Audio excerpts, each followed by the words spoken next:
and welcome to Drive, our version of how to watch the 24 hours of Le Mans. Now 24 hours, maybe 45 minutes. 45 minutes plus 24, there we go. Hey JF, thanks for putting all this together. Oh no, it's a team effort, of course. So the magic numbers are 23, 24, and 25. 1923 was the first Le Mans. Now we're on the 80th Le Mans. 24, obviously twice around the clock. You know, it used to be a test of durability of technology in automotive. Now this year's Le Mans is going to be the start of a new generation testing the new technology of the automotive future.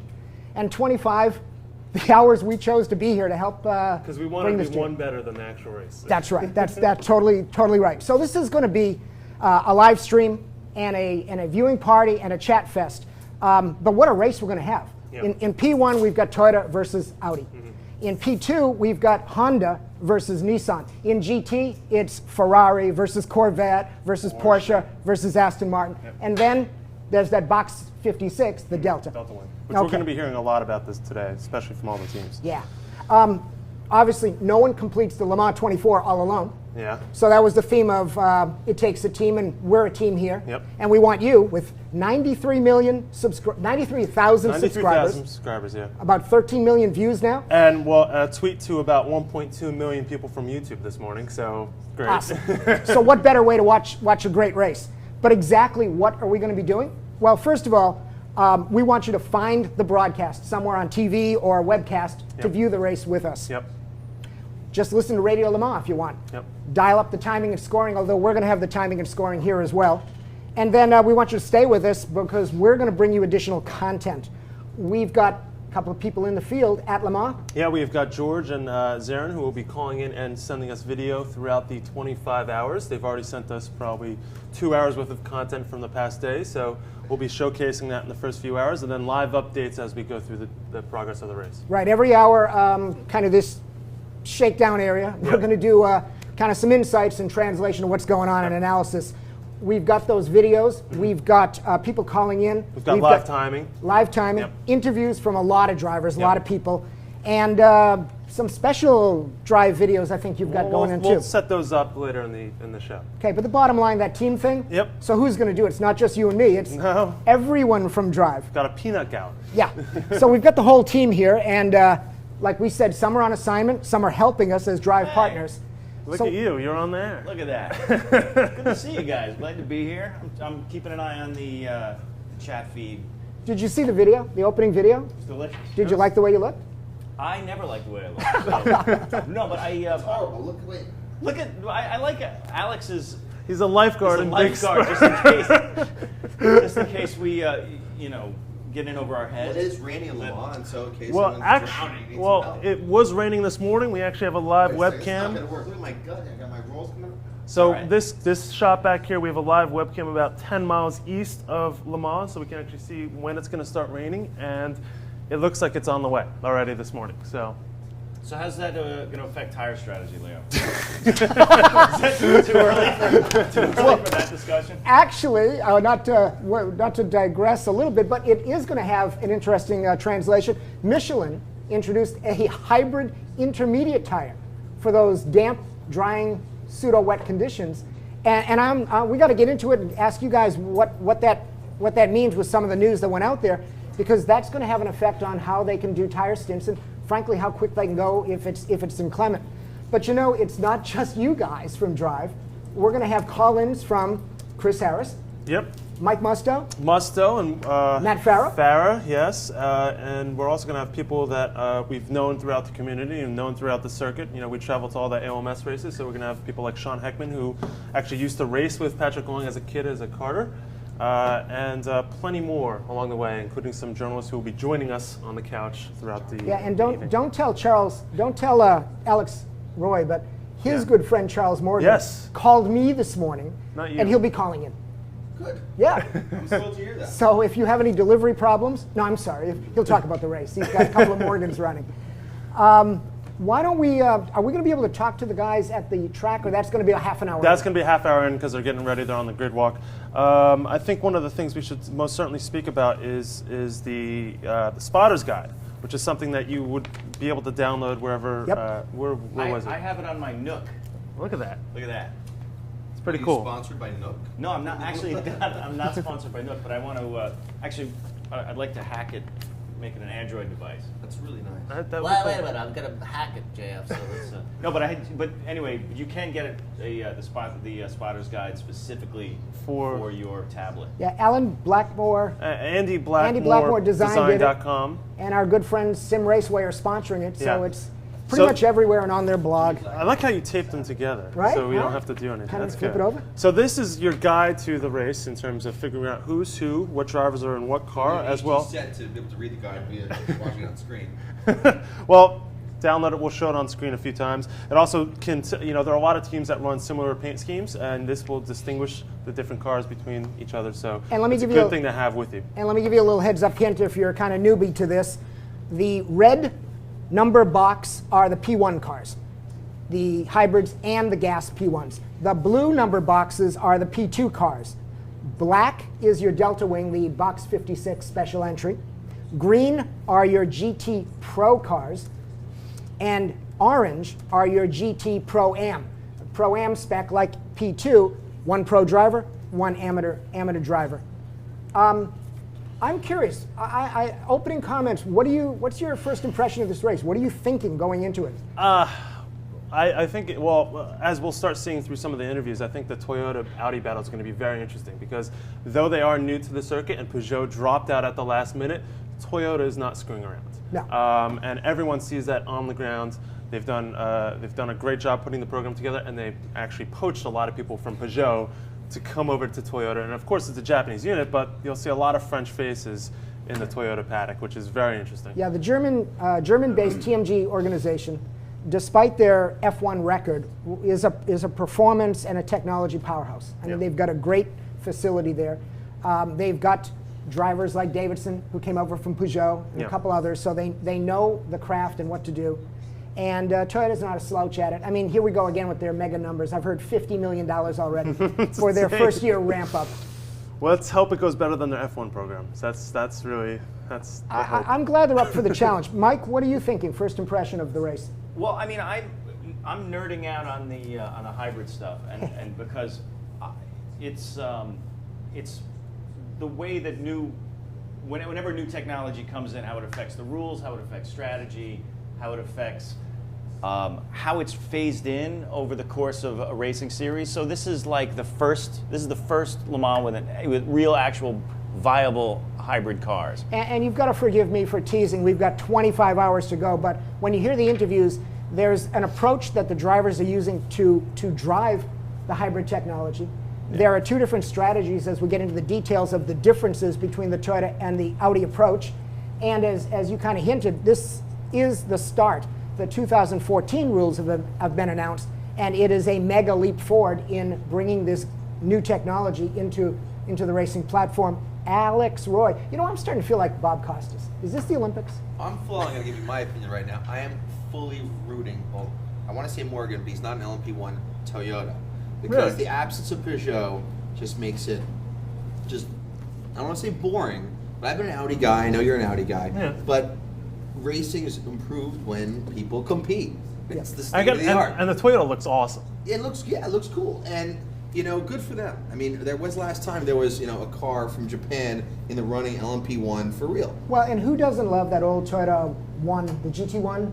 Yeah, in Forza, it's the one of the best cars. Right. Yeah, I mean, it's just a great car. So, I mean, I don't want to say I went out to lose, but it would make racing better if Toyota was on podium. Well, Toyota ran their infomercial on Speed.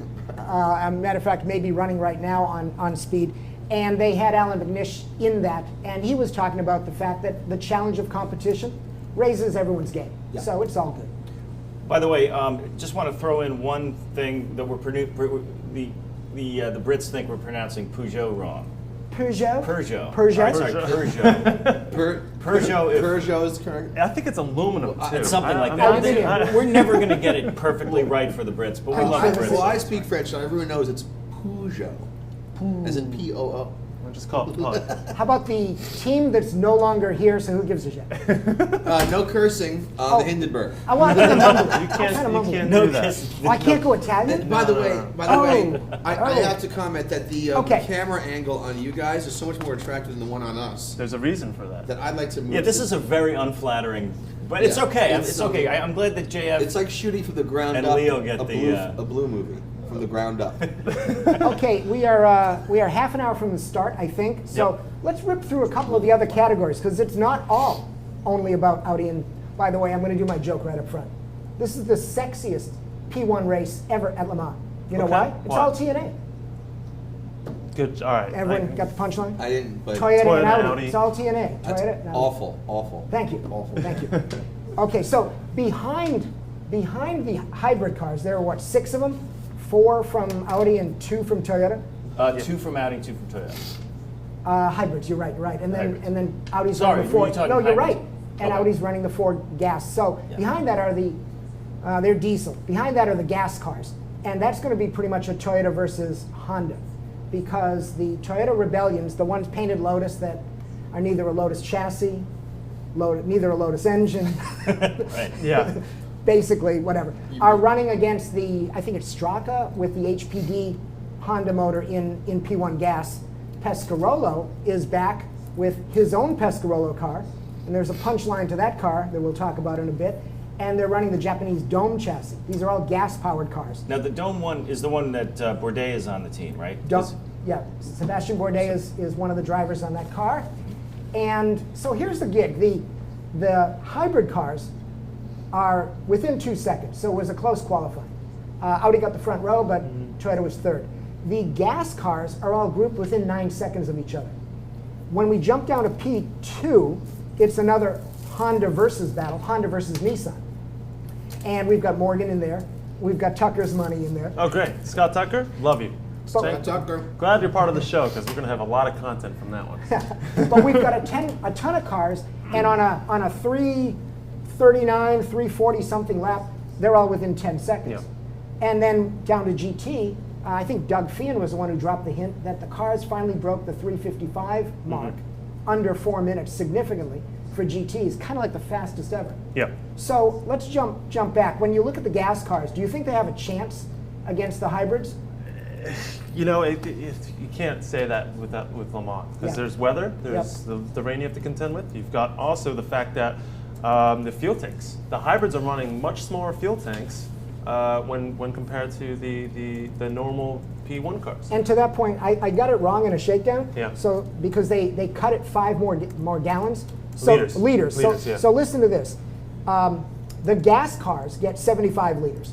Really? The Toyota gas hybrid gets 73 liters. The Ultra diesel Audi gets 60 liters. And the e-tron Quattro only gets 58 liters Interesting. versus 75 in gas. So we're going to talk about tires, but that whole fuel economy, fuel mileage Yeah. is going to make a difference in terms of the quantity of pit stops. Yeah. Now, to give you the X factor, Yeah. if I get this right, the Delta Wing has a 40-gallon fuel tank. I know Yeah. I just mixed liters and gallons. It's I okay, apologize. it's okay. But they're projecting where the e-tron's going to do about 13 laps. Yeah. They're going to get 12 on the Delta. 300 horsepower, only 40 gallons. Again, proof of concept, Mike, to use your comment. Yeah. So I think we're going to see something where the lap times were relatively close, between gas and the hybrid and the diesel. But how many times they stop for fuel is going to make a difference in who's really running this race and Yeah. leading and whatever. Yeah. The P2 cars, any sense, I don't mean to challenge y'all, but any sense, it's basically a Japanese thing, Honda versus Nissan. You've got some Judd engines in there, BMWs really, but Nissan really stepped up in a big way. They've got a lot of cars. Most certainly. To be honest with you, it's sad that you see P2 kind of, no one pays attention to it. You know, it's GT, it's always GT, it's always LMP1. But, these guys are investing millions and millions of dollars into this operation, and it's sad that there isn't a lot of coverage.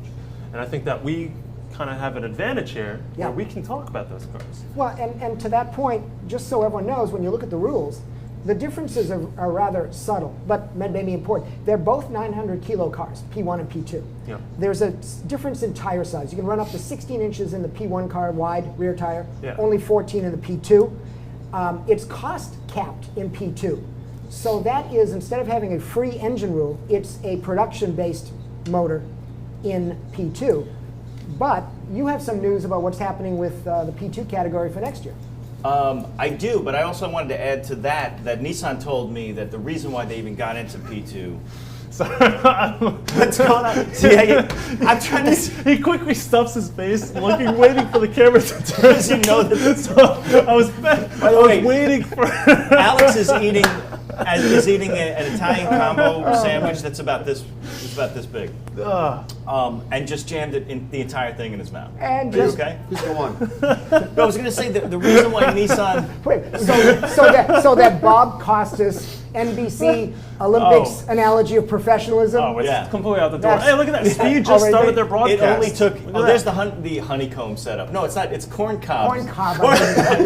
And don't. I want to corn see cob some setup. jokes about that. But you were saying something. let me about just Nissan finish, was- yeah. Before you go with that, why is it as soon as the camera switches to the couch, everything just goes up? Because This is the couch. Well, this is like the kids' table over here. This is like, the adults are over here, the kids are over here. Yeah. So I wanted to ahead. say the last Nissan. thing about Nissan told me specifically that the reason why they got into P2, they came back into Le Mans in general, is that the FIA instituted the production engine rule, and they had the V8, Yeah. and they were ready to go with it. So that led their decision. The second thing that you were saying is the announcement from Mazda Right. for next year in LMP2 is that they're bringing the Skyactiv diesel with Dempsey. So Dempsey Racing. Patrick Dempsey. Patrick Dempsey of Dempsey Racing. They're That's gonna, not a PR stunt.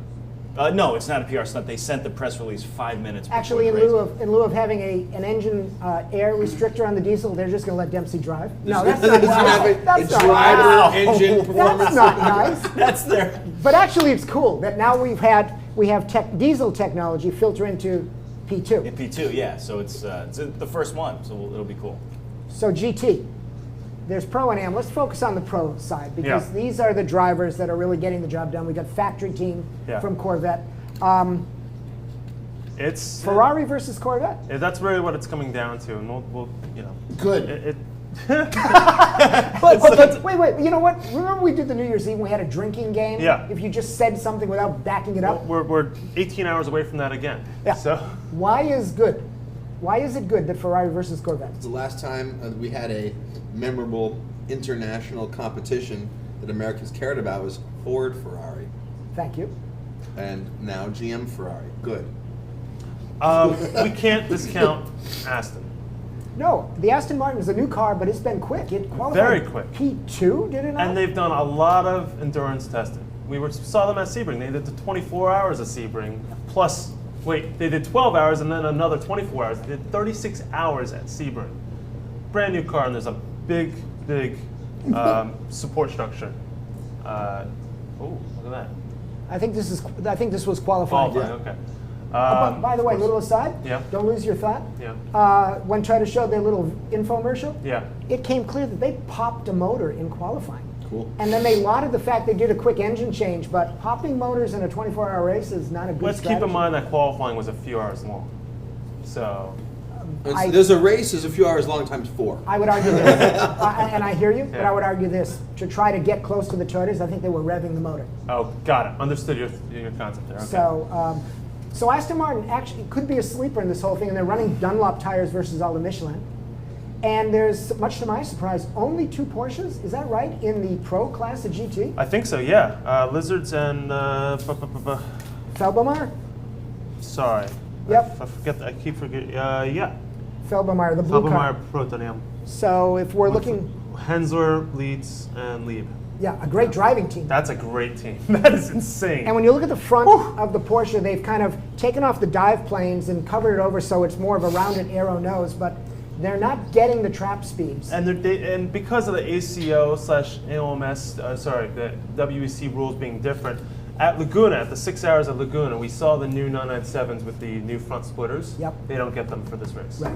So, that was something they needed because the car, the 997, it's added data at this point. And they needed those aero improvements, but the WEC ACO said no for the moment. Yeah, I've heard three things. I've heard they're battling aero, they're battling the restrictor in terms of power, and they're frankly battling getting the car still balanced.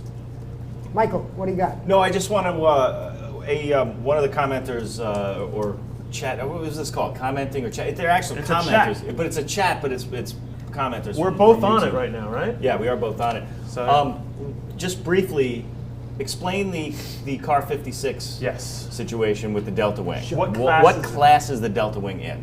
The Delta Wing is actually in its own class. It's uncategorized in all the cars. Now, it was given performance targets in terms of lap speeds, and it was kind of put next to the P2 cars.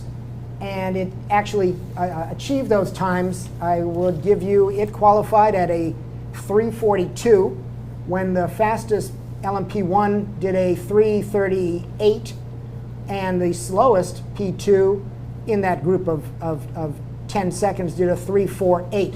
Now it's doing it with less weight, half the weight, half the horsepower, a significant tire durability, fantastic fuel efficiency, and it is running its own race. It's a proof of concept.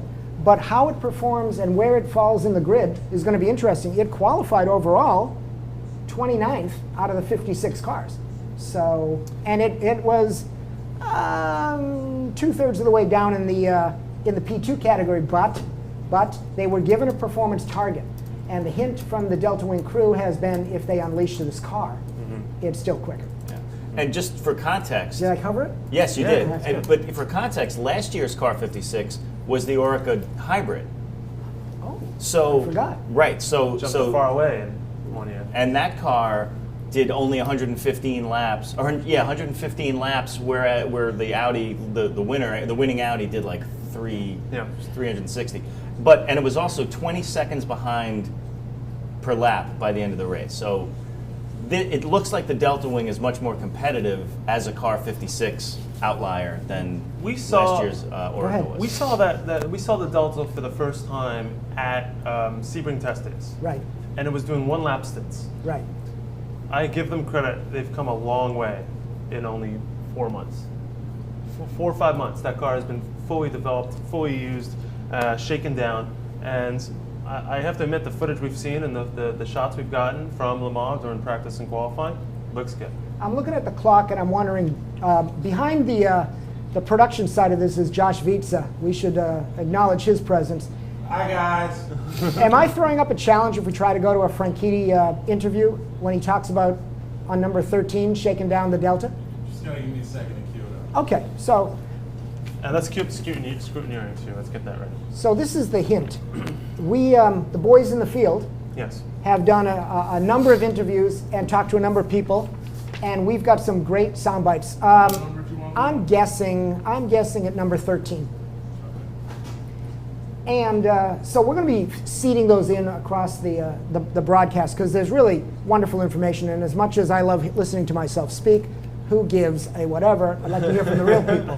Who gives a Delta Wing? And who gives a Delta Wing? And Mike, are you the chat master? Yeah, here? I'm going to be the chat master, and I just want to ask: are you going to a funeral later? That was what. No, I'm going Wait, to who asked that question? No, that would actually, be. I'm- Oh, that's Lindsay.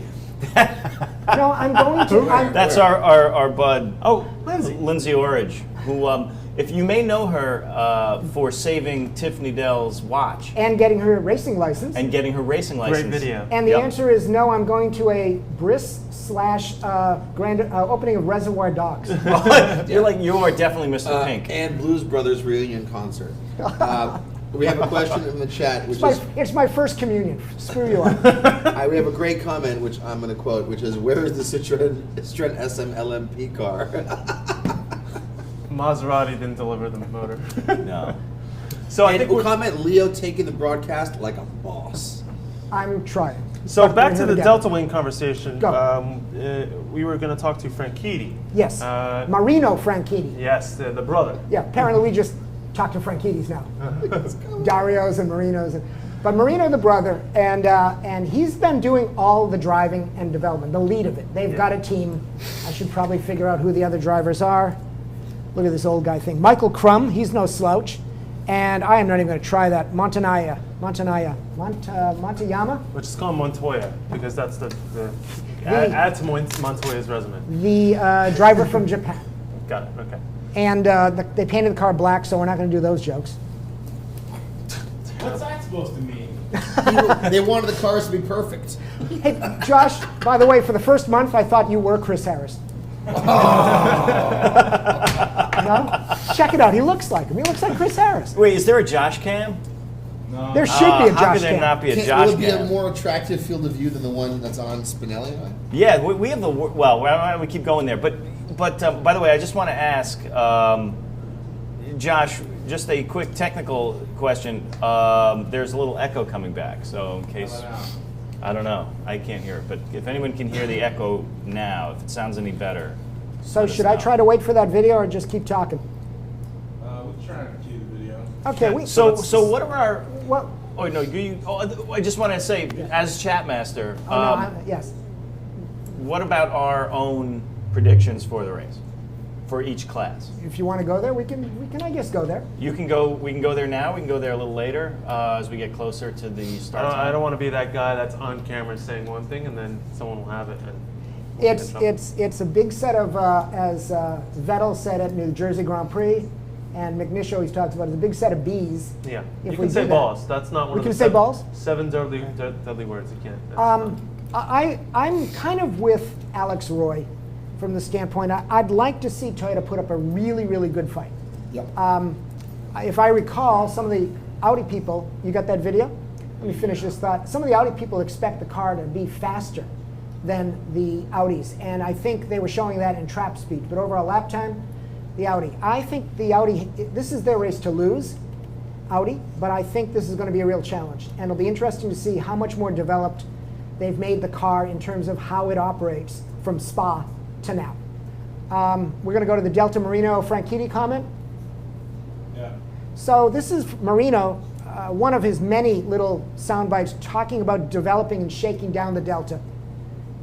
And as JF mentioned, when we were at Sebring, they were taking a very methodical approach to this to get the technology to work and to get the car to be quick. Well, I was signed up in January. We ran the car for the first time, March 1st. It was actually about the end of January, yeah. We ran it first time, no, actually Buttonwillow in California. So, the car was built at All-American Racers shop, which was a thrill for me to get to hang out there for a couple of weeks and hang out with Dan Gurney. And he actually gave me a champagne shaking masterclass, after he started the tradition here in '69 at Le Mans. That was the start. So March the 1st to now is just over 100 days by the time we race. It's not a lot of time to develop any car, never mind something as innovative and revolutionary as the Nissan Delta Wing. Again, we're starting from zero. Every part of this car is prototype, so it's a lot to do in a very small space of time. You know what? This is kind of working. yeah, no, it is. It is. You guys look great. We're learning. I'm Toyota? not complaining. I'm just praising. I just want to also specify we apologize that though that's an HD camera, it's all going out in 360p. I'm not talking about the resolution. I'm talking about the set. Some people Like the shot. All right, well, look at this. Hold on a I'm second. talking about fitness. Oh, so wait a minute. Are you saying that if we were fit, we'd be happy with the shot? If we're a little bit fitter. I found the Well, angle. no, was no attractive one for looks. me. No one under the age of no one over the age of 18 looks good sitting on a couch anyway. I mean, let's face it, because just everything gets sunken down. But everyone under 18 looks good? I don't know. I just made I'm that trying up. to change my glasses.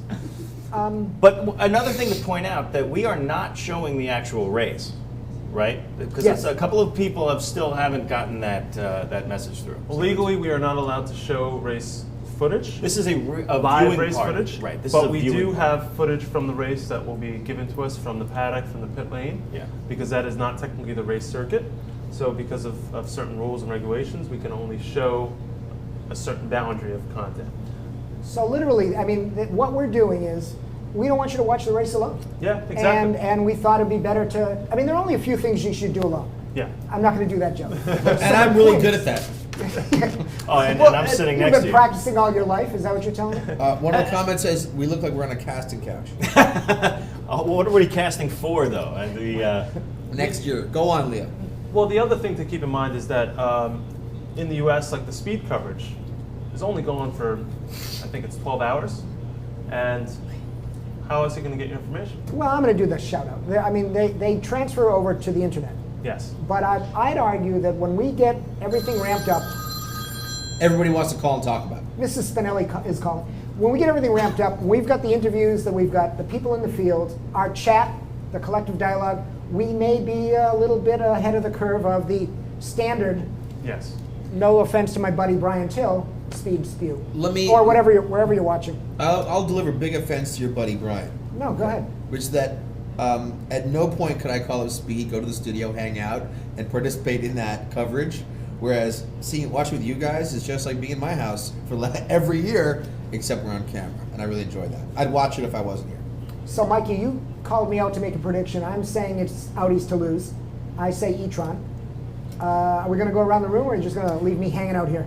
Well, I mean, I think it's. I think this is a fairly obvious thing. There's only 3 teams on LMP. Right. I mean, with LMP1, Audi definitely has the organization. They've got the strategy stuff. They've got the technology. It's really theirs to lose.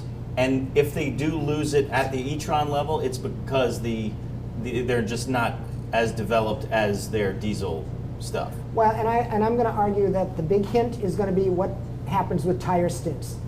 If they can get that to work, a little bit of magic. Ooh. Someone's at the door? I think it's Robin. If they can get that to work, that could become a difference maker. Yeah. In P2, I think it's a toss-up. In GT, I'm thinking that Carroll Shelby's legacy with the Corvette factory team, even though they're not as quick as the Ferrari, may rise to the occasion. I have a question for Leo. Well, anyone who can answer, because I certainly can't. What is one to make of the destiny of the LMP1 cars, other than Audi and Toyota, other than as rolling chicanes? Well, I'm sorry. Okay. Horrible. What are you? No. Some of these people invest millions and millions of Okay, but dollars, and you refer to them look, as we watch one. Formula One, and we all know. Which ones are the rolling chicanes, do you think? Well, I don't want to name names, but I want to be clear here, okay? Like, when is the last time somebody at the rear of the LMP1 field surprised everybody and pulled out a podium finish? All through racing, there's always been a disparity of performance through a grid. I mean, I've heard the marketing spin where some people have said this is the best grid ever, and the old days were better. There's always been that disparity. The thing that I think is going to be interesting to watch for, and I don't know whether this is true, but I'm hearing that because the cars are all doing relatively close VMAX, that there's not this huge disparity. It's all going to be happening in the brake zones, in the corner, and unfortunately, because of the braking capacity of all these cars, mid-corner. Now that could make for some either great action or some really finger-waving, what the hell were you thinking, as there's overtaking attempts being made. I have a feeling that the gap, and the grid is kind of showing it, the grid and speeds, because you're on the full throttle at Le Mans, somewhere between 75 to 80+%. So anyone can drive full throttle. Not me. Well, you're so. Oh my God, that's awesome.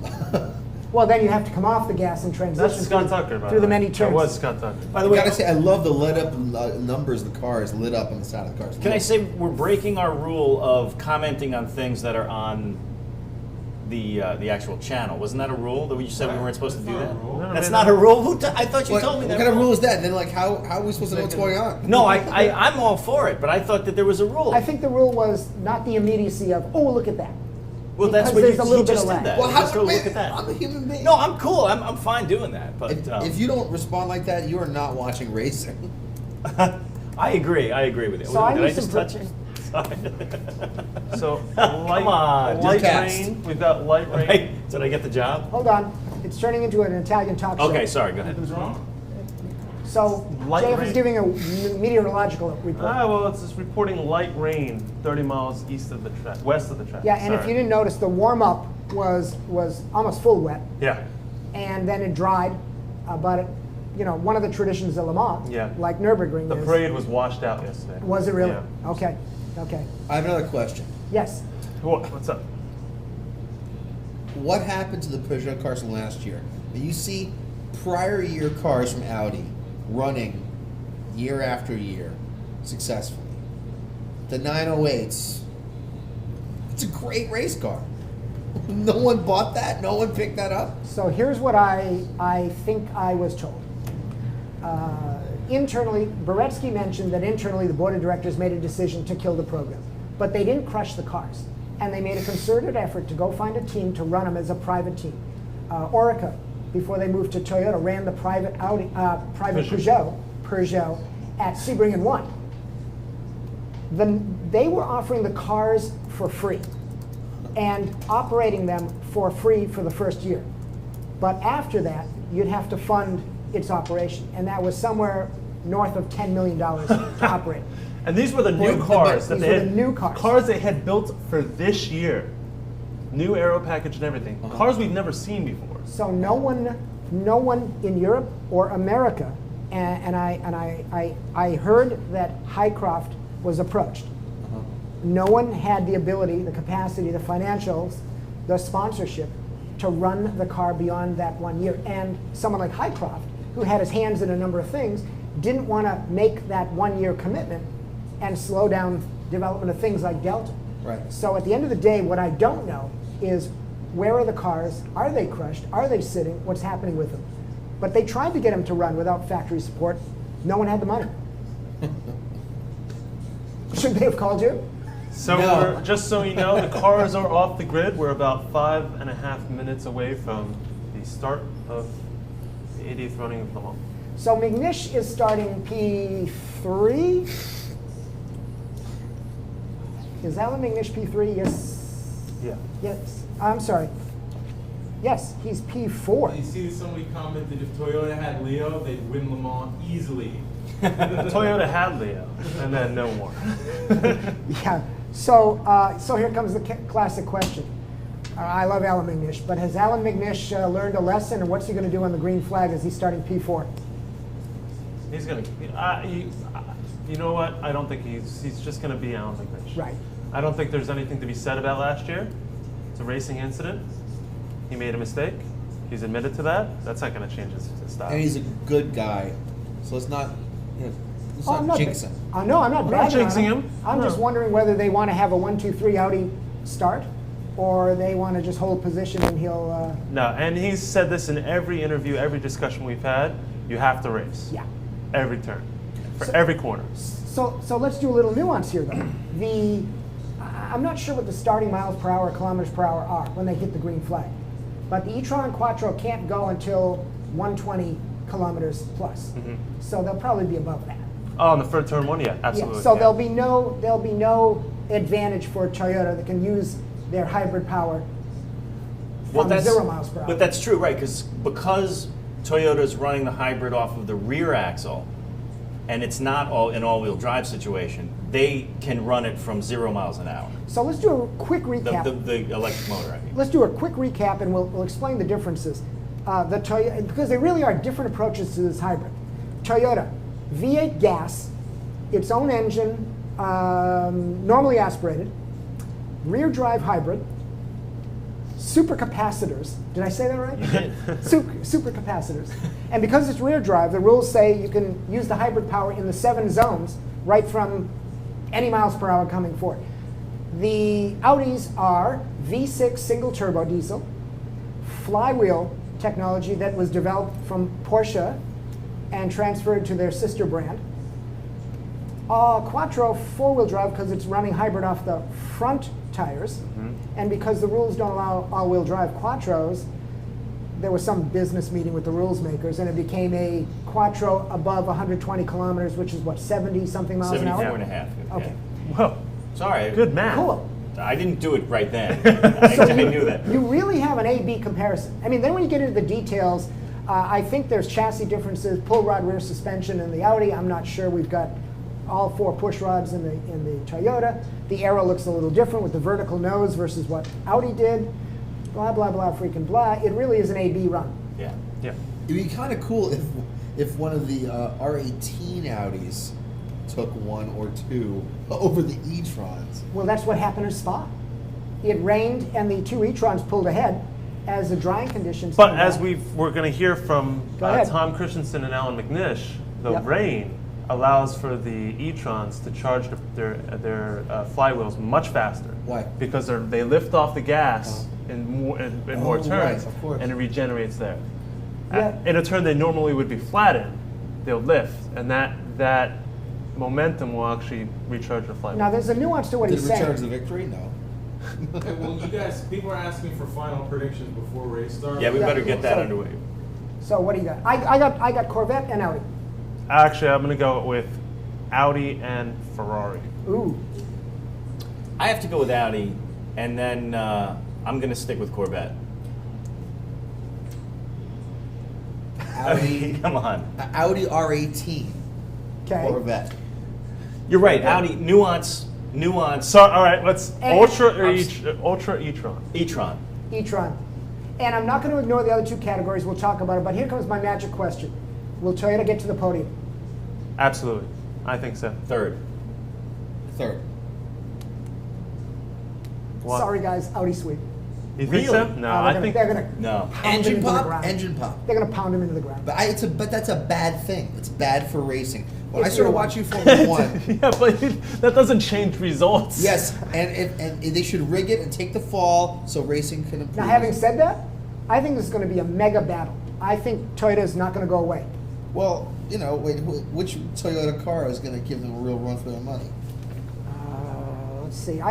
Davidson's a dog. I think Davidson's the guy. Car number 8. On the other hand, car number 7 it's got Buemi in has it. Verts. All right, do we want to go to break right before we go to? No, we Race? want to run the scrutineering thing right now. Okay, All right. Josh, we good with Is that? that cool? Let's set it up, and then when we come back, the race will be starting. Yep, so obviously the race is not just 24 hours, it starts a week in advance. Yeah. The cars arrive, the team's set up. They go through a very public scrutineering, not in the privacy of the racing paddock. The fans get to see the cars in the center of town, and then the games begin. So we did a little video to kind of give you that feel. Earlier in the week. Oh my God. 14 seconds. They're going right to start. Oh God. We may not want to run that. Don't run it. We have 10 seconds. I think we're going to start right now. Oh my God, I'm so excited. Okay, all right. Well then, Yep, here we go. pace car is in, the A1, here we go. And Wow. that's a gap. Whoa! And Already there is at least that was nothing like last year. They are gapped out at least 2/10, 3/10. Bo Barfield in IndyCar would not have let that start go. Yeah. Well, okay. Pretty undramatic. They're not as grouped up as they were last year. Oh, that was And reminiscent there's of McNish. last year with McNish. McNish, actually, that was a position, right? Yes. Yeah. McNish has already passed one of the Toyotas, It's over. heading on to the Race over. Mulsanne. By the way, this picture, if you're looking at in-car from one of the P1s, the Toyota, It is a global feed, so the new 14 rules are asking for 90 centimeters higher seating position in cockpit to eliminate this view the of blind spot. right, Yeah. of looking So through the the fenders. tubs are going to have to be heavily modified in the next few months. There's going to be a grandfather clause, but these cars are going to go away, quite frankly. Yeah. Because the specs are also going to say narrower. As they head down the Mulsanne toward the chicane, you can see right now, basically both of them are pretty equal VMAX. Yeah, well, let's see. They may have not had a charge at that point yet. We're not going to really be able to tell much going on. As you can see, one of the Ultras is still warming up tires. And that's right. Unlike F1, there are no tire warmers here. Yeah, so- However, they all have these tire boxes. Have you seen them in the No. pits? Oh, they heat. Yeah. Yeah. So they can't actually wrap the tires up, but these tires have been on the car for at least 40 minutes without any heat in them. So they got to get some heat in them. Nürburgring as well, you'll see it. Instead of having tire wraps around them, they just put them in an oven. Yeah. That's how they get around the rule. A big hot box. Also, there's some new paving here, and we'll show the McNish video because he defined exactly where it is. And Patrick Long goes through that in depth as well about how the new pavement is. So the cars are quicker, but that's accounting for some of the improved lap times too. Yes, exactly. They've taken out bumps, got more grip in some of the fast chicane. But keep type in mind, corners. the track is not rubbered in as much as you would think at this time. This is not with koala especially with the racing. rain. Especially with the rain. So. Well, and there was an interesting soundbite I was hearing before we started where they were talking about the new car through Spa, through Eau Rouge. Yeah. The R18 used to be a brave, little lift, maybe brave flat. Yeah. Now it's just flat. Flat. The technology's made it that much faster. Yep. The two Toyotas are running in Oh, it's tandem. a new camera. Look at that. They've actually taken from NASCAR standards and put a camera in the curbing. By the And way, it's pointed at the sky so you can see them. So it's raining in pit lane, by the way. Can you call up timing and scoring?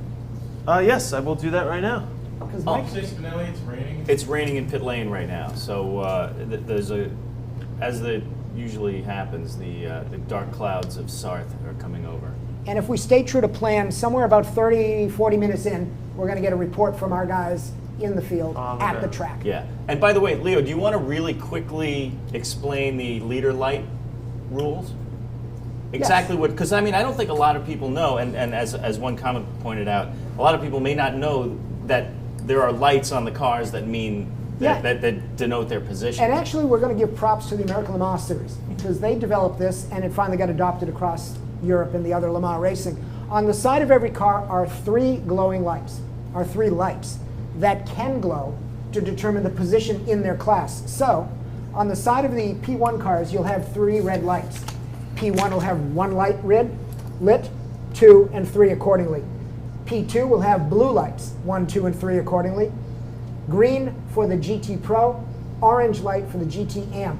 So while all of these classes are mixing it up, if you watch for those lights on the side of the car, and they usually are in front of the rear tire, pretty much where... Rain on Mulsanne now. Yep. Drizzles and rain. So you can watch for your leaders, and we maybe would see it when you kind of catch these Audis going by in the lead. You should be able to see 1, 2, and 3 lights, and that'll tell you your class leaders by color, by lights. So we're going through we're already in lap 2.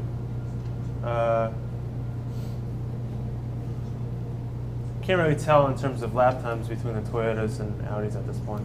I don't want to say anything until... Is that the official? Yeah. I don't want to say anything until they get a few laps into the tires to actually compare how they're doing. Okay, I got to go with the pop quiz. There's, if you're watching, there's the Pescarolo 3 that is coming out of pit lane, and they changed to intermediate tires. But there's a dirty little secret between the Pescarolo and the Delta Wing. And Josh, can you pull up that picture of the...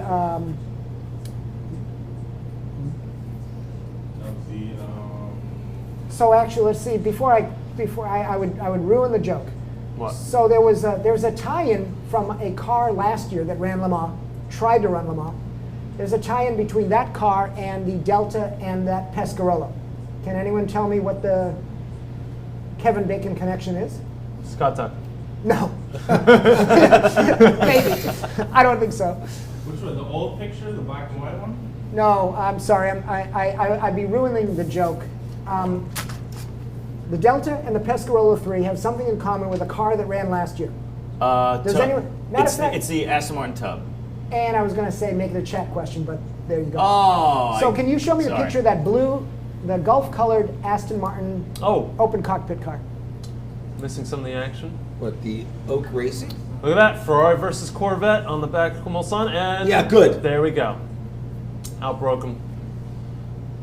I have to call up my timing and scoring because I can't see that. Looks like that was for P2 maybe because there's a Ferrari still in front. That was for P2. The car, it's a shot from behind the car? The sunset? No. It's John Magnuson related to Magnus Magnuson? The no, strongest man in the I'm world. sorry. You know the think Word he is. file? The Word file has all the links to all the car pictures. Oh, yeah, I was busy. Okay, we'll get our act together on that. So here's what we understand in the GT side. The GT rules allowed for wider cars to frankly catch up with the handling of the Ferrari. And 2-inch wider for things like the Corvette, 2-inch wider in the front for the Porsche. A higher wing placement for the Corvette to give it a little more balance and downforce, and engine improvements power, efficiency, torque, but brakes have always been a strong suit for the Corvette. So the brake zone between between Corvette and Ferrari should be very interesting. We just saw the Corvette kind of power its way through, wrong word, power its way through under brake power in one of the chicanes. I should have taken my bets on the Vantage on the Aston Martin because they're running close to 2 seconds a lap faster. Leo, I just want to point out. Welcome to Dunlop Tires. I know the Dunlops are doing very well right now for the Vantage V8. Leo, you asked that question about the Delta Wing and what the connection was, and before I answered, I actually should have looked at the chat line because C. Castelli got it. Good. Let's see, Dr. Go Fast got it. Good. And let me see. And D's Nuts. And D's Nuts got it. No, I don't think anyone. Yeah, that was it. That was good. Just two, but very, very. You just wonder. I mean, you wonder why that was. Was it great salesmanship from ProDrive? No, but it's also crashworthiness. Oh, too. so it was already tested. It was already tested. So we don't have to go through that whole. Don't have to go through the testing again. There you It's go. coming down now on Dunlop curves. The rain? Yeah. If you're watching the feed, here comes the Japanese Dome, which is the other Pescarolo run car. And you'll see the similar paint jobs, white with that neon green and a little bit of blue. Delta Wing has dropped down to 30th. What type of laps are they doing? Delta Wing is at a 356. Okay. The Aston Martin just ran a 401, which was pretty slow compared to the Corvette is at 359. Notice Okay. the Forza Motorsport. And the Ferrari is a 402 right now. So they're all in the That's the same Forza range. Now Motorsport up in chicane. P1 we've got We're having a side discussion. the e-tron Quattro is currently lapping at 332, while the Ultra is at 330, and the Toyota, the number 8 Toyota, is at 332.9, about half a second slower than the e-tron. So they're running comparable lap times at this point. I think there's a little bit of settling in, and I think there's maybe being back in the pits for the Pescarolo 3. And they're going into the garage. Already? Yep. Just paint it blue and orange and end it, please. So rude. Are they really? Yeah, they're up on the jacks. Oh man, that's horrible. And by the way, they had a crash in practice, and their third driver, I'm not sure, maybe I need to ask the chat group. The third driver has bailed. They're trying to run this car with only 2 drivers. I thought that, And I don't know whether he was injured or just had enough. really? Yeah, seriously. How is that possible? Because I thought the limit percent is 4. I think there's a rule on how long you can drive. I think it's a little under 4 hours, maybe 3.5. Cowards. So they'll just be turning. Don't do that again. These guys are not cowards. Oh, and by the way, there's only one woman racing, Ihara, in the Gulf LMP2 car, Really? Lola. Yeah, Interesting. we talked to her at Sebring. Oh yeah. Yeah. Okay. Cool. Ihara. My new #1 driver of the race. So I think they're just going to have to make more changes. Yeah. Exactly. Yes, Alex, your new driver of the race. Ihara. Who? Ihara. Ihara. Yes. Right? Yeah. I'm all for her. Well, and I'm loving it because she came from F3 experience and jumped up to these cars. And this is going to sound like a plug, but thanks to Sim Raceway, I drove an F3. So if she can make that jump, So could you? I'm not saying no, I'm not saying I am, but I'm saying that experience, Yeah. if that's good enough to get into a P2 car, Yeah. okay, I get it. We should maybe pull up the scrutineering video. We failed to do that before the race start. Because someone was talking too much. Le Mans is not just a 24-hour race, it is a place, a city in France, and a diocese, a district of the Roman Catholic Church. But on the Sunday and Monday before the race, the only Bible that matters is the ACO rulebook, because it is time for scrutineering, the technical inspection of all 55 race cars, and this year, the uncategorized Box 56 entry, the new Tech Delta Wing. Unlike other races, America Le Mans or F1, Le Mans technical inspection happens away from the racetrack, inside the city of Le Mans. And for the first time since the first Le Mans 24 in 1923, a change of venue from Place de la Jacobin to Place de la République. but the mass of eager spectators, however, remains unchanged. Le Mans Scrutineering is the first chance for the fans to see the cars up close, to engage their heroes, the teams, the crews, the engineers, and the racers. The rollout of cars continues the tradition of building excitement and anticipation for this greatest of sports car races.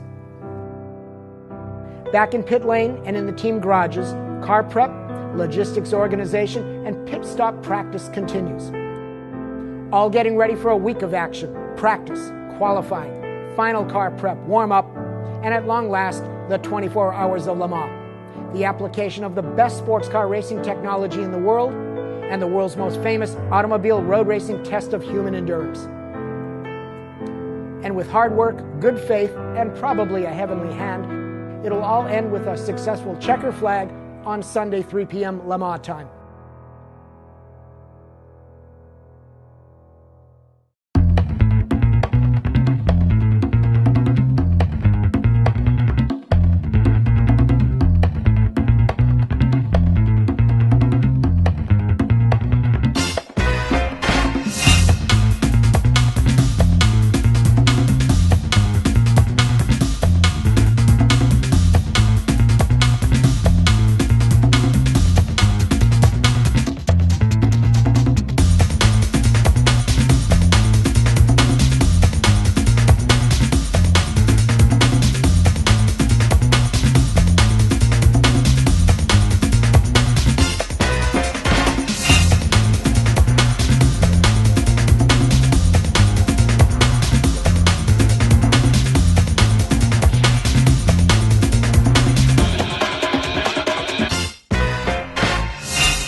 You know, I don't think I've looked at the camera yet. I've been watching you guys. Sorry. I don't think I've looked at the camera yet. Talking to you guys. Is that okay? That's no fine. offense? That's fine. Okay. Well, it's yeah, as that video just showed, it's an event. This is an event. It's more than the race. I had the lucky opportunity to go to Le Mans last year, and like Nürburgring, fans from around the world. The fan is a part of the action. The drivers are superstars.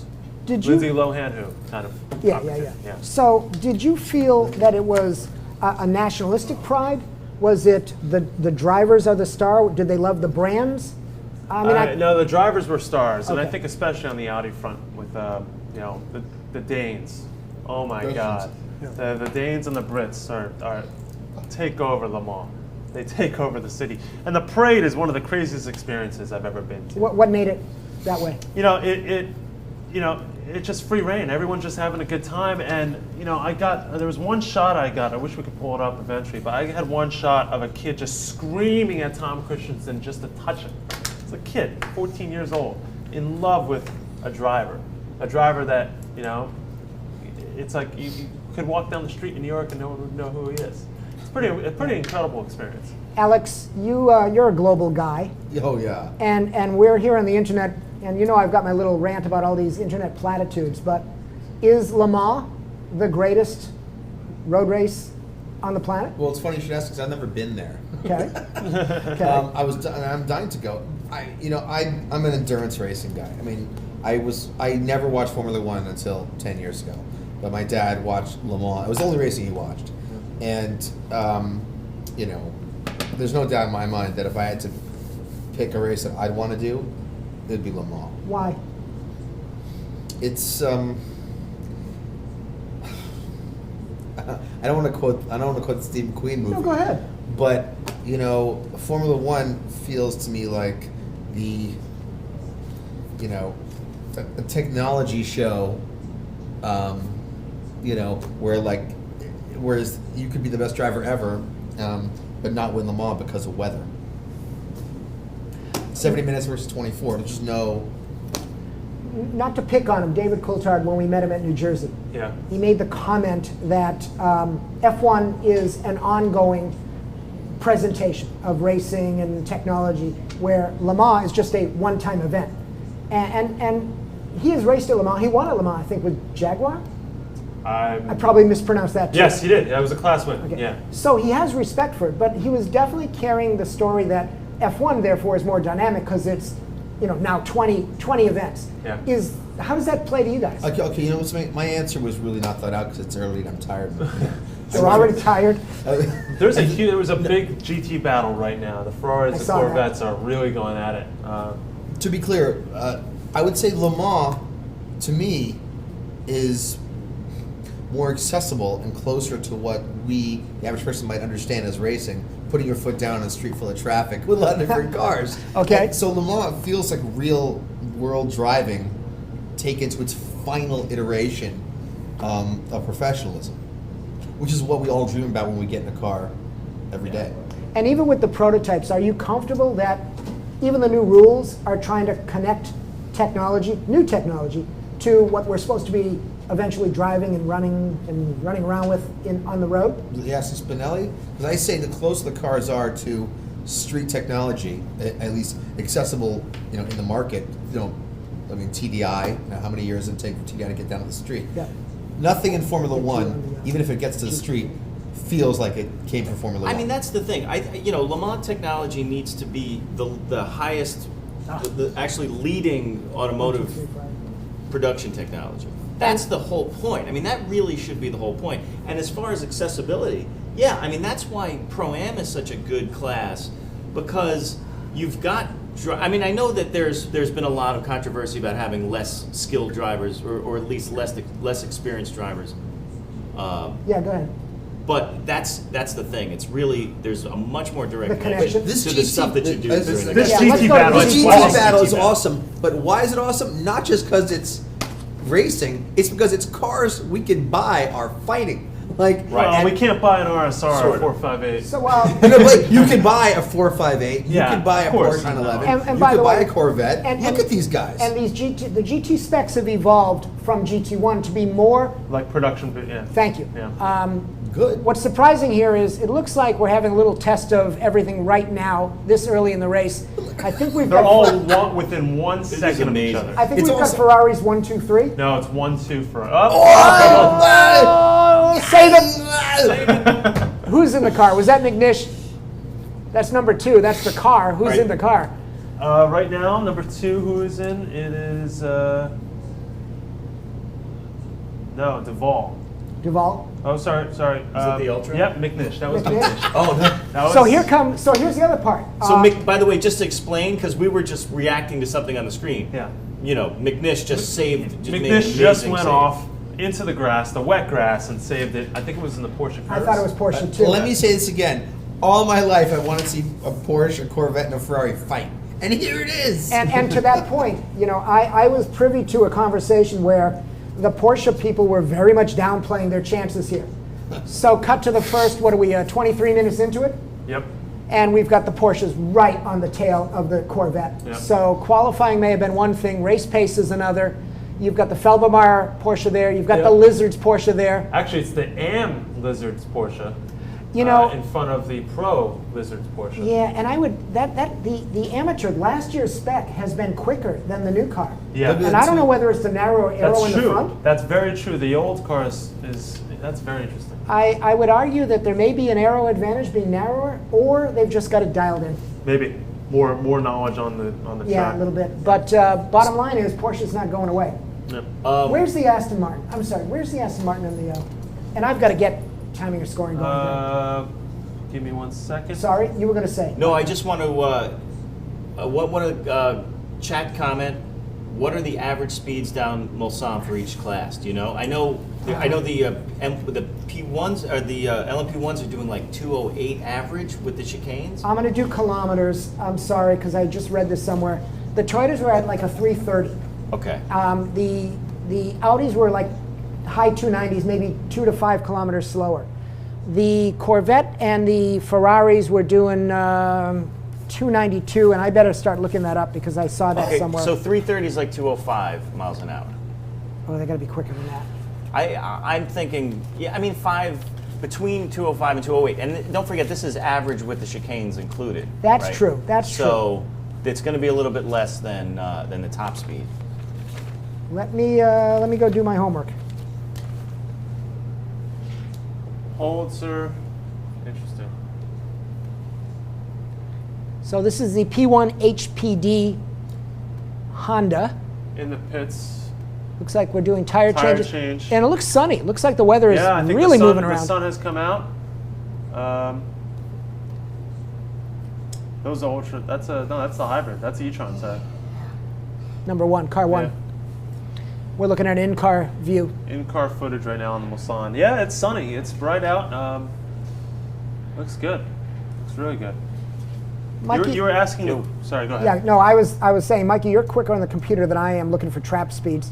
Well, I'm not talking speeds. VMAX. The entire. I'm not talking about speeds in the entire No, course. no. No, because trap speed means top speed. No. I know trap speed for What are we looking for? Mulsanne. First of all, wait. Let's just qualify before we look these up. The first question is trap speed and average down the Mulsanne, and then average speed on the entire course. We should have an average speed on the timing and scoring for a Right. lap. So average speed for is about 205. 205 miles an hour. That's kilometers. Sorry, 205 kilometers, 230 tops. Trap speed for the course. There we go. So Aston These are Martin. kilometer. Aston is leading GT right now. The number 97 Aston Martin is leading the Corvette. So the Ferraris are battling for 2, 3, 4, 3, 4, 5. 3, 4, 5. So GT Pro right now is the number 97 Aston Martin. The 74 C601 Corvette is in second. Then we've got the 458 Italia, the 71 458 Italia AF Corsa, and then three Ferraris in a row. Then back to Corvette, and then the 2 Porsches. So literally, you've got the 2 factory teams running 1-2. The Aston's a factory effort. Yep. Corvette's a factory effort. The Ferraris are really Michelotto designed cars, run by Corsa Cliente, farmed out to private teams that run the cars in a support kind of side, and the Porsches run that program the same way. Yep. Lizards and Felbemar. It's not that the factory people are sitting at home drinking whatever they drink to Yeah. watch. They're all involved. But it's not a pure factory effort like a Corvette, GM, Chevy racing thing. That being said, Ferrari's won this race a number of times in GT. I'm wondering if we should go to a I'd like soundbite. to. I think we should. Are you hunting? I'm hunting for something that may be interesting. We were talking about the track conditions changing, how there's new pavement that was laid down. Do we want to go to? I like that one. The McNish one. We've got McNish and Long both talking about the track conditions. Your call. Your choice. Yeah. Let's first go to the McNish one, which I'm trying to pull up. 3.9. Yep, 39.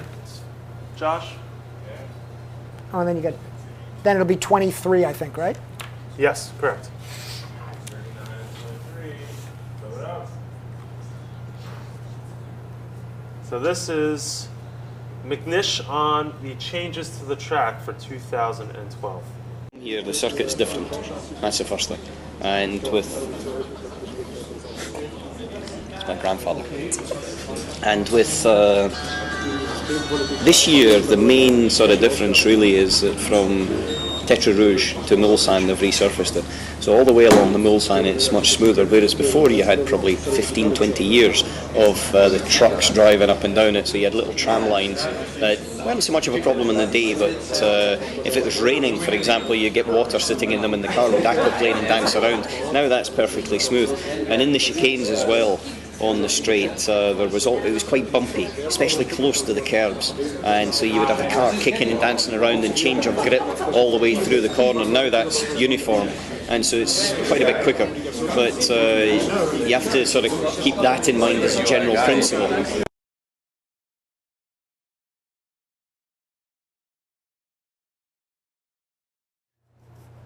So let's ask the group, okay? Well, because I'm still unclear what that chat guy was asking. If he's asking for what's the top speed these cars are hitting, if he's asking for something else, I'm not sure what he's asking. Well, no, I mean, so average speed for the course is obviously on the live time. Right. Right. So we can check that. Right. Top speeds during test days. Yeah. Go ahead. Well, are in the 330 range, which is like 205, 207. And is he asking what they're doing now during the race? Yes. I would argue they're not going to be significantly different, because what is the P1, as this dries out, Let me pull up the... if they're doing laps in the 320 something, and they qualified at 325, 323 was the fastest, I would argue that VMAX is not going to change that much. There may be some changes to set up aero a little bit to balance it, but I would argue we're still going to be in that ballpark, and those numbers are still going to be applicable. That was my experience watching the Corvettes up close, from test to racing. VMAX didn't change a lot. That's pretty. Sorry, I have nothing to say. I completely. You had me on the edge. You had me ready. You had me ready. So nothing. Wait a minute. As we wait cut a to minute, these wait a videos, we're minute. discussing what's next. Wait a minute. You're an engineer. You work Yes. for the Department of Street. No, Department of Street. Isn't that a I department? don't think that exists. Isn't that something the Republicans want to No, get rid of? I was a bridge inspector. I was not Department of Street.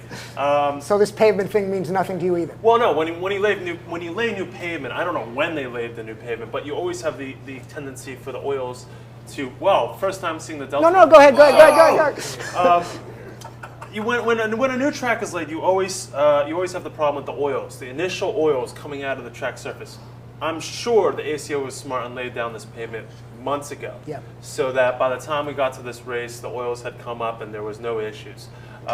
Which is, Formula One, for example, in Korea, when they laid the track surface days before the race, we had big problems with that. I think that that's not necessarily a problem here anymore, but it does change the characteristics of the track, especially in the brake zones. If you get rid of the bumps, a driver has to relearn that turn, because maybe they can take the turn faster, maybe they have to take it differently, maybe there's a different line. Monaco, perfect example, right before the hairpin out of Casino Square. You see the cars actually go offline to avoid they go offline to avoid a bump. Even though the line may look slower, it's actually faster because that bump unsettles the car. So the drivers are learning a new track, though on paper it looks the same. It's a different. There are sections that are completely different. Well, and if I recall what McNish was touching on, that was the big change. The smoothness of the track, the elimination of bumps allows the car to hook up. Exactly. Aerodynamically, a stable platform makes better grip. There you go. Mike, what are our chat people talking about? Okay, let's see. So, it's interesting. The nerdiest among us are considering the differences in average speed between P1 and P2 is only 10 kilometers per hour right now. Thank you. Okay. So that's kind of interesting. Also, if the speed of the GTE Am Aston, right, considering their average speed, is it possible for the number 99 car to get in front of the Ferraris? Who's the 99 car? Well, we're gonna start looking at the speeds though. But this is interesting. No, I'm serious. Who's the 99 car? Aston. The amateur car? Yep. Alex is reacting to things on the television. Hey, we got Patrick and Jamie. Well, and that was the point I was kind of trying to make. And watching the race, we're going to see it either play out or not. And that is, the top speeds of these classes, is not that different. Right. And you've got a low drag Aston Martin running sometimes is going to mix it up with P2 cars. You've got P2 cars that can mix it up with the gas P1 cars. Right. The amateur drivers, obviously corner exit, how fast you come out of a corner determines how fast you go top speed down the straightaway, but they're not slugs. Well, exactly. So look at that. So let's see. The Aston Martin Am, number 99 Aston Martin Racing was it something like 204, 205? Where was that? Kilometers? Yeah, wait Average a minute. lap? I just had. Okay, no, 205.3, right where Magnussen is at 203.4 right now. And let's see, Gavin's doing a 205 in the other ZR1.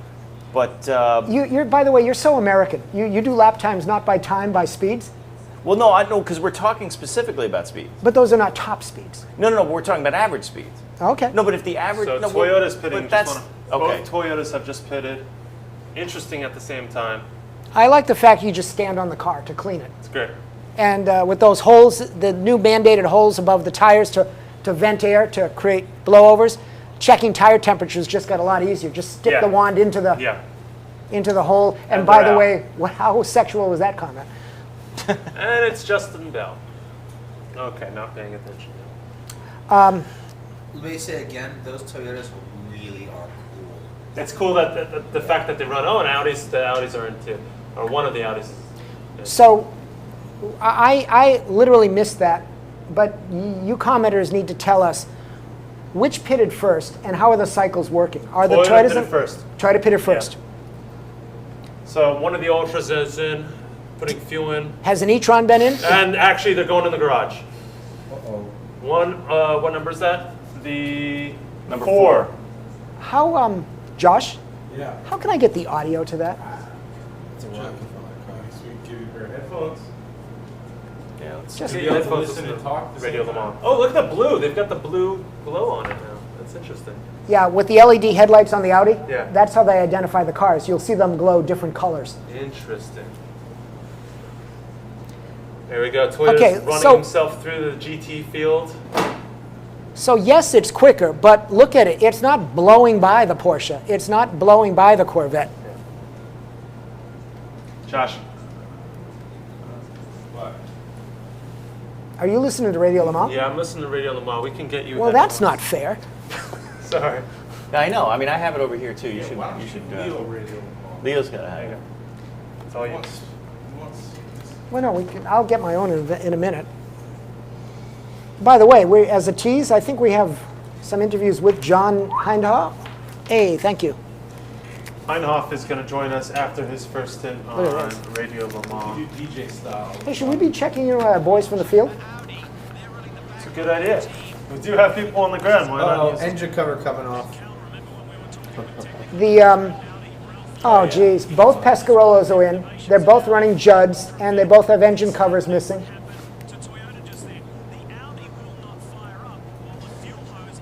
I want to know why Audi's in the garage right now. Well, now that I've got an earpiece, Rockefeller, it, yeah. it wouldn't refire. Oh, really? So you have to, obviously, you turn off the motors when you do the fueling. Yeah. Per the rules, it wouldn't start up. Sorry, by the way, it's not in the garage. It's in the garage. Garage. Sorry. Garage. Sorry. And it's not a controversy, it's a controversy.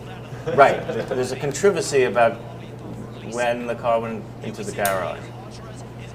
I love those LEDs. That's Right? so cool. So And we've every, got an e-tron coming in. I think it's number 1. No, that's Lauderer. so what JF is talking about in the Audis, if you look at the LED headlights, the different color lights, this one is red, that identifies. So forget the windshield banner as being yellow or red or green. Now lights. LED Going all lights. high tech. Look at that. Oh, awesome. Nasty cool. I also love the aluminium bottles they snap in for the drivers for the water. It's no longer water coolers. It's literally a snap-in bottle. And Alex, to your point, the differences between the Toyota and the Audi aerodynamically, except for those little splitters on each fender, look at the difference of the shape of the front fender. It's more vertical on the Toyota to move the air around the car. The Awesome. How cool is that? That And was so just you missed it there, but Rockefeller got out. Rockefeller got the motor restarted. They're back out. pardon? Yeah, well, your audio is coming through the headphones Oh. to your lav. Oh, wonderful.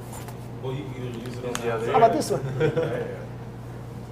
And by the way, if I just watch that, correct me guys if I'm wrong, the last ones to stop, the ones that ran the longest on the track with the e-tron Quattros, Also, I just want to point out that our stream is delayed, so if we can't really comment on things as they happen. oh my God, No, did we I'm- talk about that? We did talk about that, but I mean, I've just Was the noticed hair in that the ear? you've Was the been. hair in the ear? No, I just want to make sure that you know, because you mentioned Yes. the LEDs while they're on the screen, Yeah. and then like 5 seconds later or more.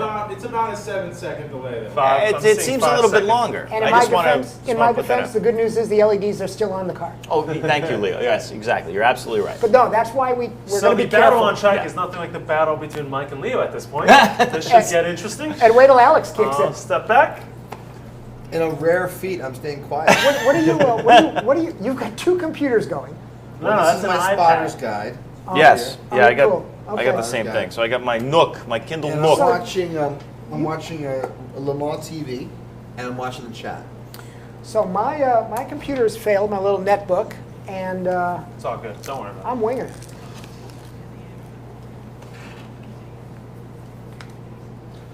Have we asked the chat room for their predictions? Let me ask them. Jeez, did I just So- see the Audi go off again? So Spinelli, the question in the chat is, why don't you have a handsome pair of glasses like everyone else on set? Oh, that's true. Why don't I have a handsome pair of glasses? I have a handsome pair of contact lenses. They're very handsome. You're the only one that's. I have the hottest contact lenses in the entire room. Hey, it's Wayne's World. We're being compared to Wayne's World. Really? Oh, that's funny, you know, because of the hair. The I get chat guys are reminding us that we failed to comment on the fact that one of the Toyotas drove out of the pit with the fuel line still engaged. Well, it was almost fuel engaged, and the fuel guy almost got his toes run over. But yeah, that's because when they were in F1, they didn't have fuel stops. Yep. There you go. No, they left before that was Yeah. the rule. Okay, so Mike Finley predicts the e-tron will blow everything else away. He agrees with Leo. Okay, we've got the number 3 Ultra How many laps are in we the in? pit. How many laps are we into this? 10.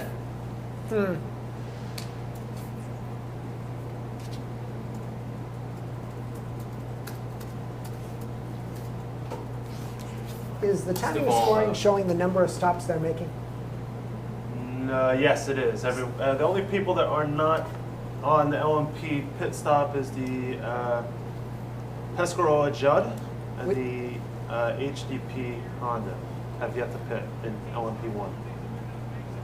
The Morgan Judd is leading P2. Shout out for Morgan Judd, my good friend Charles Morgan. And that's a close call. Ouch. The Ultra of McNish almost running into an LMP2 car. Or sorry, P2 car. Yeah, I have to say that the Audi light treatment. It's amazing. In another example of translation of race cars to road cars, Audi really has been really aggressive for years, putting LEDs on almost the entire range of cars. And Well, they they were look the great. first. Yeah, they're fantastic. And it's nice to see something stylish done to a race car, other than the same old boring liveries and blah blah blah. It's a really sexy thing they've done with the Sexy time. the headlights. It's cool. Sorry, that was a terrible. That was terrible. I'm not good at that one. Morgan Judd. I can't believe they're leading the lap. Aston Martin, Porsche, Ferrari, Porsche.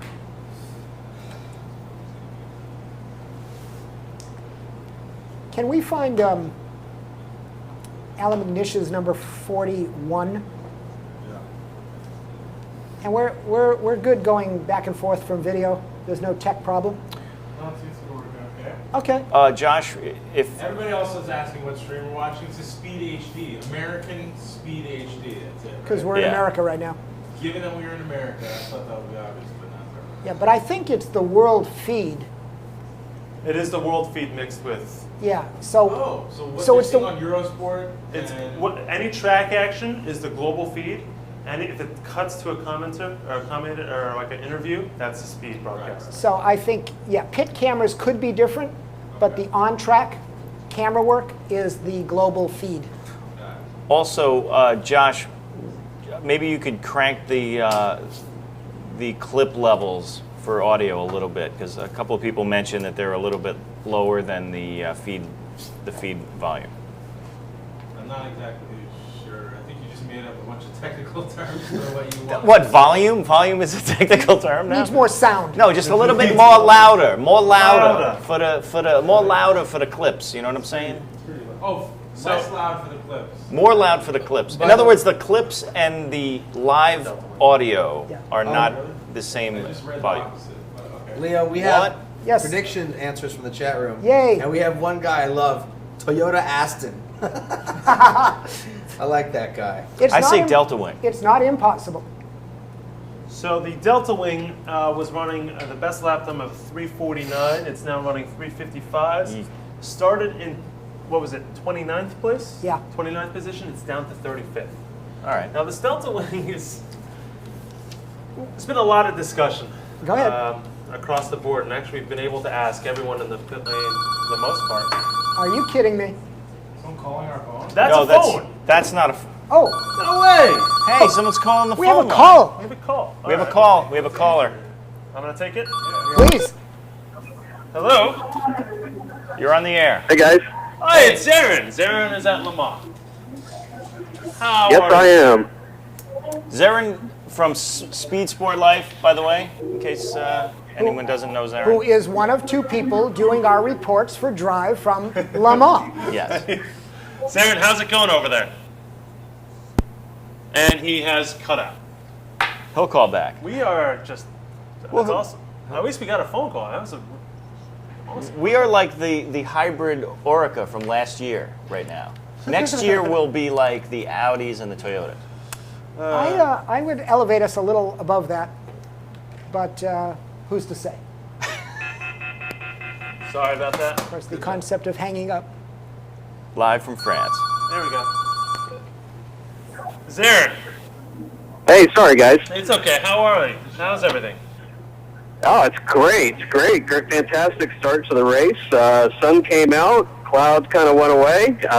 It's just been a fantastic start to the race so far. So which turn are you on? I know you're taking photos and doing some video action right now. I am actually overlooking the front straightaway, looking over from the Audi Hospitality Suite, looking down over the front straight at the pits and kind of the start-finish line over here by the Rolex clock. So, great view. How's the reaction so far? We know that the Audi's kind of had a huge.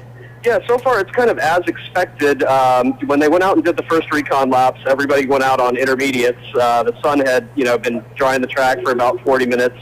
Everybody came in. They pretty much the entire field, I think, swapped immediately to slicks, and they went out. Everything else is kind of as expected.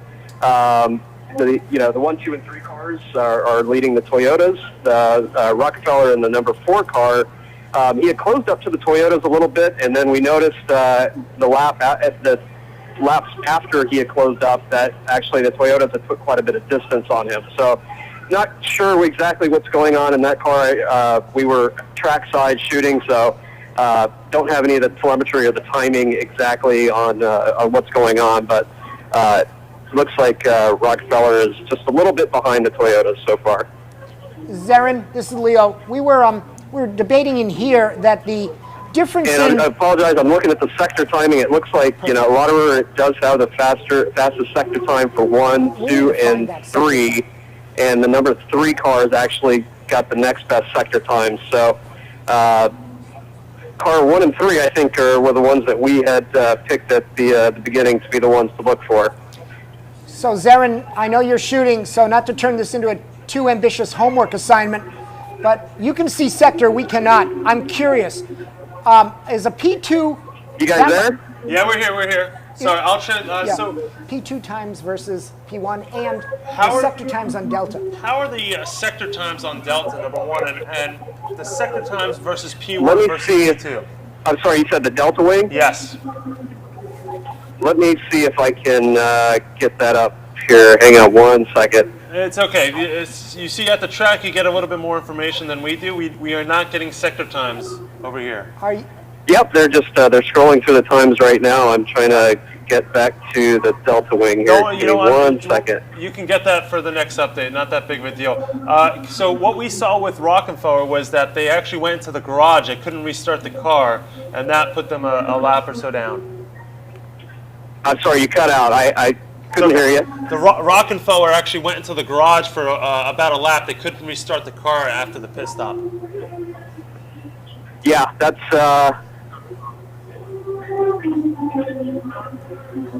Sorry, I'm just looking for this timing here. It's all good.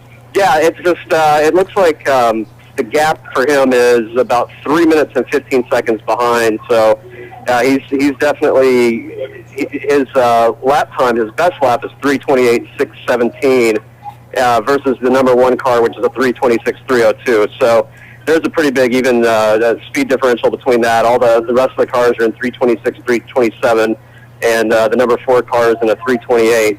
And I'm trying to find, they just scrolled past it, the Toyota sector times. This week, Toyota's actually been, even in the practice sessions, Toyota's been a little bit faster in some of the sectors than the Audis. And overall, the Audis have been faster, but in the dry, some of the Sector 2 especially, the Toyotas have been powering through it. They get held up in traffic on Sector 3, so if you get a clean 1-2, you usually run into traffic in Sector 3, and that's where they were running into the problems. Got it. We need to... Thank you, Zarin. Okay. You guys good? Yeah, we're good. Zarin, go have fun. Be safe, all right, man? All right, we'll check in another hour or so. Perfect. Thank you, Zarin. All right, no problem. All right, be good. Bye. Homework assignment for the couch. We need to find the map that defines the sector times, the sector areas. Mm-hmm. There probably are 3 sectors. Sector. It's basically 1. Mulsanne is 2, and then 3. It's actually, I think, it's right. Mulsanne Indianapolis. is a whole sector in itself. So there's only 3 sectors. Yes. Okay. So that was Zarin on the line from Le Mans. He is with Speed Sport Life, and he's actually giving us a lot of the footage you're seeing on this live stream. I just took a look at the Delta Wing laps, and they're actually running on par with GT Pro, running a 350.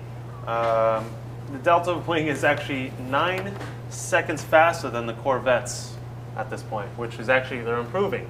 So that pit stop may have been some kind of aero change or whatever it may be. And they are running in 30th place right now. They got a few spots back. The Delta? The Delta's running 30th, right behind the number 74 Corvette.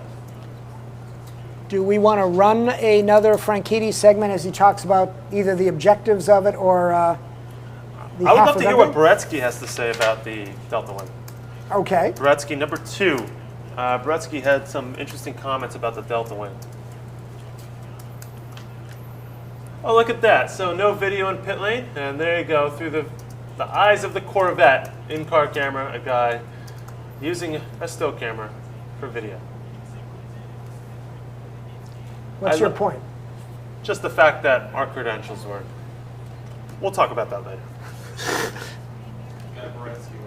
Okay, so this is Boretsky talking. This is Ulrich Boretsky, the guy, the engine developer, the engineer for Audi that has developed the diesel technology, talking about the Delta Wing. Okay, go ahead. So, it may not be a story about engines, but one of the big stories this week is the Delta Wing, and it breaks a lot of holes in racing. What's your take on the Delta Wing project? Yes, Ben Bowlby did a fantastic job, and it needed a lot of courage to do that. And I'm in touch with this project since the very beginning, because we sat together, I think it was 3 years ago, on a rainy day in Sebring for a test, and he came. I never met him before, and I said, "I'm Ben Bowlby, I would like to talk about the project. I would like to have your opinion." And when I meet him, he always says, "You are one of the fathers, because if you wouldn't have encouraged me to do that, I wouldn't have done it." And to make a car with half the weight, half the consumption, half the performance of the engine is a huge, huge step in the right direction. We all have to learn about that, and it gives a complete different image of a car. When you look back in the old films, the sports cars here in Le Mans have an appearance which is very similar over the years, just the color changes and the materials. One was aluminium, now it's carbon fiber, but the overall shape is very similar to what in the 70s, 80s, 90s. This car has a complete different appearance. This shows in the future. Whether the car will look like that in 3 years' time or not, but it makes people think about what can be done to reduce consumption without losing entertainment, without losing thrill in racing. And that's, I can just congratulate Ben about this thing. I really can just congratulate him. Have you had a chance to watch the car on track? Yes, what are your yesterday and already in Sebring when we have been there for testing. It was there for 1 day. It was fantastic to look at that and to see also the drivers, how they are a little bit nervous about the car because it looks so different to what they are used to. So they were a little bit scared about go around corner. What would happen with the car? Will it ever go around the corner? This was one of the main questions in the beginning. Yes, it does. You can see it, and I'm sure if the car would undergo a really budget-founded development process like all the other cars, you would see them on top of the LMP2s, I'm sure about that, with much less power. Don't forget, it's a 300 horsepower engine, small four-cylinder, so, and a very low consumption. This is the way to go. Fascinating. I must say, I always enjoy talking to you. The energy with which you approach the engineering aspect of this race and motorsport in general is in this business, you have to be crazy or really passionate about. The best is both. If not, you go crazy. So you would say you're more passionate than crazy, or more crazy than passionate? Depends on the day and the subject. But for now, with racing, it's passionate. Yes. Thank you very much. It was a pleasure. Again. Boretsky of Audi, made famous by his quotes in Truth in 24 about referencing that the engine of a car doesn't necessarily need to make a lot of sound, much like sex. So he every time we're around him at the racetrack, he always has fans. He has fans now. Who would ever thought that the guy who develops engines would have fans? He's usually the guy in the back off. He's one of the coolest guys in the paddock. Makes it entertaining. Yeah. So what he was just saying about the Delta Wing is, this whole sport is about pushing the envelope, and the Delta Wing is just that. And just because it looks weird, I know we had our comments about the Delta Wing at the very beginning of this when we first saw it and we first saw the simulation videos. Like, that's not happening. That is not happening, and it is. And for them to be running as fast as a ZR1 Corvette, which has a long legacy of data and evolution, I think that's pretty impressive. 300 horsepower. Again, it's been said, half the horsepower, same performance. Yeah. Half the fuel, half the use of fuel. Awesome aerodynamics. But actually, I have to interrupt you guys, because when you say it has this amazing history of evolution, it has the burden of design, in the way the 911 is burdened with its rear engine design. All these manufacturers, the cars need to look like what people want them to look like to sell for the street. See, and I think the point that's going to come forward is the look of that current Delta Wing is not the end of the game. They're proving the concept that less can be equal or more. And Boretsky is one of those guys that's been pushing the idea of automobile racing to push the technology forward.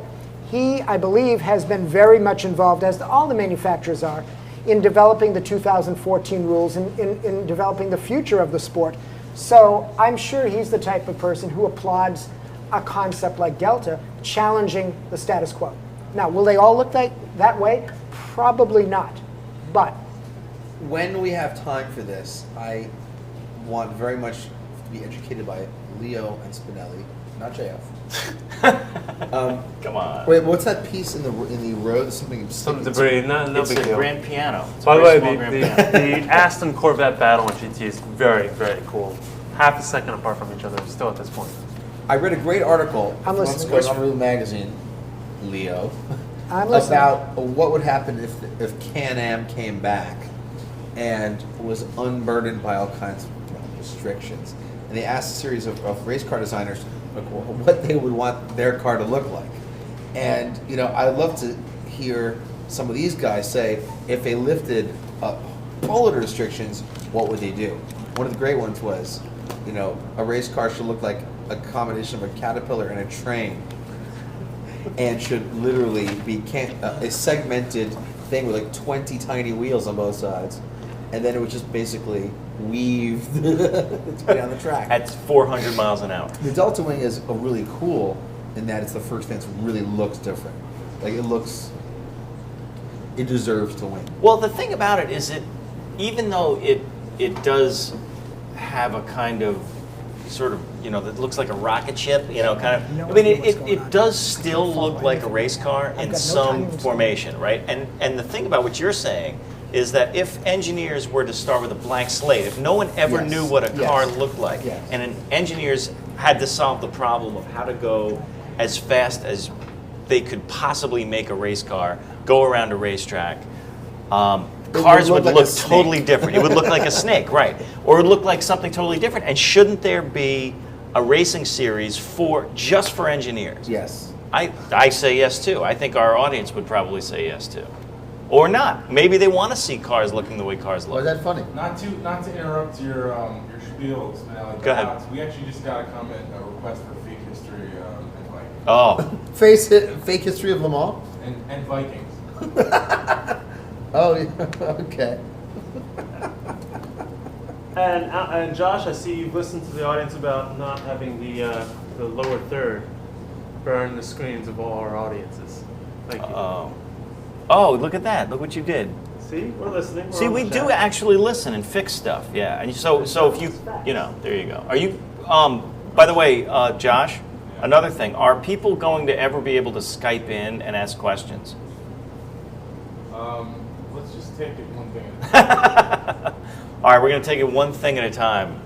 Josh says. I'll be willing to let people call, but we have some ground rules. And we have no control. Yes. We'd be worried what they'd throw up on the We screen. have some really great Oh, comments. they could actually, and it could end up being like chat roulette. Yeah. Where everybody's just Dude, jerking off. Raceroulette.com. Race roulette. You don't know what race you're going to watch. You know, but you guarantees always see something. Now, just some of the comments are, let's see. Boreski, what a great dude. My logo's burned on my screen. And what else we have here? What about the Top Gear Delta Wing? What the hell's the show about? And the Delta Wing looks like a cock and balls. Well, who are the guys from the ambiguously gay duo? I don't know. I mean, it's look. Let's face it. Not that there's anything wrong with that, but there's that that does look like the car, somewhat. Yes. Wait. Actually, somebody is. Just putting it out there. Sorry. Is that a hand? What's? You gonna say something? I'm trying to understand what this comment means. Leo, one of the questions is, what's the difference in power between the Ultra and the e-tron? So both the V6 engines are the same engine in both cars, and they're making somewhere a little north of 500 horsepower, 510, maybe 520. The controversy is how much the e-tron technology is adding to it. 500 joules of energy, kilojoules? What's the concept? Kilojoule, 500 kilojoules, yes. And I've heard in the press it was translating to about 200 horsepower. Right. I've heard in other math it's only 100 horsepower. But you were saying it really is all about what engine, what motor, electric motor. Right. It is all about what motor it is, because that's just the engine. That's just the energy that's allowed to be transmitted at that time. So if you believe Audi's numbers, the answer to the question is they're both running under the weight of 900 kilos, 510 for an Ultra, 710 for an e-tron Quattro. You mean without the? 510 is the V6 turbo. Okay, sorry. 200 is the e-tron tech. Right. 5 plus 2. That's about the same. I mean, it's about 200 pounds. No, 200 I'm sorry, horsepower. 200 horsepower for the Audi, and you were saying for Toyota?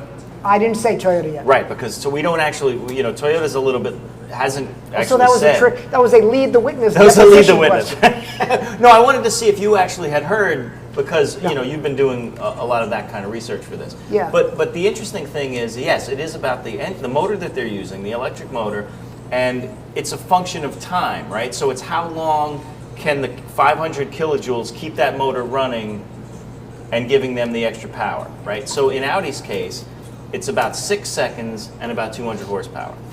Less known about the Toyota, but we do know that since it's powering the rear axle, it's allowed to kick in below the limit for the front axle of 120 kilometers per hour, or 74.5 miles an hour. So it would actually be curious to watch a Toyota versus an Audi, either one.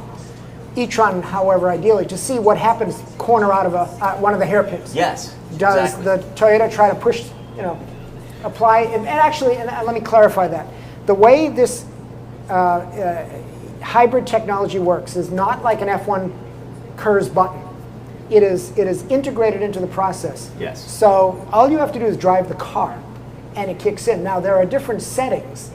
Well, it's interesting. The Audi version is completely automated. Right. And the race engineers can set it for either power or fuel economy.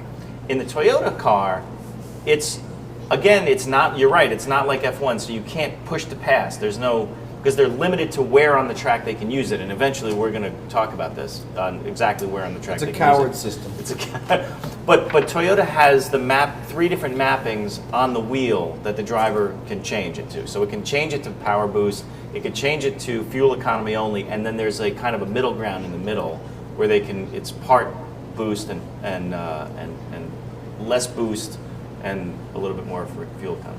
So right now, looking at the live timing and scoring, the 2 e-trons are 1 and 2. And then you have the Toyotas 20 seconds behind. 20 seconds. Leo, just so you know, you'll have timings too. There you go. Okay. There's an outrageous comment here that I cannot verify that I think we're being punked or pranked.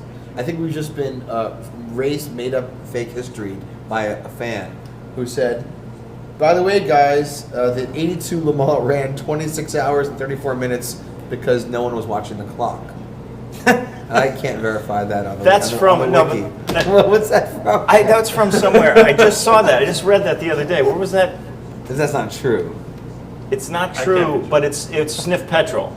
That's where it was on. It was on Sniff Petrol. Okay. It's the Sniff Petrol fake histories of Le Mans. By the way, best website ever.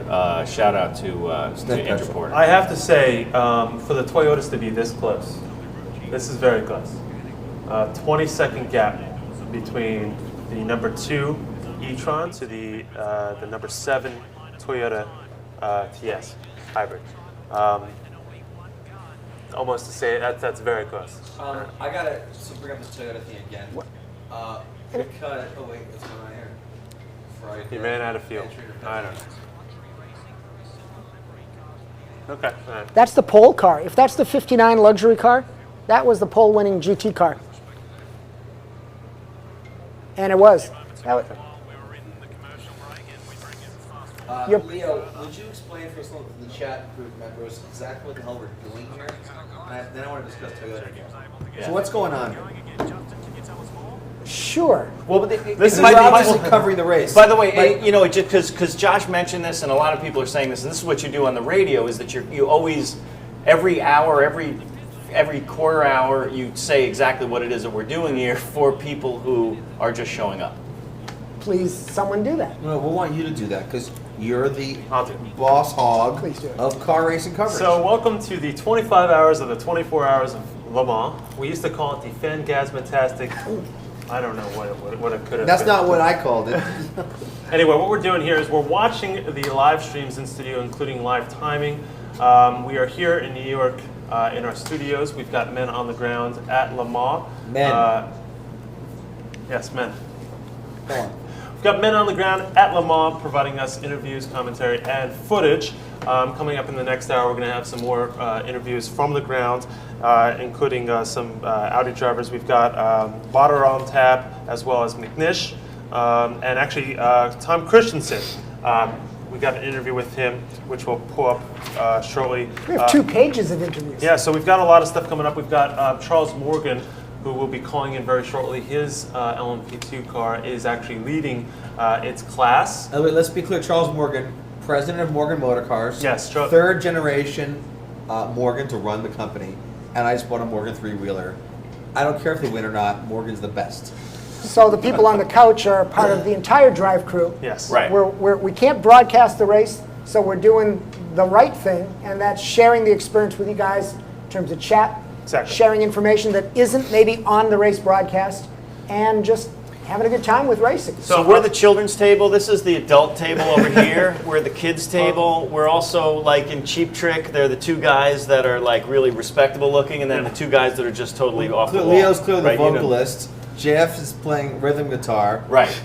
Leo's playing soloing. This computer is just What? And bass and drums. Now, I want to get back to this Toyota situation because we were talking earlier about road racing, Le Mans versus Formula One. But think about the years Toyota was in Formula One.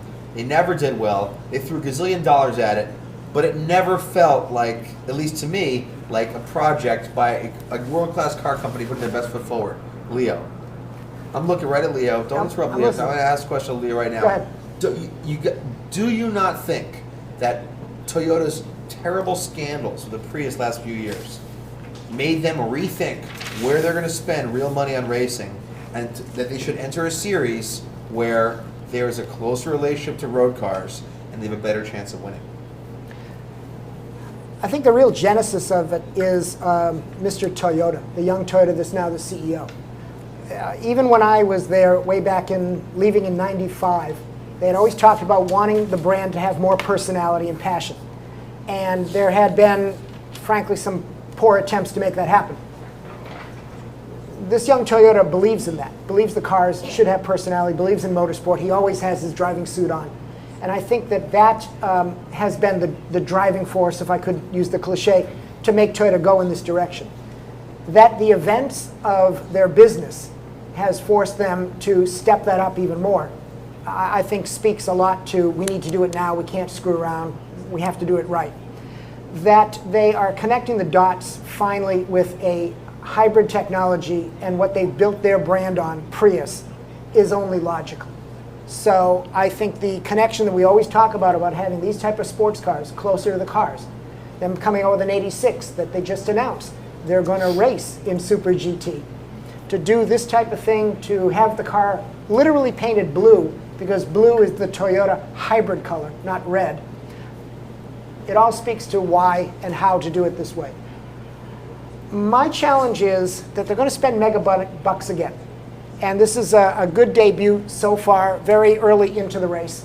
But will the Toyota process be nimble enough to react to the demands of racing and the push from competition? It's one thing to compete in the sales marketplace. It's another thing to compete with mega whatevers like Audi and Porsche coming to P1. Right. In 2014. And everyone being serious. And everyone in the paddock is taking Toyota seriously. There's no doubt. Josh, number 48, we've got Tom Christensen, who is Mr. Le Mans, won Le Mans more so than anyone else, singing the praises of Toyota, really showing how much how far they've come in so little time, and how Audi needs Toyota.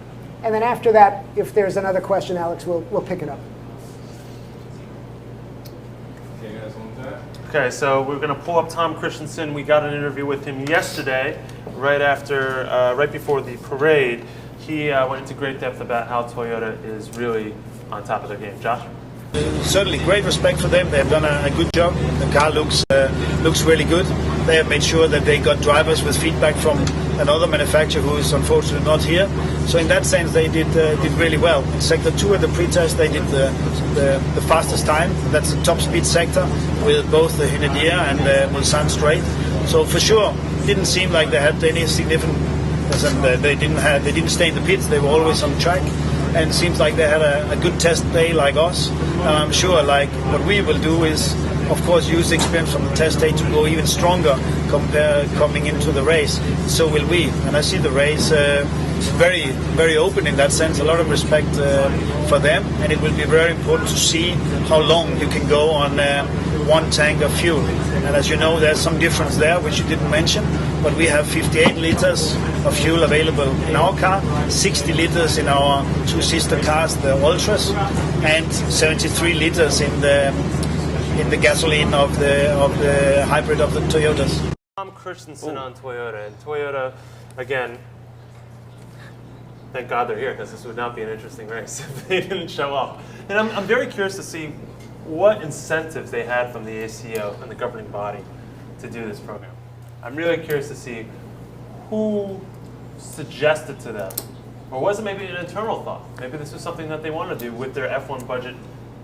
They didn't have to pay any money. They haven't been really in motorsport for quite some time. I think there was an internal motivation to do this. I think the two tangible accommodations already have been, you're supposed to run every race to compete in WEC. Yeah. but they weren't ready for Spa. So they got a pass for that. Number two, I know that you're not supposed to run four-wheel drive, but there was a little bit of a combination to help Toyota to make sure that the Audi e-tron couldn't fire up their hybrid below 120 kilometers coming out of a corner. And I do truly believe that every manufacturer and every racer says they want competition. That pushes everything forward. So Toyota being here, Toyota doing a good job, I don't think there's a lot of doubt to that. You know, you've got a small 3.4 liter normally aspirated motor pushing a 900 kilometer race car around, and it is challenged. I think 900 kilogram. Sorry, did I say kilometer? Pretty long car. That was a fast car. or fast. I think the question will be, will this new motor be able to last for 24 hours? We may have a crash. Yes, it's an accident. LMP2 car. P2? Yeah. Number 29. Getting And that looks like the chicane. That's one of the Nissans, right? I believe it is. I'm impressed with the global feed, the super slow motion, 200 frames per second. Good job, guys. That's very good. I'm loving that in MotoGP, by the way, too. And well, F1 pioneered it. Oh, that could be our. Wait a minute. Please not be Morgan. That's right behind the Delta. That's the Lola. That's the Ihara's car, but we're not sure who's behind the wheel. Number 29. P2 Lola. Judd? Judd. It's Judd. How are you, Josh? I'm all right. What do you got? P2 Lola Judd. Wait a minute, was that... They were leading. While you're thinking about it... By the way, they were leading. Who was? They were leading in P2.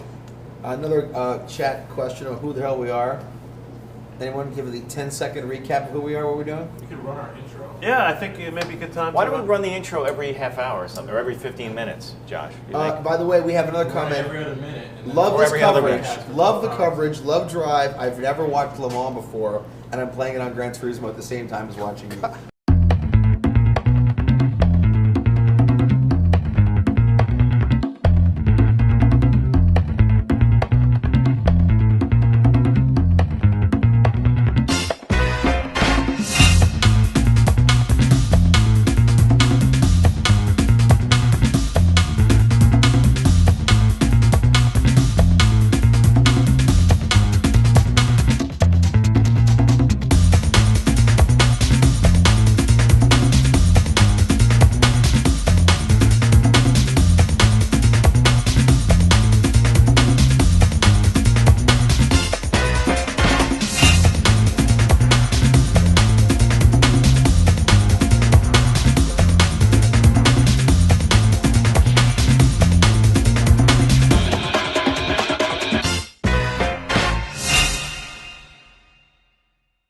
What are we? Who we are?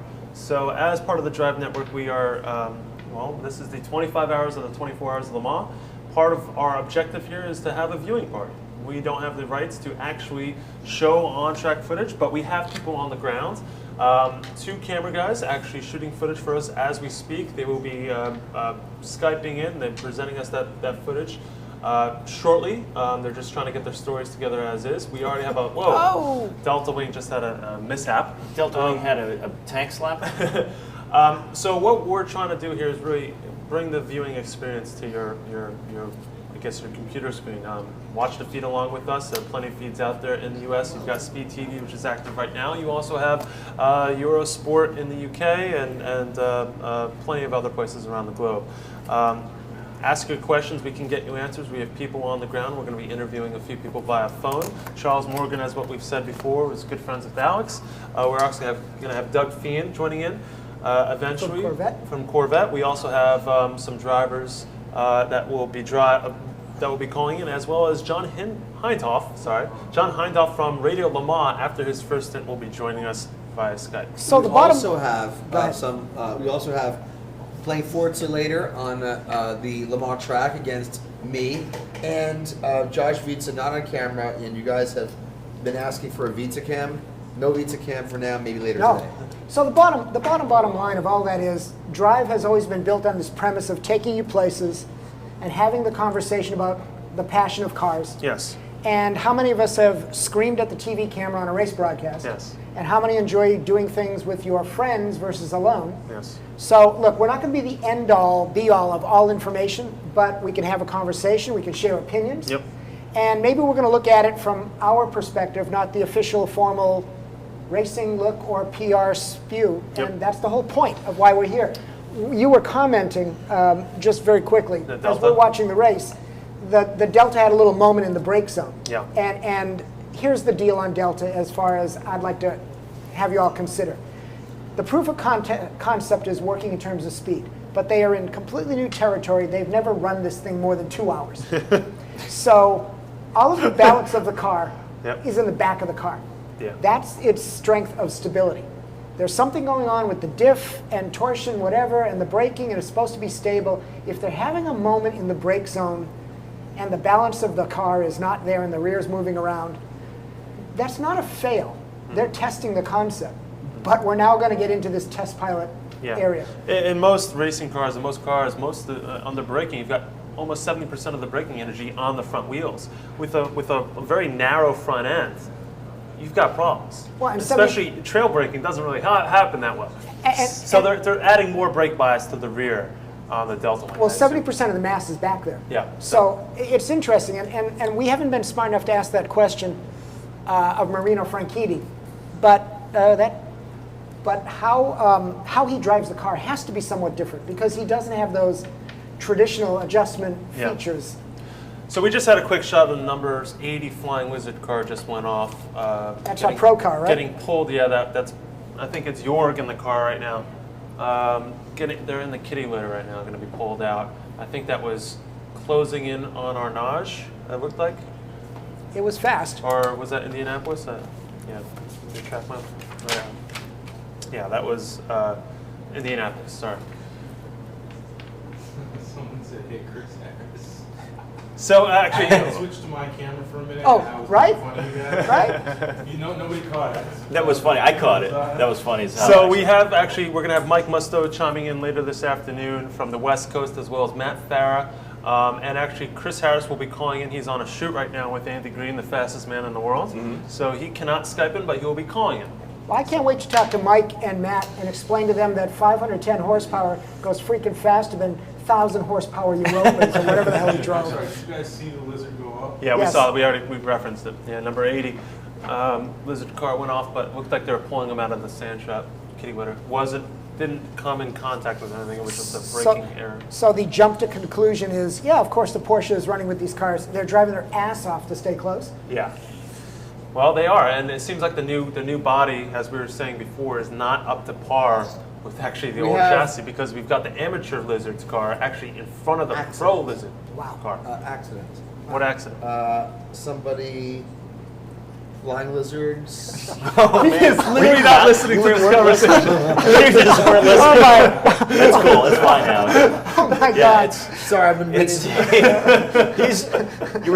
Were you surfing Gum Girls or what was that? That was Gum Guzzling. The question was asked: How can you tell the two Porsche Flying Lizard cars apart? The Pro car actually has the yellow stripe on the windshield as well as the yellow mirrors. The blue is the AM car with Seth and Spencer Pompelli, and also the Pro car has the new aero updates for 2012. While the amateur car, the blue car, has the old body and aerodynamics. And that would be a wider nose for the Pro car, which also has the green numbers. Yep. And the narrower amateur car, Pro-Am car, is orange numbers. So look at the front fenders. The front fenders for a wider track, but that's hurting the aero on Mulsanne. So the amateur. We're conjecturing. By the way, the Flying Lizard amateur car is doing 4-second laps.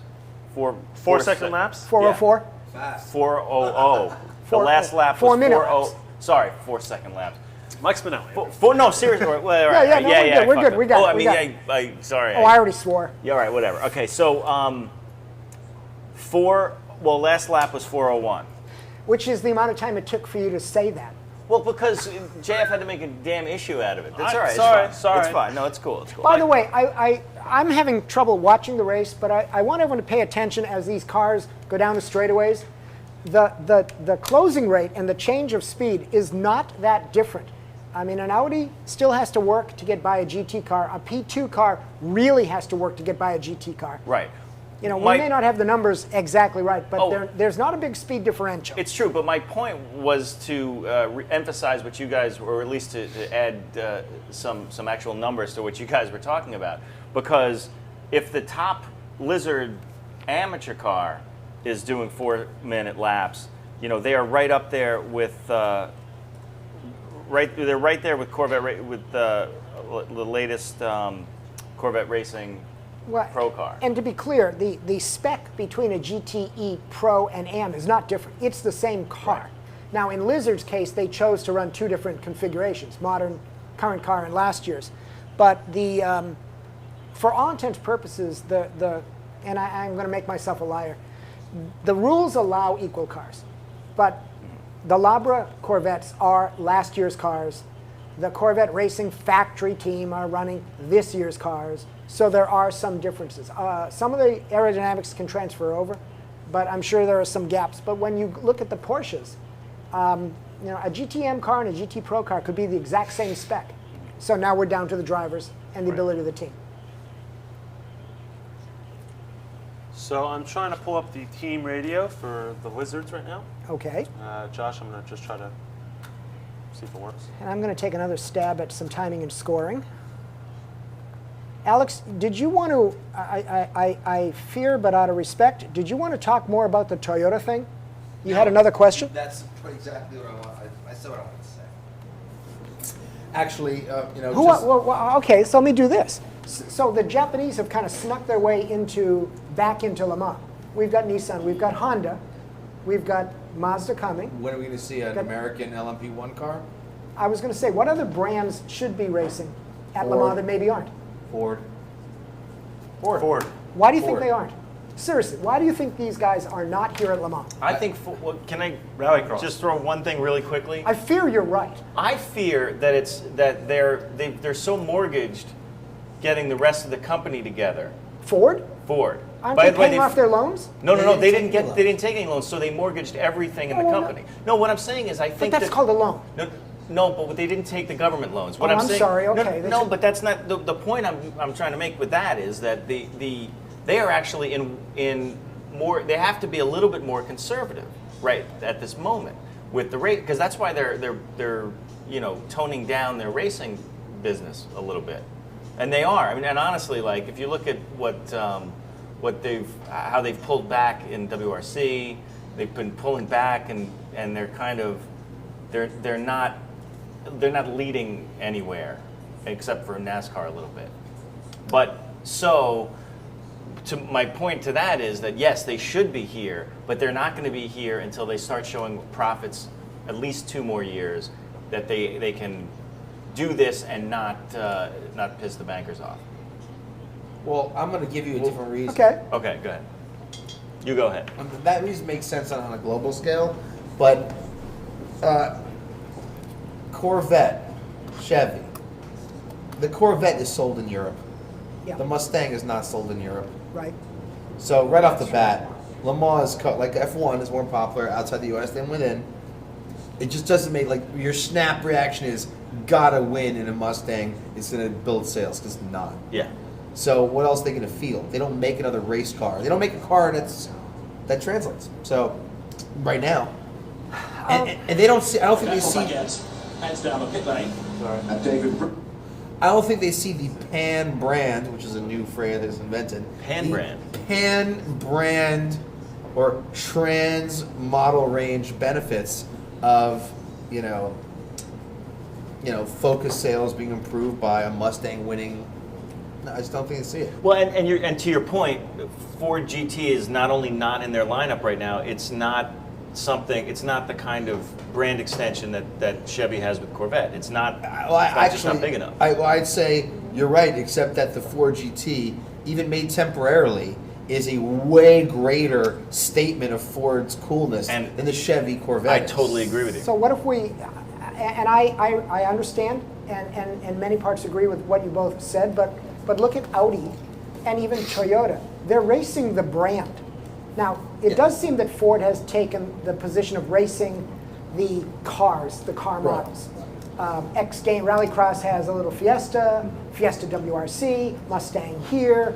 But what if they raced the brand? Because I thought I heard Mullally say that he wants Ford to go back and be a global brand, not just an American brand. And to your Pan point, the Far East is going to matter for all this, and they love their racing and this type of car. Financials aside, because I bet you we could find bigger budgets being spent on other things within the Ford infrastructure. Is there a purpose or an opportunity to race the Ford brand or a Ford motor in a prototype car? Well, look at it this way. EcoBoost. I mean, but you're right, and that's exactly it. I mean, that's exactly why Hank went into Europe and it went heavily into Le Mans. You know, we like to talk about the Ford versus Ferrari rivalry, but ultimately it was about Ford Europe and Ford Europe sales. So it was about exposing Europeans to Ford product and the Ford, banner. And they made their point. And they made their point spectacularly. So- and look at how well Ford's done in Europe since then. So you said something alarming to me, but the evidence seems to bear it out. If they're cutting back their budget on WRC, and, By the way, Delta Wing in the hits. and WRC is their European racing effort, that would undermine needing to go to Le Mans if that's their performance side. So we've got two things happening right now.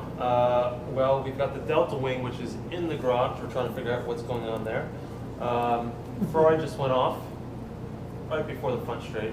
There's one other thing on the screen over there. Yeah, there's one other thing I want to bring up is that we now have a live feed, static shot from inside the #1 Audi R18 e-tron. And Audi.tv, again, this is Audi.tv, you can watch along at home, has this in-car shot with telemetry, which is absolutely awesome, and it looks like they're going to have this for the entire time. Very cool. And even a track map to tell where the I buttons just are. got really excited about this. What? Look at that. What, Look at that. about map. what? This whole thing? The drive coverage. It's good to hear it. By the way, Ferrari's back on. They were Mello was in the sand. Well, and we're seeing a lot of GT cars go off or slide off or do some things, and clearly a function of the intensity of that GT battle. Yeah. And we are early into the race. This is going to go on all 24. Okay, can I just throw one thing in? Because Please. a commenter, Mini Motoring 2, says, I love that, would love to see Pagani in Le Mans. Now that's a brand. What, did you just mention that? No, no, but someone here just said Pagani, and I realized it's the same guy you're talking about. It wasn't you, it was him. Sorry. All right, so as long as it wasn't me, it was this guy. No, but so in other words, talking about brands, talking about that perfect P1, I mean, eventually, this is like 5 to 10 years out for them, and they need to make obviously a lot more money before they can get into Le Mans racing. So not to But bring it it would all be a down. very cool brand. But not to bring it all down. What does racing do for a brand? I mean, does Pagani, does an Uber brand, the ones you visited and driven, Yeah. do they need to race if they've got a huge cachet anyway? Yes. Pagani Allow has a me to racing answer background. that. Keep that in mind. He's designed race cars. Okay, so And he's worked on racing teams as a young person, I guess you would say. oh, that's Which, him. Yeah. which gave him the cred to launch a supercar company. There is no faster way to doom supercar sales than to bring a supercar to a race, because invariably they lose. And how many Lamborghinis do you see outside of Spec Series? It's a very good point on GT1. See, I would argue that the only brands that really race because it's in their ethic or blood is Ferrari and Porsche. Yes. Everyone else, frankly, had an agenda to establish some identity or some brand personality, some point. Toyota, to your point all the way back, is trying to say, hey, hybrid is better than just being a Prius, and they're trying to say the brand has some passion. Audi was going through their own problems of I can't find the brake pedal, Right. and they got into racing to prove themselves and TDI technology. Ford, you made the case about establishing a beachhead certain places. I would argue that if Peugeot were still around. By the way, we're doing Marcel Marceau over What's here. What's going the on? problem? Yeah, there's a technical. My coffee. It's like, Oh, JF took That's the Josh's issue? coffee. which one's your coffee? The one that was sitting But here. no, wait. Let me just pay my respects to here, Leo take for a that. second. 'Cause mine's Leo, here. who's making sure that this is a professional. I wore a goddamn tie. You're keep this professional, and people, the commenters are saying this is really great. It's Leo's show. No. It's No, not. but there's commenters saying that, and I'm saying it's great. So I'm also going to go back to Ford, Yes. which is so to Peugeot, Yeah. which is Peugeot has the inverse problem of Ford, which is that they're already well known for losing to Audi. It's true, although they make great cars, and so for them to somebody at Peugeot is probably saying, unless we start selling cars in the U.S., let's get out of this business because it just makes us look bad. Well, the thing about the French, though, is that they've been. I mean, you're going to talk about racing heritage. No, wait a minute. They were the French. The French have been racing cars for 115 years. They were one of the countries that started racing. Yes, they were one of the countries that started racing. So the fact Bolivia that, was the other one, right? what Bolivia? Yeah. Bolivia and France. So anyway, yeah, talking about racing heritage, Peugeot, having them out is actually they're in a weird. It's a moment in time. What I'm saying is they're in a kind of a weird It's twilight embarrassing. world. They're in a twilight world of, do they need to race? Yes. But yet they do have the heritage. Well, Beretsky made the comment in our uncut plug for one of our videos that it really came down to a new board of director who was making a statement against another board of director to make a corporate point and basically lobbied the vote to kill the program and used the financial condition of the company, to your point about Ford, as one of the reasons. Everything you imply about the French and racing, I would believe that this is a moment in time for Peugeot. And Peugeot was part of Citroën and that whole conglomerate. It's a corporate PSA. problem. I mean, it's a money problem. But this is the Ford money problem, and they may, again. I suggest the money problem is not as big as you're suggesting. I think that but I don't think Ford has the problems that Peugeot has. No. I think Ford needs to be. I think Ford has a corporate So here's what responsibility thing. Here's what I think. No, I'm not. No, it's fine because I'm not explaining that well. But go ahead. I don't think it's all financially driven.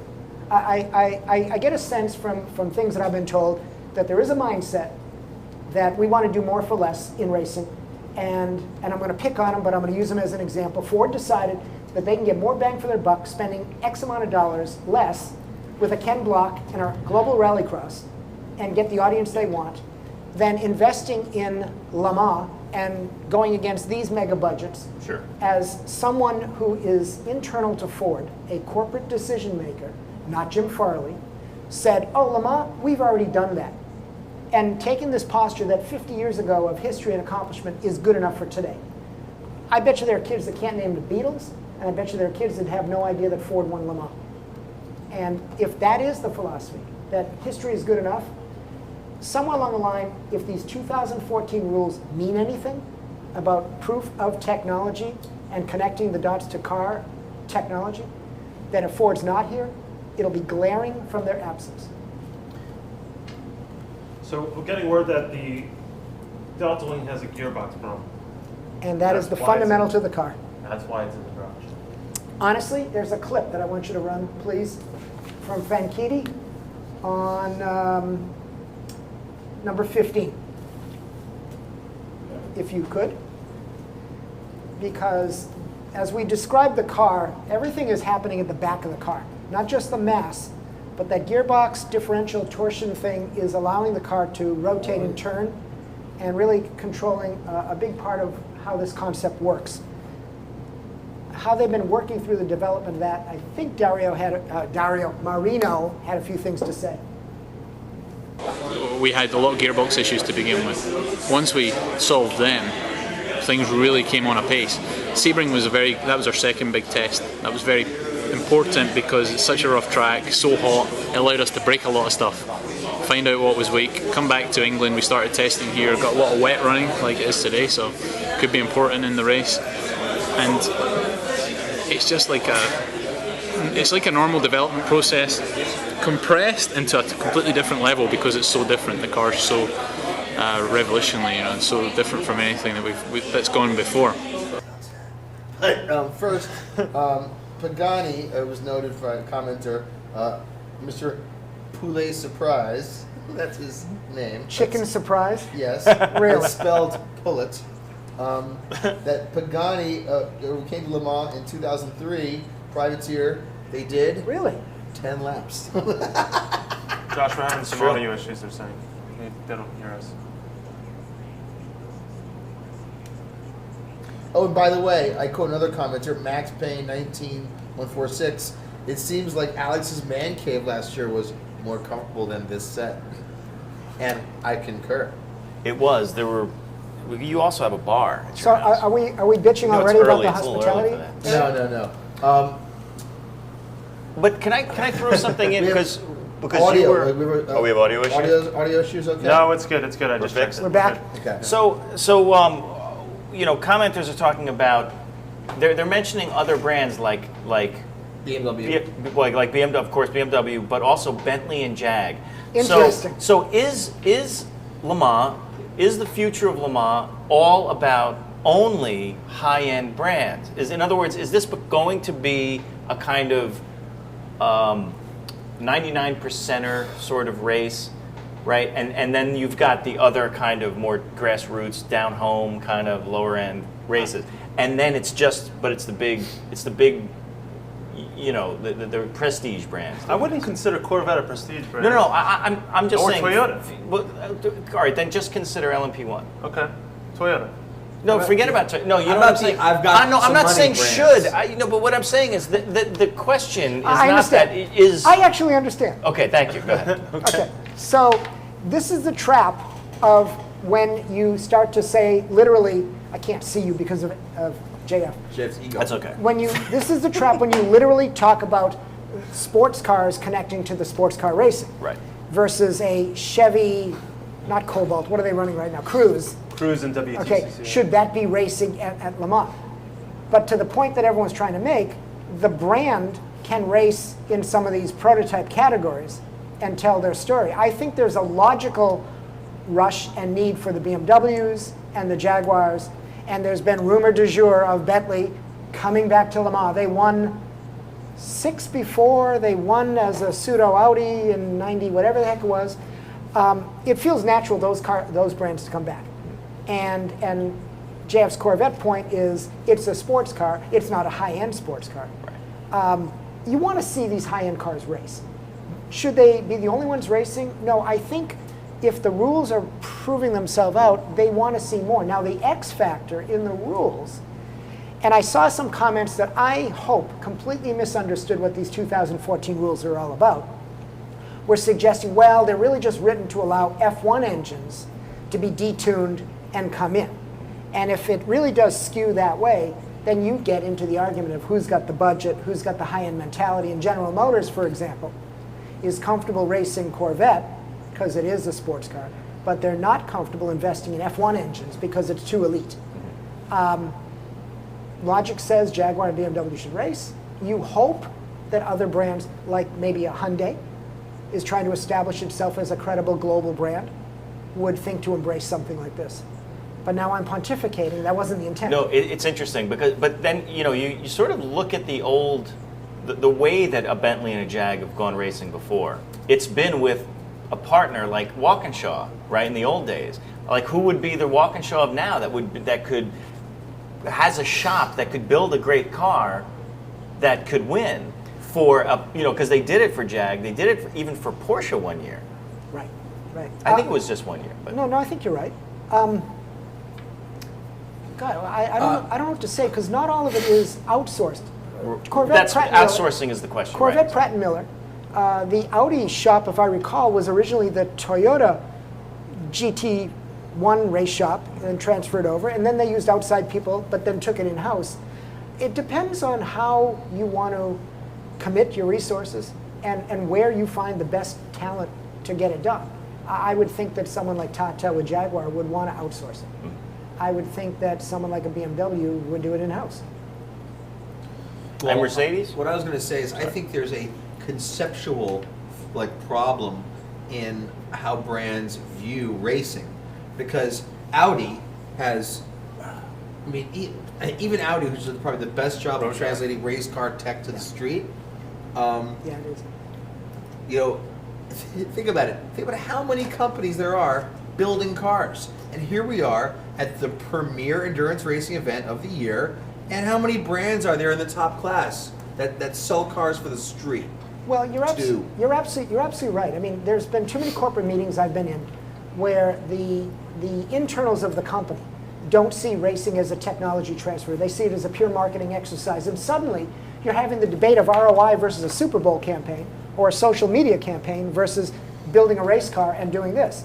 And I've been in too many meetings, that sounds too I-ish, but I apologize, in too many OEM corporate meetings where they see this as a niche.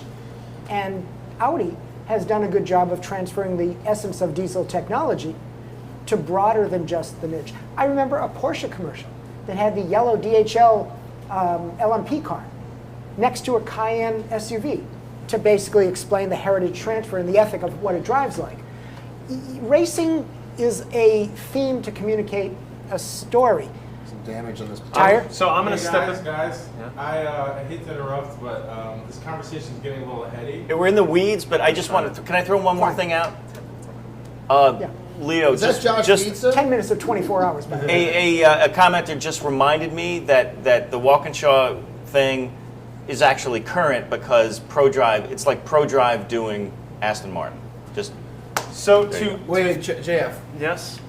Many people are asking where they can buy Drive T-shirts. Okay, so let me do a recap right now of what's going on. So you're watching the 25 hours of the 24 hours of Le Mans here on Drive. A few things going on. In about 6 minutes, 7 minutes, we're going to get a call from the circuit from our guys on the ground. We're going to give us an update of what's happening over there. In the background, you're going to see a live feed from the #2 Audi with Alan McNish. This is one of the e-trons, a very cool feature. Go to Audi.tv. Just literally Audi.tv, you'll see this feed up here. Very cool feature. You actually see, like in F1, the curves, and it will turn green when the system can automatically use the extra electric boost on the front wheels, and it will turn red when it says they're out of the zone. So I just spent 2 laps before watching that battery go green and red, and discharge. And there are 7 zones around the track that can use and you can actually watch which zones it is by watching that battery. Questions about the Drive T-shirts. They are not on sale yet. We are going to be giving those away later in the broadcast with some challenges, I guess you could say. Yes. You do that. Yep. I would like to devote half an hour just reading the comments out loud because they're getting amazing. A few other things. We're going to be heading to a break very shortly. We're going to head to a break very shortly at the top of the hour and head into our whoa, we're coming up on 3 hours already of doing this, and it seems like it's been 10 minutes. Josh, how are we doing technically? Everything all right? Yeah, Josh behind the camera with us, who's going to be sitting there he's already sat there all night. Wait a second. I got to read a comment here. Who's that fracking guy telling Leah to wrap it up? That was a great topic. And that's Josh, the producer behind the camera. He's in charge of this whole thing. He was here until 3 o'clock in the morning, making sure this is all technically right. And also, to be clear, I'm not Chris Harris.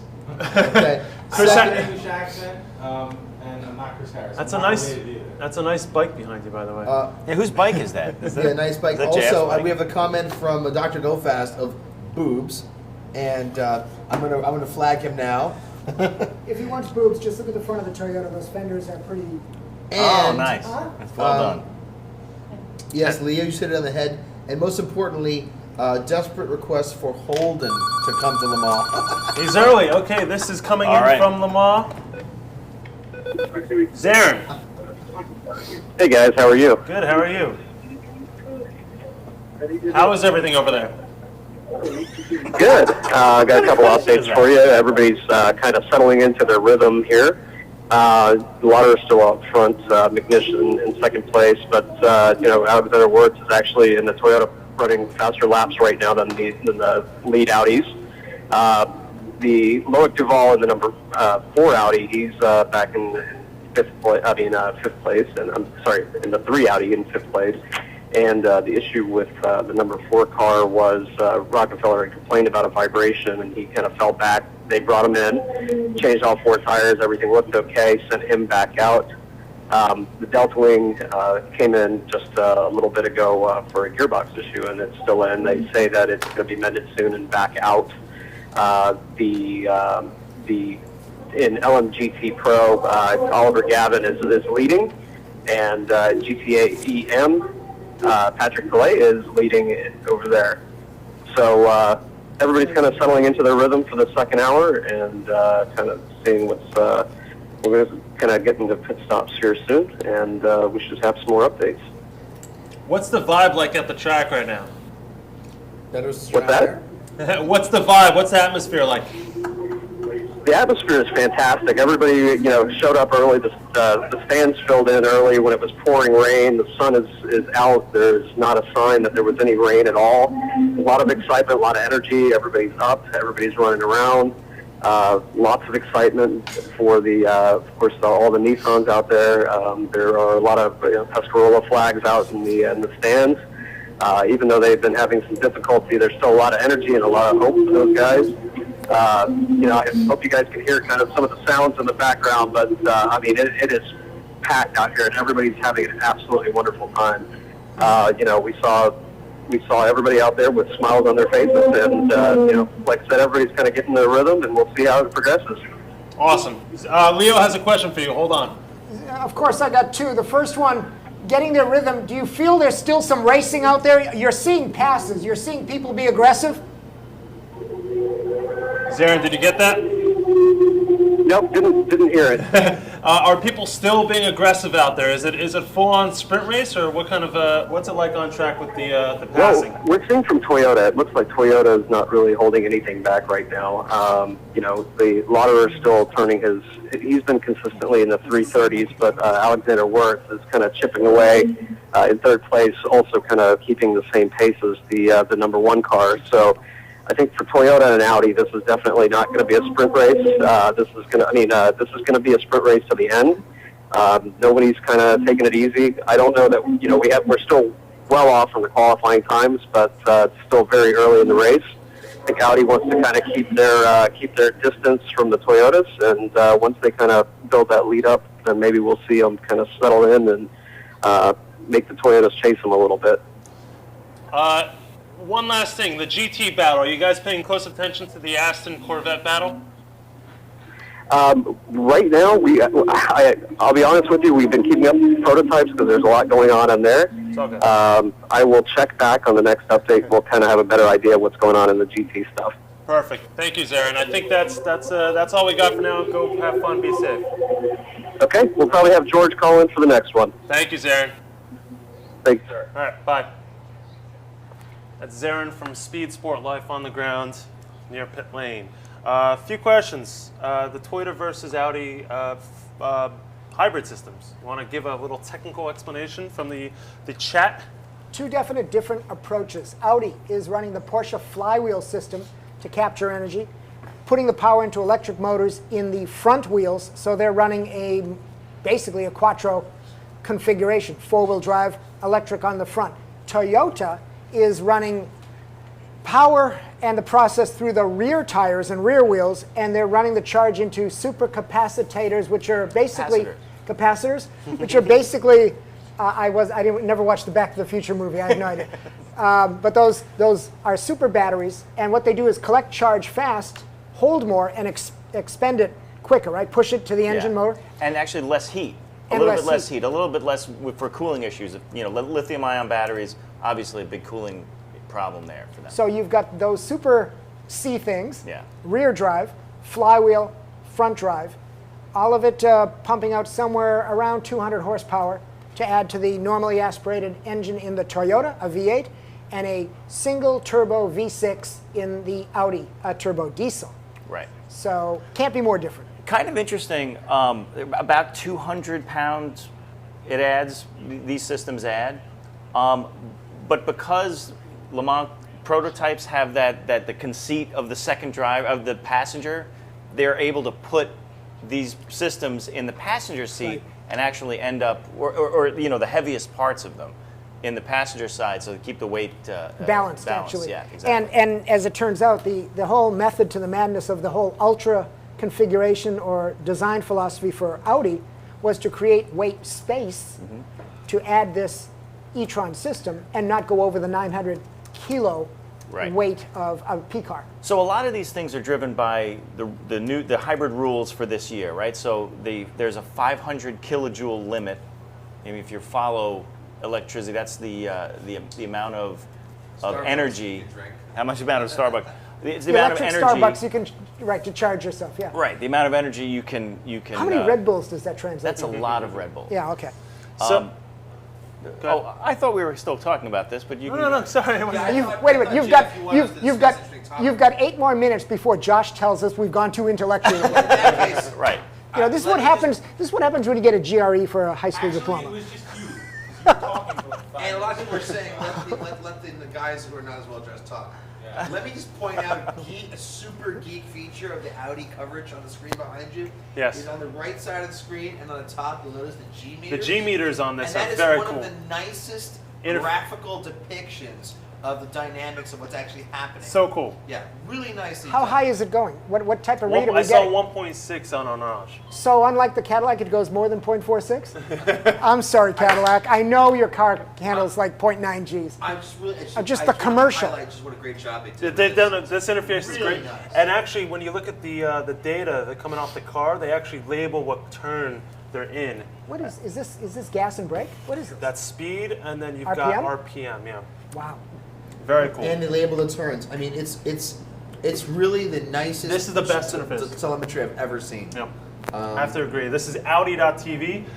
So at this point, we were just talking about Toyota. We're going to go to a break with Tom Christensen talking about Toyota's success so far through practice and qualifying and test days. After that, we'll go to a intermission, and we'll be back at the top of the hour. So the Audi guy is pumping up the competition, so when they win, they'll look better? We'll see. Okay. Josh?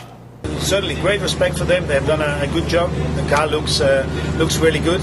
They have made sure that they got drivers with feedback from another manufacturer who is unfortunately not here. So in that sense, they did really well. In Sector 2 at the pre-test, they did the fastest time. That's the top speed sector with both the Grenadier and the Mulsanne straight. So for sure, it didn't seem like they had any significant. They didn't stay in the pits. They were always on track, and it seems like they had a good test day like us. And I'm sure, like what we will do is, of course, use the experience from the test day to go even stronger coming into the race. So will we. And I see the race very, very open in that sense. A lot of respect for them, and it will be very important to see how long you can go on one tank of fuel. And as you know, there's some difference there, which you didn't mention, but we have 58 liters of fuel available in our car, 60 liters in our 2 sister cars, the Ultras, and 73 liters in the gasoline of the hybrid of the Toyotas.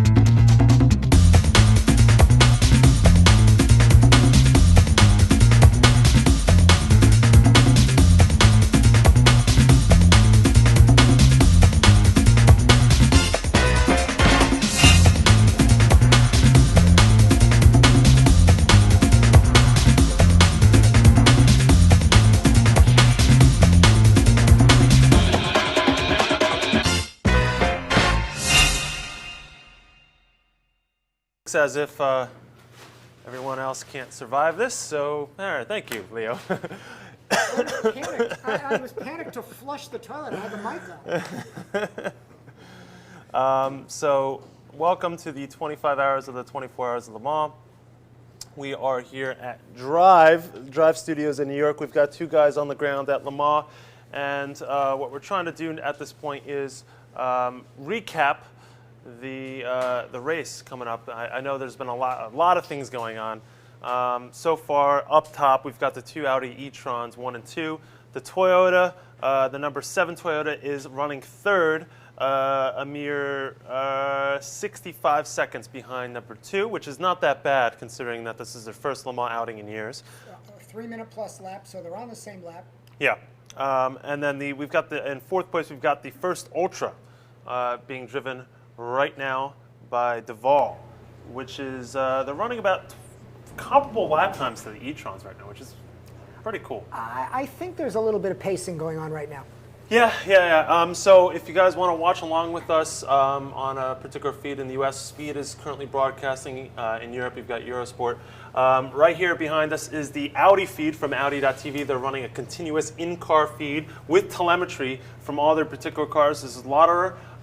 We had a few opportunities to meet up with some of the Audi drivers. We'll get to that shortly. Again, we've got people on the ground at Le Mans sending us updates. We also have, I think Charles Morgan will be calling in very shortly. Charles Morgan of Morgan Motor Company, who has he's running a car in P2, which was actually leading at the beginning of half of the race. You know, we were supposed to call him to arrange that.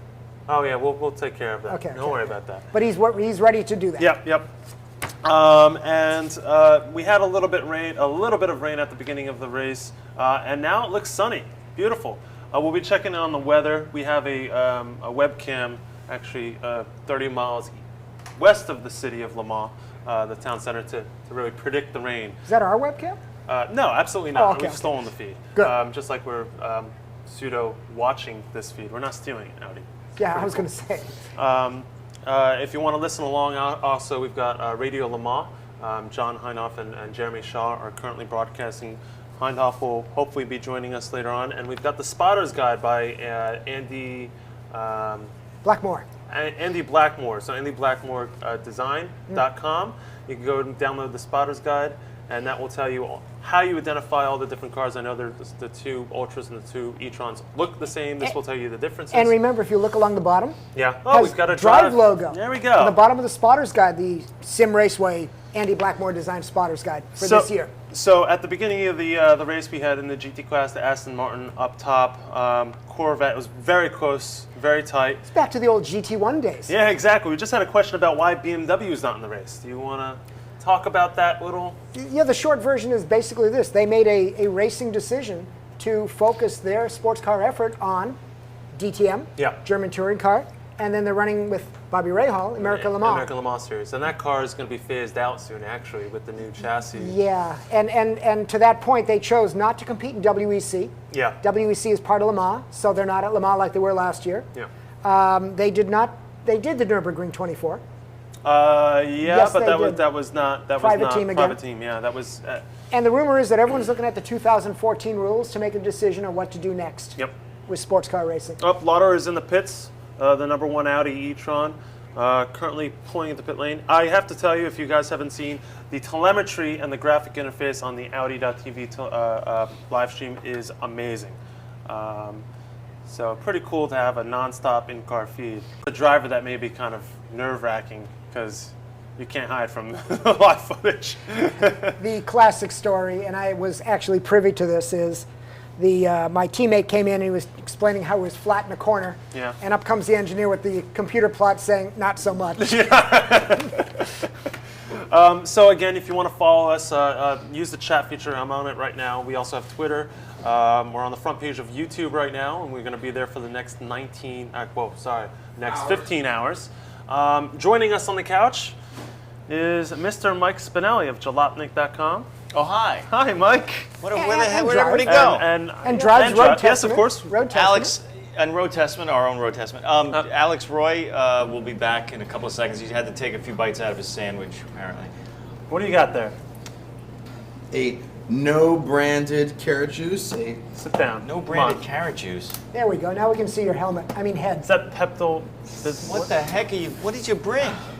I can't show it on camera, but if you switch to this camera, you won't see the brand. If you switch to this one. You know what? I have 2 things, 3 things, but they're all over here. You have, look at all this stuff you have. It's like you've got liquids and ointments and unguents. Handsome. You know what the hell is going on? That's why I have this noble girth. Now, let us return to the issues of the day. By the way, Leo, are you keeping track of the Goodyear bringing in more robust left tires? Yeah, the point is that Speed has now cut away from Le Mans on TV Right. to NASCAR, Great. which is an American icon. It's And fantastic. I'm sure they're covering it on speed.com, but we're not going anywhere. No, we're here. We're here. Look at those NASCAR tires. Awesome. Goodyear. So they're bringing in. That was, by the way, that was a very complex joke that you guys Missed? Yeah, well, because I forget that you're not. We're actually now watching NASCAR because Speed has moved over to. Which is why we're doing what we're doing. And that's kind of why we're doing what we're doing. Where am I looking? By the way, where's the which camera is that? All right, good. You should look straight ahead. I'm just looking at that thing there's that. a monitor that shows you which camera's on. No, I understand this, but there's another camera somewhere else that Which is shows not- how that fat one's we so are. unattractive. Oh, there's the other one. Okay. Whenever No, that just- camera goes on, Didn't I we just go feel- over this? It looks a lot. This one looks a lot better than the other one. I also like to point out. I also like to point out, thanks to YouTube and our partners over there. Now, when you search Le Mans live stream in Google, we're one of the top results that come up. Fantastic. This No particular way. live stream. Yes. But are you Boy, will they be disappointed. Are you laughing at how I placed the pillow here to conceal my stomach? Two things. First of all, the girth blocker, Alex's girth blocker. So that's kind of cool. It's like a Hans. It's like you know the racing seats have like the head protection side Right. things. This chair should have the same. Also, commenter Bottom Layer, who is a longtime commenter here, noted that you thought you brought Ensure, but you didn't actually not bring Ensure. Ensure, You it's- brought it's, you brought some coconut sort water. of coconut water. It's coconut water. No brands. As a no brand coconut Except water. for Drive and Pulitsai 144. Exactly. And apparently Apple, but as everybody's noticing that we are all Apple geeks, but not fanboys, more like just nerds. So now it's going to be dangerous because I have timing and scoring. Oh, you do. You got it working. Oh, yeah, I got Okay. mine working so far. Cool. And it's interesting to compare. The F1 timing and scoring shows you the sector times from what you can get on the internet. So you can really track how the cars are performing through the various parts of the lap. Here, obviously, I guess we're just getting, why does it show that the number one Audi is out? Out means pit. Out means pit. Yeah, they haven't actually figured that it's the French. They haven't figured out that we have terms for different Well, things. no, if this was the French, it would say surrender. Wait a second. How many emails hey. am I going to get on that? Sacre blues! Well, you know about the Italian Navy, right? Yeah. How do you see the old Italian Navy? No. Wait, How does the joke it's go? the glass bottom You boats. can't screw up the joke. Why do the Italian Navy have glass bottom boats? To see the old Italian Navy. Sorry, I screwed it up too. Why does the new Italian Navy have glass bottom boats to see the old Italian Navy, Navy? exactly, So there you that's my offset for the surrender You joke. have no decency. Sorry, Respect for history. at long it last. says out when the driver unplugs. Got it. And it's so the way. Okay. Just so everyone knows, the way live timing and scoring works, so that they always know when which driver is in the car. There's not a person there watching to see who gets in. The helmets of the drivers have transponders in them. Right. So as soon as you unplug, the live timing and scoring says that there's no driver in the car. That's why it says out, actually. When they plug back in, the live timing and scoring from the helmet will say, this is this driver. So that's how it's all automated. It's all, there's no one actually watching to see who gets in the car. Yeah. So when there have been stories, we won't name names, but when a driver wasn't ready and another driver had to get in his place, but his stint was already done, he would just put on his helmet and plug in, and the live timing would not be able to tell. Hopefully this doesn't still happen. Did you know that when it rains, you have an umbrella, you can open it, and then the water doesn't touch your head? I don't know why you're being a dick, but what the hell is that? I'm trying to. Technology. By the way, there What's is. it all about? By the way, So now I'm actually starting to follow the race. Do you realize in GT, for all of the Aston versus Corvette, we have a one pit stop strategy to this point, and a Ferrari is in P1, the AF Corsa. Oh, but it says he has 2 pit stops. Mine says Maybe put on one. someone He just else's went in. helmet. He just Okay. went in. He just went in. Wow, why is yours lap? Okay, I get it. He just went in. Damn you, Verizon. Milner is probably going to take the lead from him in the number 74 Corvette. And yep, AF Corsa is coming out of the pit lane right now. So if you guys are curious, We don't know that because on our TV it's Greg if you're Biffle. in the US and you are looking for a feed, live.lemans.com. Sorry, if you're watching Le Mans, live.lemans-tv.com. Sorry. Live.lemans-tv.com has a live feed from the ACO as well as live timing. Has anyone tried to find the continuation of the race coverage online? It should be somewhere. Many people are watching it. Why aren't we? What? Sorry, I couldn't hear you. We should find the online coverage of the race. I just said that. That's what I was saying. So, I'm sorry. Live.lemans-tv.com. Watch my little netbook blow up. But that's it, right? Yep. How you guys doing over there? We're doing fine. And by the way, I just want to let the commenters know there is no tension between me and JF. No, we love each other. It's just that, you know, really? He's just an overbearing jackass, and you're man boobs. Man boobs, right? Exactly. Hey, wait a second. So we actually, you know, we're on a radio station in St. Louis. We had a morning radio show. Was this a joke or a real thing? Because you had me fooled. JF and Except when you went to the call letters. KOCK radio. We were man boobs and the chimp. Because you were the morning show. It wasn't Yes. like dick jokes. It was a rooster. Yes. Rooster. Yes. KOCK. These inside jokes are becoming tedious to me. Let me Whoa! You're the master of inside jokes. Let me cite a joke that never gets old. God. Creed shreds for 1,000 yasayas. Yeah, If you have to ask, look it up. Wow. So there is no tension between Spinelli and I. No, there's no tension between. No, me and there's JF. more like mention. That's All right, a Yiddish. Hey, does anyone have a Le Mans question for the chat people? Okay, let's. Do you want to take care of this? No, one? I don't. Does anyone have one relevant to maybe like Le Mans? Question is, who do you think is the greatest Le Mans driver of all time? Fangio. Did you win? I don't think so. Wait, I mean the greatest, not the best. I don't think he raced in Le Mans. I'm not even sure he raced Le Mans. That would answer. Now, he did drive the Corvette SS at Sebring, but I thought that was to test it for Zora, whatever the heck his name is. Dunkov. But we have to look if he must have raced at Le Mans. And the Delta maybe is going back out on track. Yeah, it's going back out. I just saw something very interesting. By the way, what is this? Speed went back to... Because the Delta. I don't know. Really interesting. I just noticed some flaps on the back of the Delta that were movable. I saw this at Sebring, and no one would talk to me. It's got a little rheostat motor, and those flaps are controlling the balance of the car aerodynamically. And they seem to go up into the air like a gurney, and then they go down into the tunnel to create more turbulence down there too. What's the Le Mans rule? What's the FCO, There is no ACO, rule and with these FIA There is no rule The- with this. for This is active- open category. Well, So rule, talk wait, about wait. Just let me keep, because I mean, just so we don't, because I just wanted to finish the question. And by the way, the tension is formed. I can feel the tension. No, I know, but this is, I just want to run into the thing where we're sort of, the question is, what's the rule on active aero in Le Mans? There is no active aero allowed. Okay. How long did it take to get there? But yes, but because the Delta is running an uncategory, its own category. It can do anything it wants. It can do anything it Let's wants. show some more respect for the commenters, because the list of suggestions for greatest Le Mans driver ever is colossal. Furthermore, Fangio was almost killed in the 1955 Le Mans 1955, yeah, I just disaster. read that.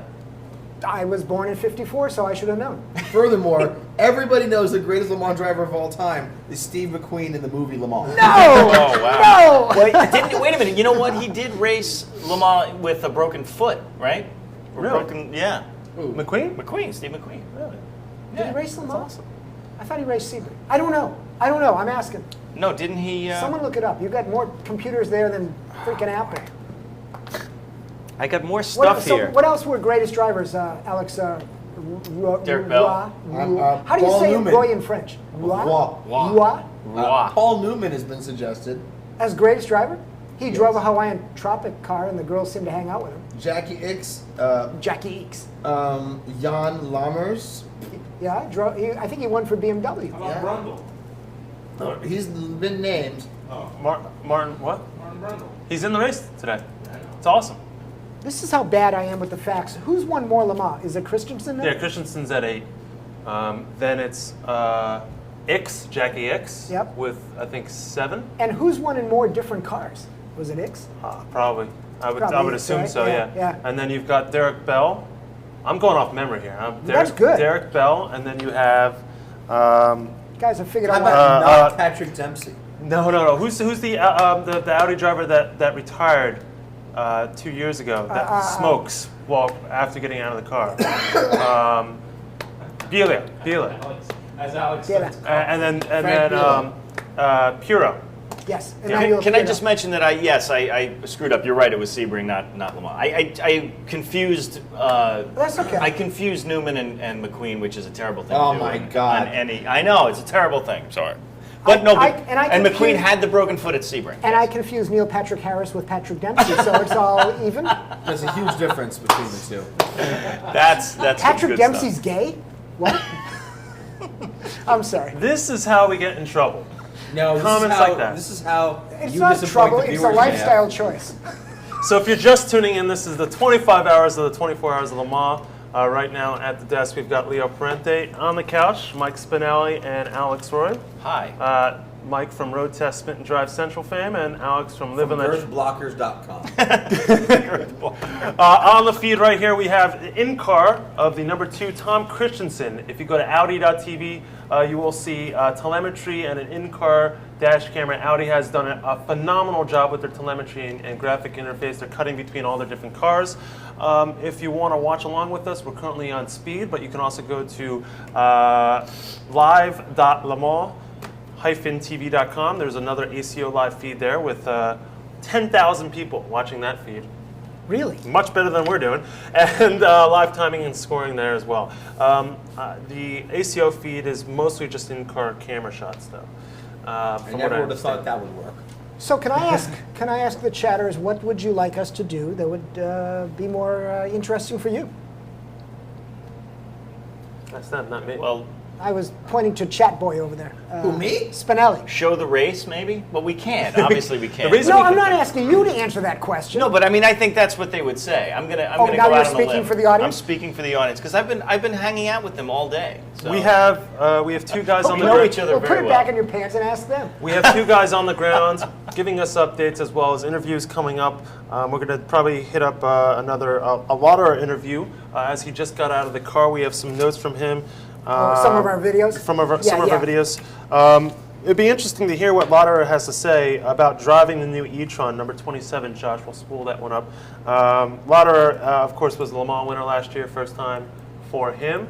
And he had the famous ending of the race that no one really knew about as he nursed that car to the finish last year with a punctured tire. To that point, if you want to go back to back, look at 33. And it may be relevant because we're seeing a lot of traffic this year again. Cool. Maybe 33. Yeah, 27 and 33. Josh, tell us when you're ready on that. Yes, so a question in the chat. All the Audis are being identified by the LED lights on the front.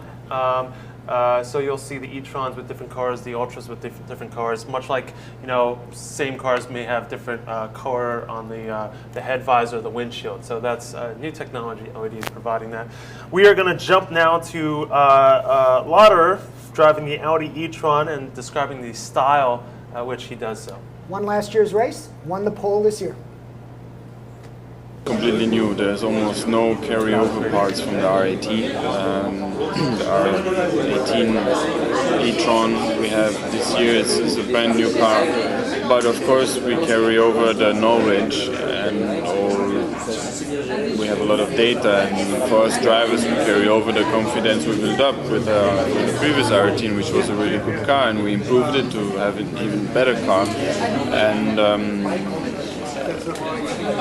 the principle and the plan is to not have a massive change, because we were going in a really good direction with R18, and we kept improving on that. So for us in the driving style, there's not a big difference. There is some difference with the hybrid, because we recuperate and we boost. So these two things have some influence on the braking strategy and on the acceleration strategy. So tires will feel different on the front because we boost on the front tires, and braking will be stronger through the recuperation. But this is all factors we are still learning about. They're very small, but we're learning about, and but driving is very, very similar. It I was surprised at the beginning because you come to a lap car, the first expectation you have is that he's going to let you by. You get close and he's starting to slow you down and braking, especially to slow you down for the other car to catch up. And then you think, wow, this is not fair, but you have to keep calm and keep the car on the track. And in that situation, it's not like a usual sprint race where it's about one driver against the other. There's no personal feel there because it's Audi against Peugeot, and the only target that I had, it didn't matter if it was a lap car or not, that was to get by the car as fast as possible, and I had to stay calm and don't take it personal, and so it was just like another race car on track. It was not a direct battle, and for sure it was unnecessary to take those risks with the lapped car, but that was the game at the moment, and I quickly understood that, and I had to make the most out of it. Not get upset or it's just waste of energy if you have your thoughts of this is unfair or scream at the radio. I didn't say anything. I was just focusing on using any opportunity to get by. If you see a car ahead and you won't make it to overtake him until the corner, you lift off earlier, and as soon as you lift the power, you start to recuperate, and the longer you recuperate, the more you can boost, unless you reach your limit of energy from the rules. So that was Andre Lauderer from Audi Sport talking about the driving feel and characteristics of the e-tron, which is pretty cool to hear that from, these guys are learning it as they go. It was only last week they got on the Sarth and actually figured out where this was actually going to work and how they're going to be able to drive the car differently. And McNish said the same thing, especially they did some wet weather driving in it too, and they said how the battery recharges differently in the wet. So there's so many things going on. We talk about Formula One drivers having such problems learning when to use DRS, when to use the curves. These guys have it just as bad. Really, it's a lot of things going on in their mind. And of course, Audi has it going to the front wheels while Toyota to the rear wheels. So I'm sorry I didn't hear that, so I'm doing this from memory, but there was a subtlety where the e-tron does not apply when you step on the brake. It starts to charge when you lift off the throttle. Yeah. And that, I think, is part of the element of how it works for them differently in the rain, because your brake zone changes in the wet. And then they don't run too much drag on these cars. Matter of fact, last year, one of the improvements of this year is the car is more drivable, because they balanced the aero. Lauderer was talking about last year, the car was so much on the knife edge because they take all the aero out of it. It's like the old days. Remember the long-tail Porsche 917s? Yeah. I mean, they were 917Ks and stuff. Yeah, they were LMs. They were super fast, but they were totally unstable. And I remember drivers talking about needing the entire width of the track just to keep the car under control. I don't think this was that aggressive, that bad, but it is on the edge. Talking about close competition right now, GT battle is very close with the Aston Martin Corvette battle. They are nose to tail. They're nose to tail with each other right now, with the Ferrari about 2 seconds behind them. Really cool seeing the Aston Martin up front. They did extensive testing at Sebring. We saw them doing they did the 12 hours of Sebring, then the 24-hour test the day after, and they're running Dunlops unlike the rest of the field. And maybe that's an advantage, but really doing a great job there, Aston Martin. Well, the Dunlops on the BMW and ALMS proved themselves out. Yeah. And there goes the pass. I think we may have the Corvette getting past the Aston Martin. There they did it. Yeah, I don't know how, but I guess I don't know who's in the advantage right now. Well, Turner is in the advantage, and Milner is in the C6 Corvette. They're running comparable lap times, 358s, 359s, from what I can tell, both with 2 stops each in the pits and identical average speeds throughout the course. So much for exotic mid-engine technology, front drive V8s, both of them, right? Yeah. Absolutely. I think the Aston looks much better than the Corvette, though. Very cool. The Aston is a very small little compact package, and I think that's a big advantage that it's created for itself in terms of aero. You can see the difference when they show the cars from the front. The Corvette, It is acting, it looks like a Corvette, big and mean and wide. Interesting questions in the chat. What's the best American driver? Who's the best Dan American Gurney? driver? Best American driver in Le Mans? Not Tanner Faust? I'm going to say Dan Gurney, but I don't remember his record. Yeah, I don't know. What? But Leo, Dan Gurney did set one of the first Cannonball Run records cross country with Brock Yates, editor of Car and Driver. There you go. There's the Alex Roy connection. And then you, that's a connection to you. And there were some questions about 3207 in the chat. Sadly, the movie's not out yet. No. We marked it spam and then deleted. Oh, really? So was there a connection between you driving cross country and what you had to do versus endurance racing like this? Well, all the guys who had the records for Cannonball were all guys. They were they put the M in Pro-Am, and they had been doing endurance SCCA events. And I watched Le Mans, and so actually I thought the 4-hour stints seemed kind of short because we pulled 7-hour stints. 7-hour stints. Yeah, but only because we had to minimize fuel stops. Were you working traffic like these guys have to work? No. How was it different? We did because we went when there was. Imagine if Le Mans as a race was held over a 7-day period, and cars could go out and compete at any point they wanted over the 7 days, as long as they drove for 24 hours. Well, you'd have a lot less traffic on the course, and everybody would go, at night when no one else was going, And that's what we did. I think we probably passed a total of 100 cars across the entire country. Wow. Because we just went on a weekend date, April 1st, October 7th, when there was no one out on the road. So, but there's no doubt that I watched Le Mans, read up on Le Mans to understand, what it would take to do that. And reliability, redundancy. We only had what we could carry, no pit stops, and the car had to work. And so we took it out on, I went to cross country 3-4 times in that car under identical conditions just to be sure. And we're lauding the Audi telemetry here. There was a whole bunch of telemetry involved in what you had to do? The telemetry that we gathered on our practice run. Well, Lee, you never asked me these questions in private. Thanks for the shout out. Just a quick update. Fastest car on track right now. Fastest car. Delta Wing. Number 7 Toyota. Also, running fastest lap times. Also, Corvette overtook Aston again. They've gone back and forth. Yeah.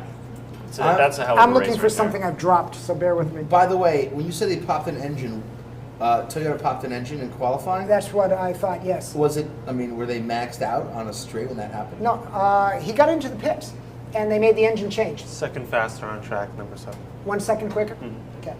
So, yeah, this is all new technology for them. I want to talk about 3207, but I want to ask this right now. Is there any chance in a million years that a Toyota could take? Yes. Sure there is. Absolutely. Sure there is. And not because they're turning quick laps right now. They're in the game, and this is a race of so many variables. I can't even calculate how many stops they're going to make, how many things could go wrong. Everyone's testing new technology. The e-tron is not a proven car. This is the first year. Are you surprised that Audi, the R18 came out and only ran in one iteration for 1 year before being replaced? I'm sorry. The R18 came out last year. Yeah. And now there's an e-tron. The R15, how many years did that run? 2? 1? Yeah, so I guess my takeaway is Audi had winning cars, but they lost to Peugeot, they lost WEC. The R15 wasn't a brilliant car. Mm-hmm. How many changes did it go through on that nose, for example, to clean it up? The R18, from what we understand, was a good car, but 3 of them failed, 1 of them was left, and as the drivers now explain, it wasn't the most brilliant car to drive. You had to do a lot of catching. So for them to make those changes and upgrades, that's the constant improvement Audi way, that's the Toyota way. I'm not shocked that they've kind of elevated the game. I looked at the back of the R18 and the current ones, and the pull rod suspension is a new design for this year's car to fix last year's push rod rear. They went to F1 Tech. They talk about it when we play some of the pieces. 90% of this car is brand new. It may look like the same car, but it's all new because it fixes all the things that needed to be fixed. I just have to say, if you're not watching the GT battle right now, Yeah. you just, I mean, really, if you don't watch us right now, watch the 6 GT Pro cars just battling their asses off right now. Well, you Aston, Don't watch us.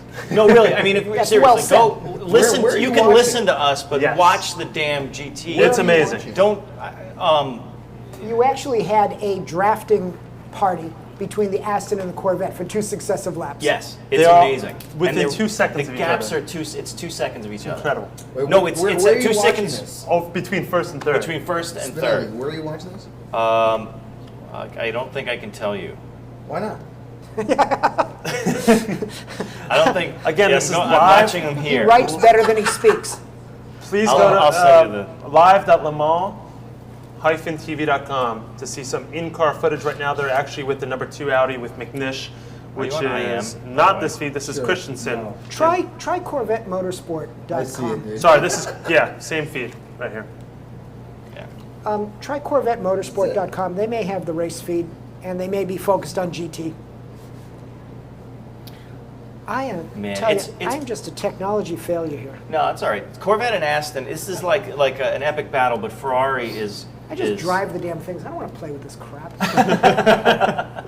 Swear to God. How come I have a commercial and you don't? By the way, I want to see Nissan put a GTR in here. There you go. And that's good. I'm throwing that out there. Actually, I got breaking up. I think I think that's a longer term strategy for Nissan. I'm sorry, I think on in Nissan? about I think 3 to 5 years you're going to see a GTR in here. I don't think so. Why? I don't think they have to. I don't think they have to. Well, I don't think they have to, but I think they're going to. How about this? As soon Why? as someone adopts GT3 rules, the GT3 GTR that exists, Yeah. you'll have them all here at Le Mans. I don't know what's going on. But I'm sorry. Is it a GTR? Again, though, Here we the go. problem is it a GTR if it's only 2-wheel drive? That's again an issue. So forget. Is it, Go ahead, you go ahead. is it an Audi R8 for the same reason? Right. But that's why I'm saying you'll see one. But I think I'll you say will. an Audi R8 is still an R8, absolutely. Go ahead. But a GTR is not. I would agree with you. I'll concede that somewhat. And I mean, there is an R8 race car, which is 2-wheel drive. Yeah. Right. And a GTR is, without that drivetrain, it's, Wait a minute. R8 isn't 2-wheel drive.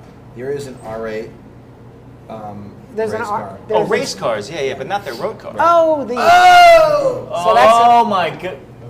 Wow. To Mike Spinelli's point, and we just reacted, in the brake zone at one of the hairpins, looks like not Mulsanne, but the Aston Martin kind of went in too deep to protect the lead and lost the lead. Yeah. They are not fooling around here, and it is less than a quarter of the race. I almost want to run over and sit in JF's chair. Come on over. Don't sit over there. Yeah, come here. By the Back way, in the game, baby! by the way, this is how bad I am. What hour are we into the race? We are. It's let's see, two and a half hours into the race. We're only 2.5 hours 2.5 in. hours into. So we have 22.5 hours left. Got it. I just found my timing. I just found my. How many Apple laptops did we get on the desk? Yeah. Can we get one more? By the way, this is now becoming Genius Bar. Speak. I'm just here for 5 minutes to keep the seat warm for JF. I have belted myself into this seat. I ain't moving. JF was seat jacked. Seat jack. Let it be said that I was trying to say something about CompuWare, since that's the Corvette that's running. If you go to Detroit, which I don't necessarily recommend, But you said it was the Berlin of Berlin.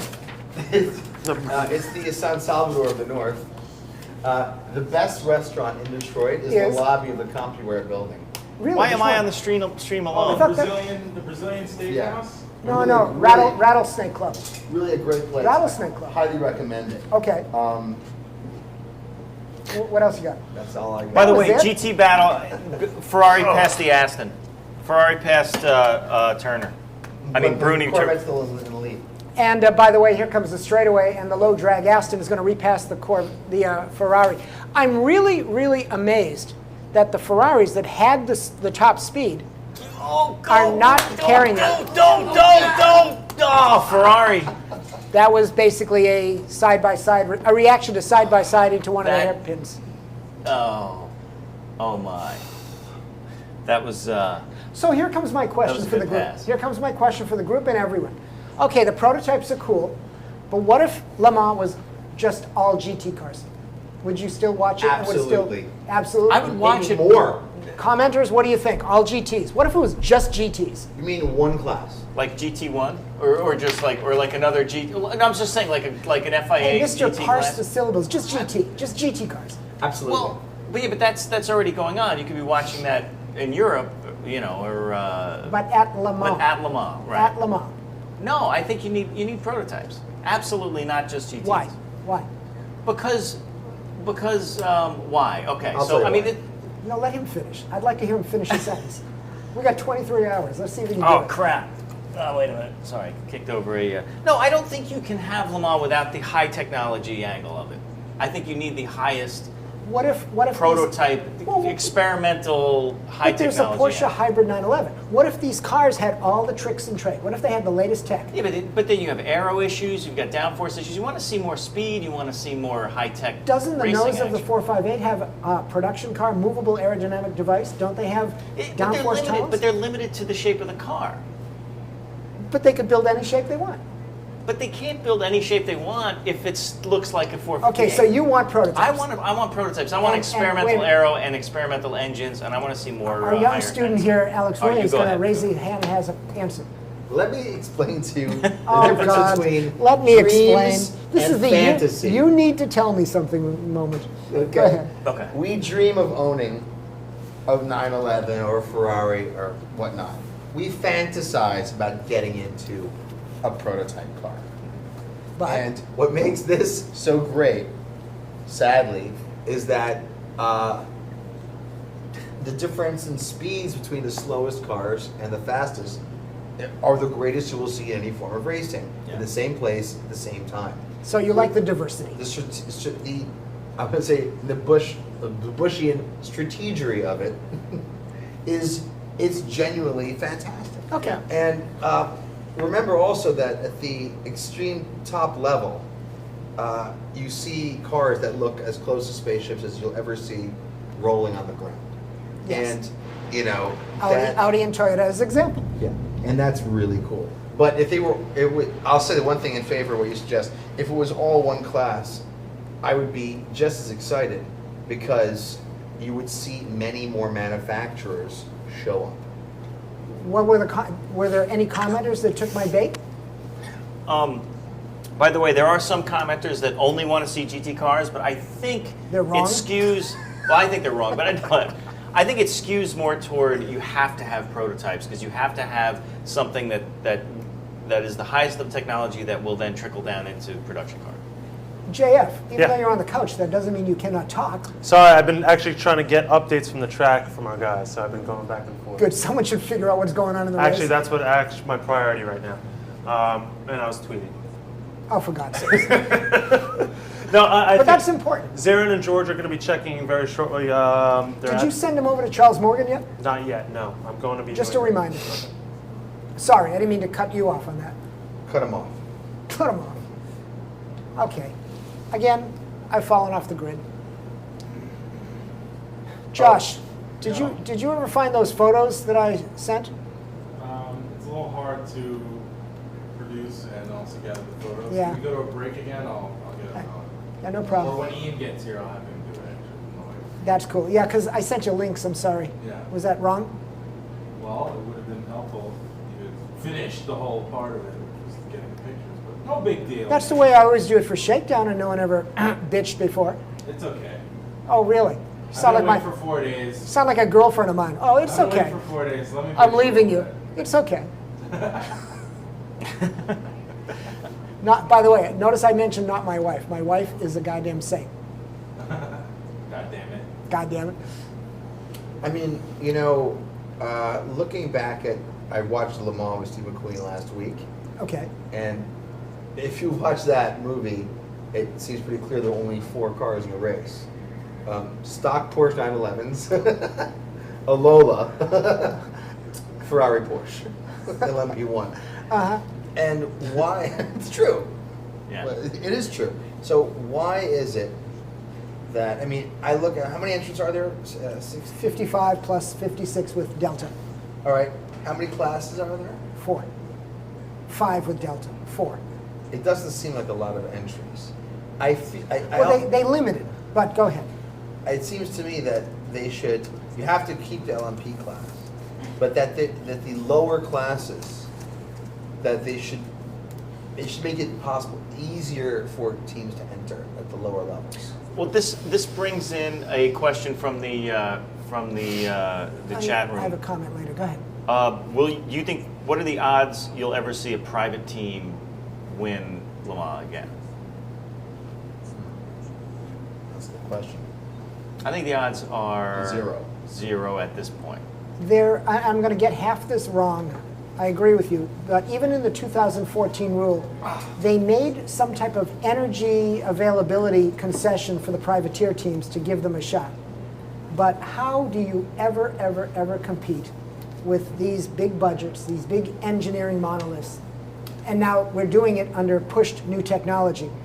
I think that a privateer could probably have a shot, but it's going to be a default when the giant stumbles. You would have to have a privateer team that is the only thing that makes it private is that it's not a manufacturer. It would be a company like a gigantic video game or technology company that wanted to win Le Mans Like Red or Bull. race like Red Bull, right? Or like Sony. But here's me, whatever, thinking out loud.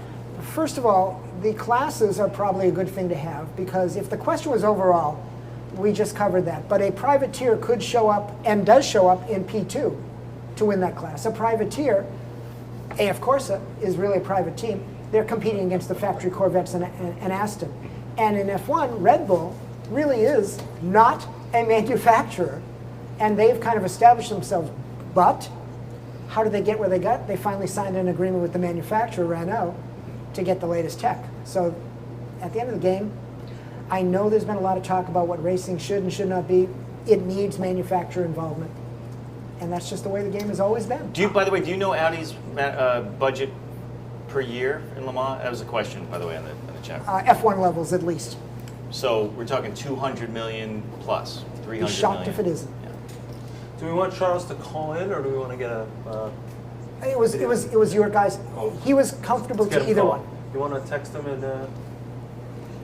And anyone who just a suggestion, because the speakerphone is only so good on that telephone we have from the 1980s. Whoever really needs to talk to Charles should sit right by the phone. I'm sorry, it can't be all. It's all good. No, that's fine. But here's the challenge. Excuse me, people, if you're seeing this. It's okay. Okay. Here, you text him whatever information he needs to call in. Okay. By the way, I overstated the budget. Again? No. 200 to 300 million is not like per year budget. It would be more like 70 to 100, right? I mean, a 1 year big Formula One budget, Red Bull sized, 50 to 50. I'd ask all you European chatters what you think, but I would. But then you'd have to do the currency exchange. Stop! I would be shocked if Ferrari and Red Bull and McLaren aren't blowing numbers like that. Yeah. Toyota was blowing hundreds of millions of dollars. Toyota blew $475 million. No, they blew $1 billion over their 7-8 years. Over 5. Sorry, I'm giving you the 5-year number. Yeah. That was a. No, I could have told you, and I don't have a business degree. That was a bad idea before it started. Well, that's a different discussion, but I hear it. By the way, F1 is not $500 million a year. No one said that. No. Sorry, McLaren 3054. Sorry, dude. That's that might be in. The things that go on in your head. Sometimes you can say them out loud. Well, I know. Right? All right, forget it. But no, the things that go on in your head, we don't want to know. I'm just giving you the. You were reading something. I didn't know that. That's okay. Okay. No, but I didn't. I wanted to throw out the controversial comment before. Oh, I forgot. This is Jalopnik TV. Oh, all right, that's it. You guys can continue. I'm gonna. Something? No. I'll put my headphones on. I'm kidding. No, it's cool. It's cool. The commenters we have are so awesome. It really is amazing. They just answer every question before we can talk our way around not knowing. For example. Go ahead. Oh, wait, an Audi is off? Yes. Yes, there is. Who is it? Number 2? Interesting. Number 2 is in the garage right now. Pardon me? It's the E-Tron, yep. It's McNish, Christensen, Capello. It's actually Tom is in the car right now. It'd be interesting to maybe cut to an interview we had with him. You know, he had some very key points. The guy who's won Le Mans more so than anyone else, 47, Josh, really describes the keys to winning at Le Mans and how it's an overall package and it has nothing to do with, you know, driving. Well, it has nothing to do. It's no one element. It's luck, driving, technology. Relationships are the same way, Jay. Did you know that? Thank you, Alex. Okay, we're going to cut to Tom Christensen right now. The keys to winning at Le Mans, number 47, Josh.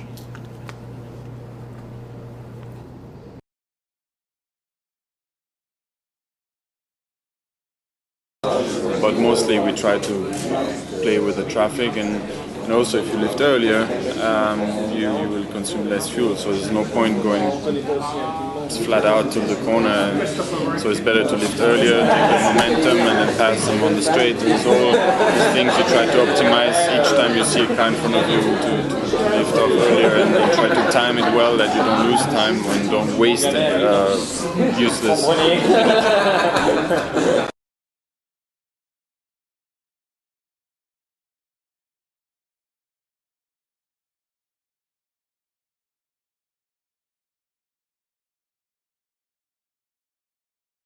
Take it away.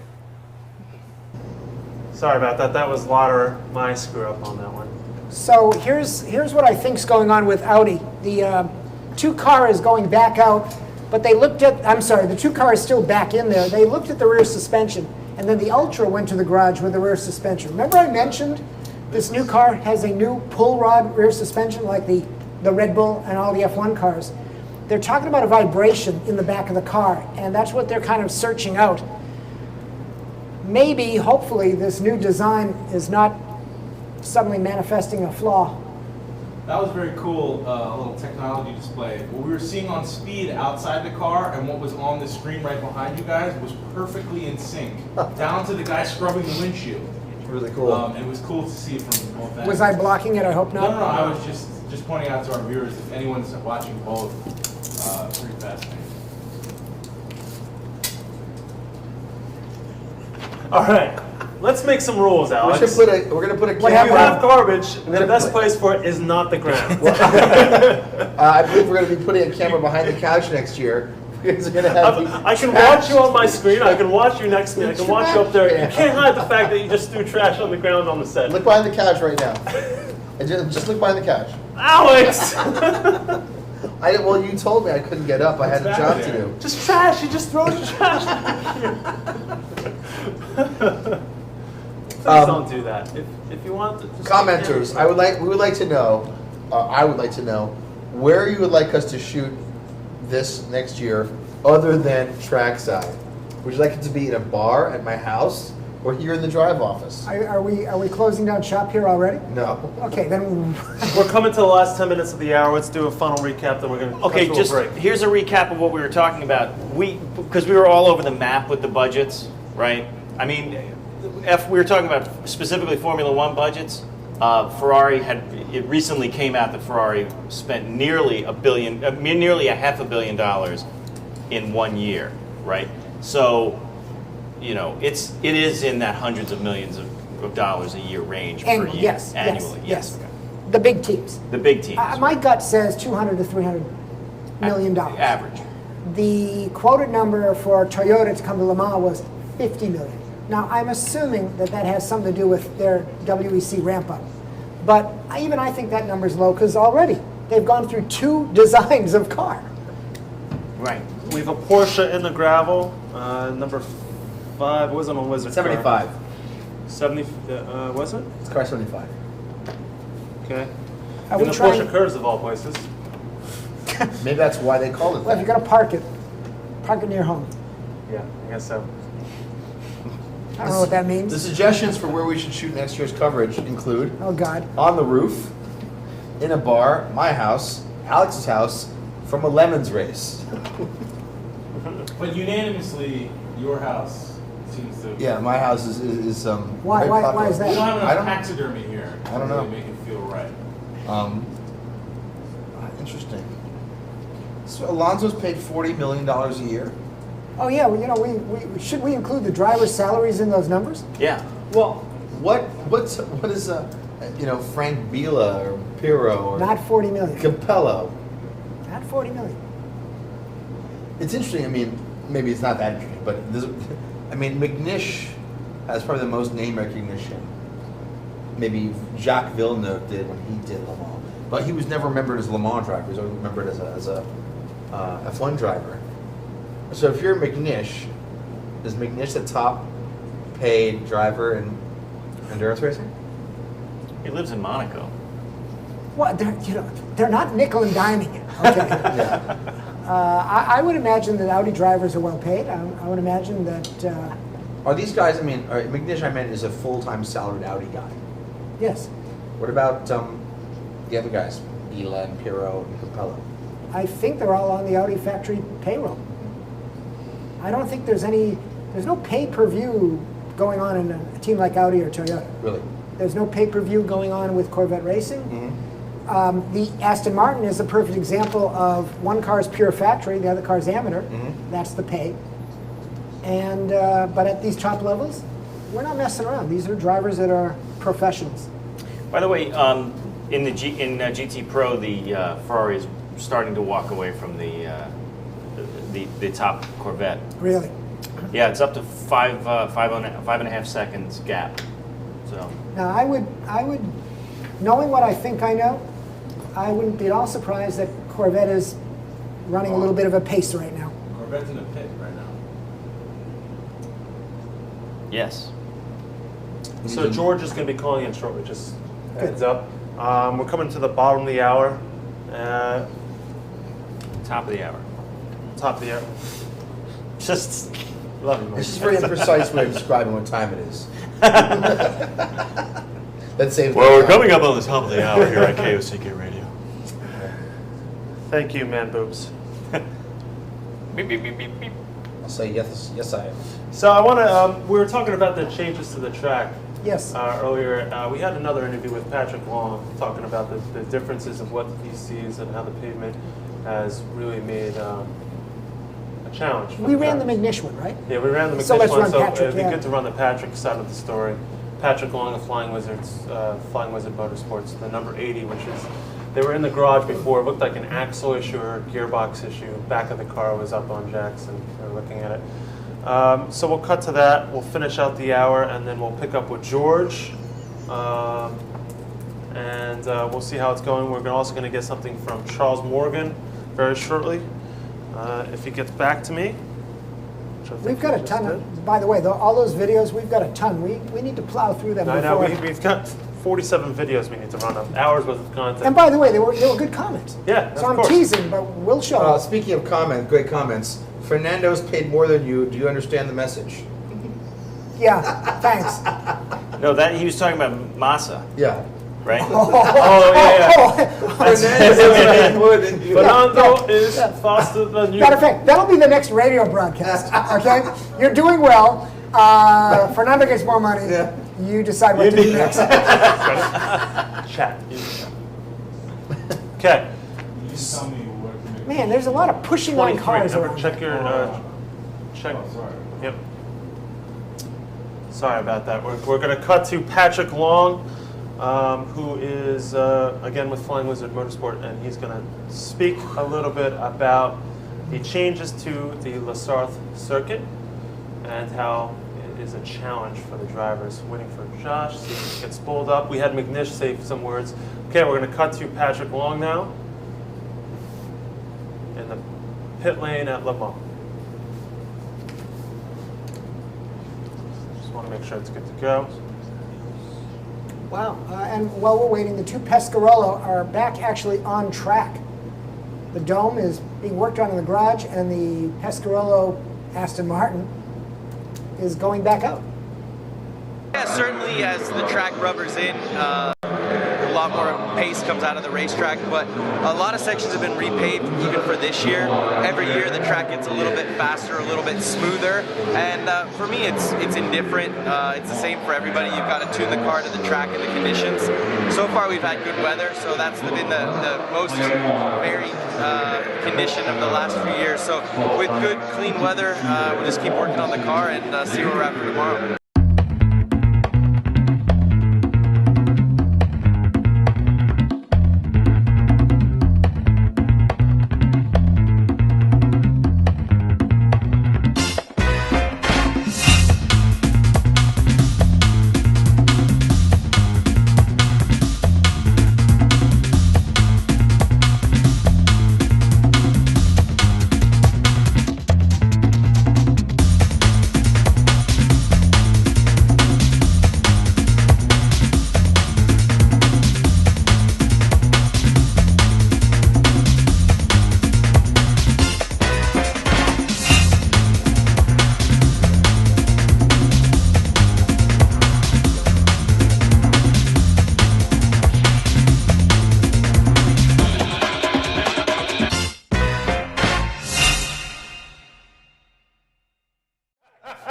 So the screen froze. And we were trying to Welcome back to the 25 hours of the 24 Hours of Le Mans here at Drive. I'm Alex Roy, and the most interesting man in motorsports coverage. When people say stay thirsty, my friends, they mean Leo Parenti. We have Mike Spinelli here, who is listening to the latest album from Creed. Yes. And JF Musial. We're arms wide open. Let's hear Yes, the I insult. am. Wait, let's hear the insult. 1,000 yes ands. I know you were just about to discuss the enormous chunk of rubber that was pulled out of the rear suspension of the Audi. That's like doing the punchline to the joke, then telling me to tell the joke. But yes, so there were two Audis that had a problem with the rear suspension. They were feeling something unstable. The e-tron Quattro went in the garage. It's not the pull rod new design. It literally are these huge rubber clags, as one of those guys on the TV calls them, that jammed itself into the pull rod suspension to stop it from moving. So all the rubber that's coming off all these tires is finding its way into the race cars. And that was the Audi It problem. can make for a potentially dangerous situation. You unsettle a car and that piece moves and just locks something up. Well, and that was I guess what happened. The reality was it was locking up the rear suspension. The Yeah, suspension was not moving. Wouldn't allow it to travel. Up. All right, dumb question from Alex Roy of the day, which is a new segment. Why aren't there, say, run flat tires in Le Mans? Because of weight, number one, and actually, don't hold me on the number, but the rules say the tire and wheel combination has to weigh only a certain amount of weight, poundage weight, and number two, there are tire pressure monitors that allow them to anticipate. Lauderer at the end of last year. Actually, that's a great segue. Lauderer end of last year. Short, not stupid. I know. On the final laps, actually had a slow puncture, and Peugeot was only 15 seconds behind them for the win. And they all knew that the puncture was coming, and they were anticipating it, and they were telling him how to drive the car over the radio based off the puncture. And what's up? So Alex, to your point, the teams, the racing is taking the risk of the catastrophic failure. And when we've seen these tires blow up, explode, it's because it's been something that has been designed 31, Josh. improperly and failed. But other than that, the tire monitor allows the management of that, and that's what happened with Lauderer. And the video, and hopefully we're going to see some. Yeah, we're gonna have a fire in the pit. What's going on here? Well, I guess we'll come back to that when we see. So what Lauderer, happened. back to the Lauderer story. He felt it. The telemetry showed it, but it was a slow puncture, and they knew that they had to time it perfectly for the end of the race. And it was actually a hot finish. Usually Le Mans, because the gaps are so big, they'll finish Hot the cool- temperature? Yeah. So they'll cool down on the last lap and pull right in. Oh, the parade type lap. Yeah, exactly. Yeah. But last year it was so tight, the ACO called it a hot final lap, and they were full racing. And they saw the puncture going down, and actually we got an interview with Lauderer talking about that experience of knowing that his tire was going flat and there was a Peugeot 13 seconds behind it. And when are you going to run that? Very shortly. Well, while you're thinking about when that you're going to run that, we have a very interesting question that I can't believe I didn't raise myself, because as you know, I love endurance racing sims, and you know, Sim Raceway, you play that a lot. A question was, what about the 2 graduates of the Nissan GT Race Academy, the first ever graduates from video game champions to on-track driving? Were you reading my They're tablet? both, no. Because I just wrote that down as something to talk about. And apparently, and Jordan Tresson and Lucas Ordonez are both here, and they both won the PlayStation 3 Gran Turismo competition with Nissan GT Academy. And looking this up, I see here that Lucas Ordonez co-drove with Kazunori Yamauchi at the 24 Hours of Nürburgring this year. No way. Was his co-driver, and that's, I can't believe I have not been following the story, because that, you'd think that was, you know, my dream career. Well, Lucas is the real deal. I've driven with him. He put up with my driving. He was in the instructor's seat when I drove the Nissan Juke R in Dubai, right? So, and then I did a few hot laps with him. He's good. He's really good, and he's a perfect example that there is, you know, aside from the just typical skill of video gaming, that when you can filter that out, you start with that as a filter, and then you get to a guy that can actually do it with the real G-forces and in a car on a real racetrack with real grip and That's and all when that sims stuff. become matter. That's when sims, but he's proof that sims matter, because he is the real deal. Oh well. So the we got commercial the is running right now. Hold It's on, very we've got the impressive. Lauderer interview ready to go, and this is Andre Lauderer speaking about the finish of last year's race and how he knew that he had a tire puncture in the closing lap, and how he was able to defeat the Peugeot. So, Josh. It was not too difficult for me to keep the car within its pace. It was more a worrying factor that the tire would explode or something bad might happen. So, you know, I was trusting the team. They had the full overview how long I would have to stay out, and I'm sure they would never take any unnecessary risk for me to stay out and just see what happens. They knew exactly, okay, we can go until that point, and that's it.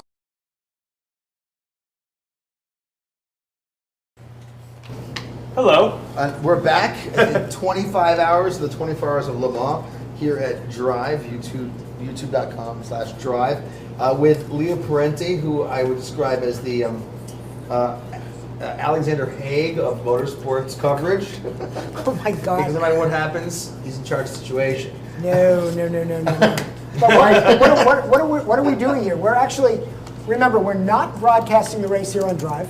What we are doing is holding a little viewing party and chat fest to share the experience as we all watch the race on whatever's out there, TV, the internet, and we have Mike Dan Quayle Spinelli. Mike Dan. We have all the Drive characters. Tomatoe. And JF Joe Biden, the boss of the Drive Channel project. Josh Vitsa is behind the control room desk, kind of managing all the technology. Hey, there you go. Josh Cam.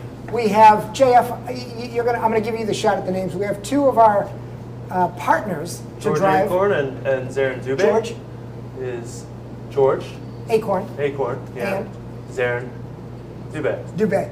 George is from Fortitude, the Audi site. And Zarin is from SpeedSportLife.com. And we've kind of piggybacked off their work, and they are at Le Mans for us.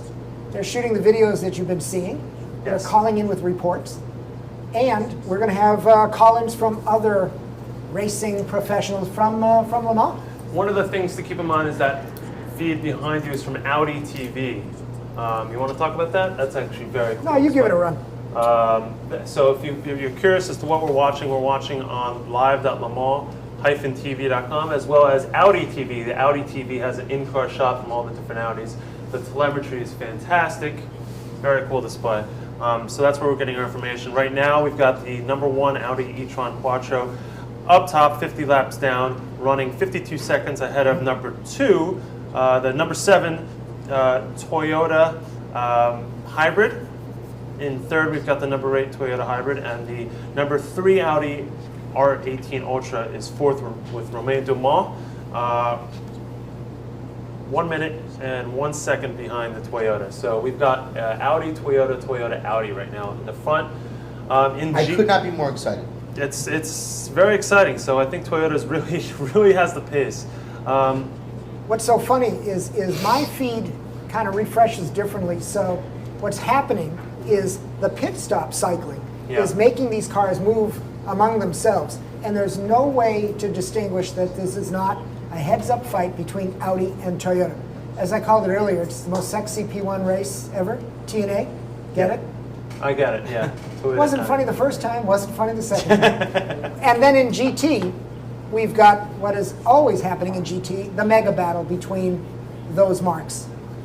Ferrari, Corvette, Aston Martin. Yeah. And Porsche is lurking, let's say. Let's look at GT right now. On the top of the GT class is the AF Corsa 458 Italia.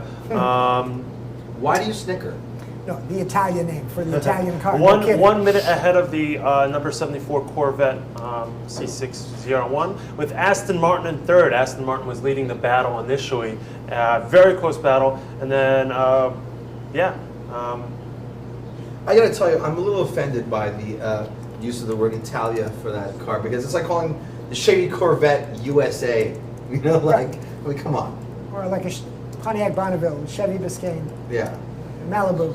No, I don't mean the model. Well, yes, I do. No, you don't. Yeah. That's exactly what I mean. JF, could you do me a favor since buying crashed again? What are the lap times that the Porsche in GT are turning, the pro cars? Which Porsche? Either one. Pick one. Okay, the number 77 is running last lap was a 4:01, 3 seconds behind the Vantage and the ZR1. So as Corvette. this is starting to shake out, you've got three cars that are carrying speed. Yeah. And you've got the Porsche that's got to find another way if they're going to win. Yeah, it's it's this is the last year of the 997 body for Porsche. I've heard the race car is not going to be out until 2014 season. Yeah, I don't know. We have an interview with Patrick actually referencing the 991 coming up next year. So I don't know if we want to pull that up. It's your call. Yeah, I think it may be worthwhile. It's a quick clip, number 22, and maybe we might as well run. Let's run 22, Josh. Let's just run 21, which is Patrick going on the challenges of the current generation 997 Porsche. Really, as you get to the end of a life cycle of any car, these are the things you're going to have you're going to come to. No matter how many, you can't really play with air restrictors on these cars when they're already tapped out for the maximum performance. Corvette, Aston Martin have, 2 years on them. It really is. This is the way racing goes. Why are you laughing at me? No, I not only do I agree with you. Yeah. There's always room to do things, but at some point in time with GT production-based racing, you hit the limit. Exactly. So let's cut to Patrick Long talking about the 997's current reign. Yeah, personally, it's a challenge to know that we don't have the latest equipment from Porsche. The guys have done a huge job at updating a car that debuted in 2007, but ultimately, Ferrari and Corvette have been bringing clean sheets of paper to the racetrack the last couple of years, and that has its own challenges in itself, so it's not to take away anything from what they've done, but it means that we've got to work hard to bring out our next generation 991, which will be out next year, and we're really excited for that. Yeah, personally, it's a challenge to know that we don't have the latest equipment from Porsche. The guys have done a huge job at updating a car that debuted in 2007, but ultimately, Ferrari and Corvette have been bringing clean sheets of paper to the racetrack the last couple of years, and that has its own challenges in itself, so it's not to take away anything from what they've done, but it means that we've got to work hard to bring out our next generation 991, which will be out next year. That was Patrick Long of Flying Wizards number 80, discussing how the 997 chassis for the 911 is kind of coming out of this generation. They are hoping for the new 991 to really improve their game, I think in the next year or two. That being said, of course, Wizards, they had an aero package update for Sebring. They're running the aero package update for the AOMS, but here at Le Mans, The pro guys are using that package, but the amateurs with Seth and I don't want to call them amateurs, but Pro-am, they are. Yeah, right, the It's okay. amateur class. They're running I think it's the old 997 platform without the aero package. It's the old 45 car that ran ALMS, and they're actually doing better than the new car. So some weird things with that new aero package, but that's the way this game goes. They don't have it dialed in, the new car, but the old car has plenty of track data on this on the start. So that's the way I have it a plays. question. Yeah, what's up? For Leo. What is the oldest race car that won its class, or that beat a newer version of itself? I would have to look this up, but the easiest answer I could give you is John Wyer's old Ford GTs, which were racing against the current Porsche 908s of the day, winning Le Mans, and actually the same chassis, winning it back to back. And that was a car that was first built, designed in 1963, and somewhere in the 70s it was winning Le Mans. That's I don't awesome. know whether that's the one, but it comes to But mind. it's sad, but it's a great story. Jumping back to the recap, did I distract you? Do we know what's happening in P2? P2, I'm sorry, I'm just trying to communicate with the guys on the ground. Okay. P2 actually is the looks like excuse me, the Morgan Judd T1. So all of that Honda Nissan battle, Yeah. here comes the Morgan car. Which is actually a BMW if I stand here. Yeah, the Judd engine. The Judd is, yeah. Wait a it's pretty second. much- Do we miss the story of one of the Toyotas is out? No, it's still. Is that back to that whole pit stop? I think that was a Number changing three. thing? Number 3. Car is number 8. Sorry, car number 8. Still running from not live timing and scoring. Really? Yep. So, Why does it say out here? well, that means that's the driver swap. driver is out and they're swapping it. So the point that Charles Morgan made at Sebring is, yes, that Judd motor, which was really a BMW block, is the same BMW engine that ends up in their Morgan road cars. I'm so glad to hear you say that. Why? Because I'm entirely biased towards Morgan. I love them. There you go. Now, the Delta Wing is back from whatever gearbox issue, and it is back to running lap times 3:47 range. And I don't have the most current, but that's kind of where it is running right now. Kind of the same pace as the LMP cars. Not as quick as it qualified in 3:42.6, but everyone is backed off that qualifying pace and are kind of getting into the race. So Delta still remains on track. Proof of concept is proving itself out. So Leo, a couple of things we should talk about at some point. The braking zones for the hybrids, there are 7 of them on track. We'll talk about that in a little bit. Also, eventually, rumors of Porsche coming to LMP1. Back to LMP1. Unless there's something dramatic happening that we should talk about in the race, why not cover one of those right now? Okay, you want to talk about Porsche while I pull up the... Well, okay. Well, I don't have the graphic for here yet of the zones. Yeah, and I have it, but I gave him a link, not an actual picture. So Yeah, I mean we could give just briefly.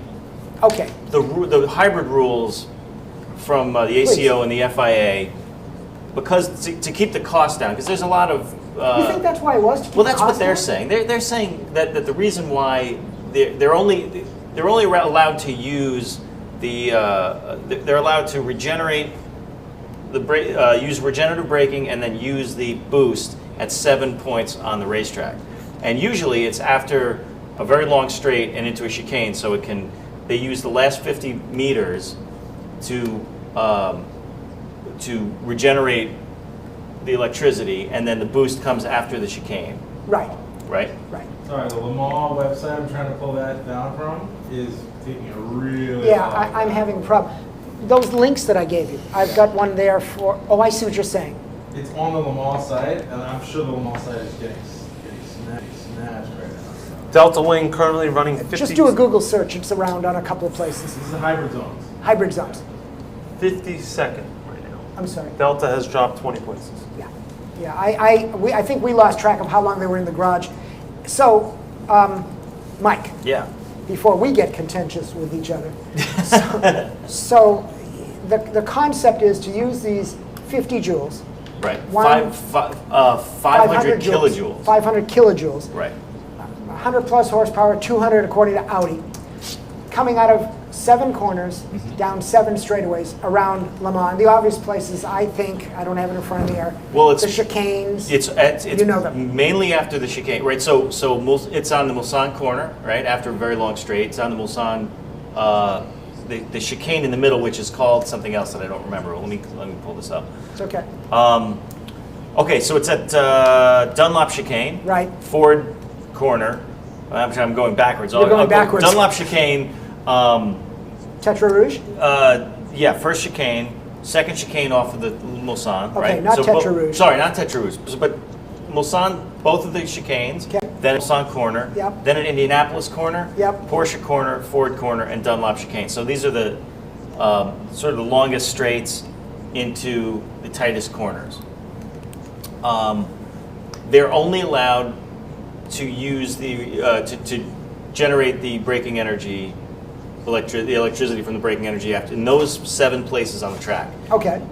They're being monitored by marshals at those places, right? By telemetry. So the telemetry can tell them when these cars are using the braking energy. So here's my question. They designated, what, 50 meters into the brake zone? 50 meters into the brake zone, yes. So is that the only area that they can start to recapture, or can Christensen lift off the gas before then? But Want to see that map? Or yeah, if you got the map, that'd be great. But be done. My question is. There it is, covering JF. Look at that. So they're the brake zone. So the only time you're allowed to make this work is those 50 meters. That's what the rules say. Yeah. In other words, when he lifts in other places, it doesn't regenerate. That's what the rules are saying. Okay, and now coming out of that, you've got 7 places to apply 200 horsepower. Yes.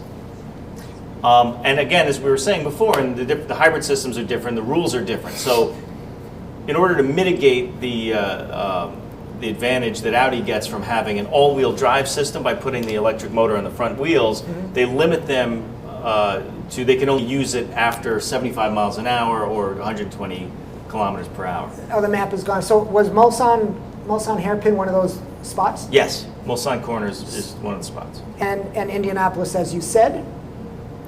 So to me, I don't know the times, the miles per hour, but those would be the 2 places where there'd be a bigger disparity between Toyota and Audi. Coming out of the chicanes, right? I don't think they slow down enough, and that really is kind of a turn-in then power out. Right. The Porsche curves are definitely quicker than 120 kilometers. Sure, it's our friend Kevin Bupker. Yeah, friend. He's everywhere, that guy. He runs a great operation with TRG. They race a lot of things. Who's he with, though? That's what I'm very. He's in the Wizards 10. Oh, well, that's okay. A lot of ALMS people went over to check it out. Okay. So he's basically hanging out. Figured as much. Yeah, whatever. Just let people know. I would just say, anybody who didn't get to really see the map, just search hybrid braking zones Le Mans. There's 100 links. So Google hybrid braking zones, and you will be able to see a map So of what's Mike, going on. so Mike, do you think that there really is a difference between what the Toyota and the Audi are going to try to do, given these 7 brake zones and where they are? Well, we were trying to think of different strategies using, because don't forget, Toyota has the motor on the rear axle, right? So it just moves. It goes along with their other mode of power, which is gas or petrol. Excuse me. Yeah. So the thing is though that Audi, neither of them can use it as a push to pass. So it doesn't really affect driver strategy that much, except that it's like having a little bit more torque and a little bit better acceleration sometimes, and it just sort of happens for them. And I'm listening to you. Can you help us find? Yeah, what are you So, looking for? and a couple of the you guys are upshot. talking about how to drive the e-tron. Well, the upshot of this, yeah, exactly. The upshot of this is that this is a first-year rule for these things. I don't 44, think, Josh. I don't think that we're going. I mean, this doesn't. The way the rules are set up doesn't show, or it doesn't allow the best benefits of the hybrid thing to show right now. Well, obviously. Right, exactly. Well, no, but it's more like, yeah, it's really just like testing the waters thing. It's a proof of concept thing right now, the way they have it set up. I struggle. I agree with you, and certainly the 2014 rules take it from 500 kilojoules to 2 or 8 kilojoules in terms of hybrid application. That's energy, right? That's the unit of energy. And Toyota was pissed off this year because they had a 1 megajoule system. They were grandstanding. Well, they say, yeah, they were grandstanding. They said, yeah, they had a 1 megajoule system. Wait, and that it was done in by Peugeot's lobbying. Go ahead. At the end of the day, whether it's not as fully applied or a proof of concept, at the end of the day, we're going to find out, and I think we're seeing, that this hybrid technology combined with the normal production car type technology is creating as much power, performance, using less energy. So isn't that a good thing? I mean, I know everyone starts getting distracted with, oh, I want a real race car with V bazillion cylinders and making a lot of rude noise, and that's the way racing needs to be. But if you can get the same speed and performance and use less energy, that's why they're using it. Why wouldn't we do this? You wouldn't see it if they weren't getting it. Right So Tom Christensen, Mr. Lamar. We have a little accident. Yeah, let's get to before I went off into the kitty litter, they're pulling it out. But Tom Christensen talking about the ways and habits of driving the e-tron and how you have to drive the car a little bit differently. So Josh, number 44, Tom Christensen on driving the new Audi e-tron. I say it's not completely different to drive. Of course, there's a difference between the hybrid and the ultras, as we said. But 95% of the car, maybe even more, is new, but it's in detail. Because obviously, the first look at them, it's an Audi R18, but everything is optimized. Even the small little things like this, the fins, the area around the air intake, and the air intake in itself into the engine is of course smaller from the regulation. We got the square what we needed on all the 4 wheels from regulation as well. But everything, all the rest, is also optimized and new for this year. But in driving, it just feels better. I mean, any car I jump in an Audi with a certain time in between, it always gets a little bit better. You can push a little bit more on the limits, and the way it felt in the test day, it's certainly the best cornering Audi that I ever drove. Yeah, that's the same for both the Ultra and for the e-tron Quattro. Tom Christensen right there, talking about the driving styles of the Audi e-tron. He's not in the car. Actually, he is in the car right now, coming to the start-finish line. I wish it had the gas brake. I wish that too. So if you want to follow along on the in-car footage, go to Audi.tv, and you'll be able to actually see the onboard telemetry speed, RPM, as well as how the flywheel system e-tron is actually working. Currently going to the Dunlop Bridge. Again, you're watching the 25 hours of the 24 hours of Le Mans here on the Drive Network, joined today by Leo Parente, Alex Roy, and Mike Spinelli. If you want to watch along with us, there are plenty of feeds around the world. Speed here in the U.S. is actually covering it. We are here in New York in our studios, Midtown Manhattan. We've got 2 guys on the ground, including George and Zarin from Speed Sport Life and Fortitude.com. And later in the 24, the other Drive characters and yes, of course, we've got calling in. Yeah, we've got Mike Musto, Matt Farah, as well as Chris Harris chiming in later in today, as well as Sean Heckman into the night shift. So at this point, we're coming to the middle part of the hour, so we're going to cut to a break. This is Drive. Hold on. What? We're cutting to a break? Yes, the producer just said cut to the break, Right. so we have to cut. We're having a I programming have great new topics for discussion. We'll do that. So After you're the break. watching 25 hours of the 24 hours of Le Mans right here on Drive.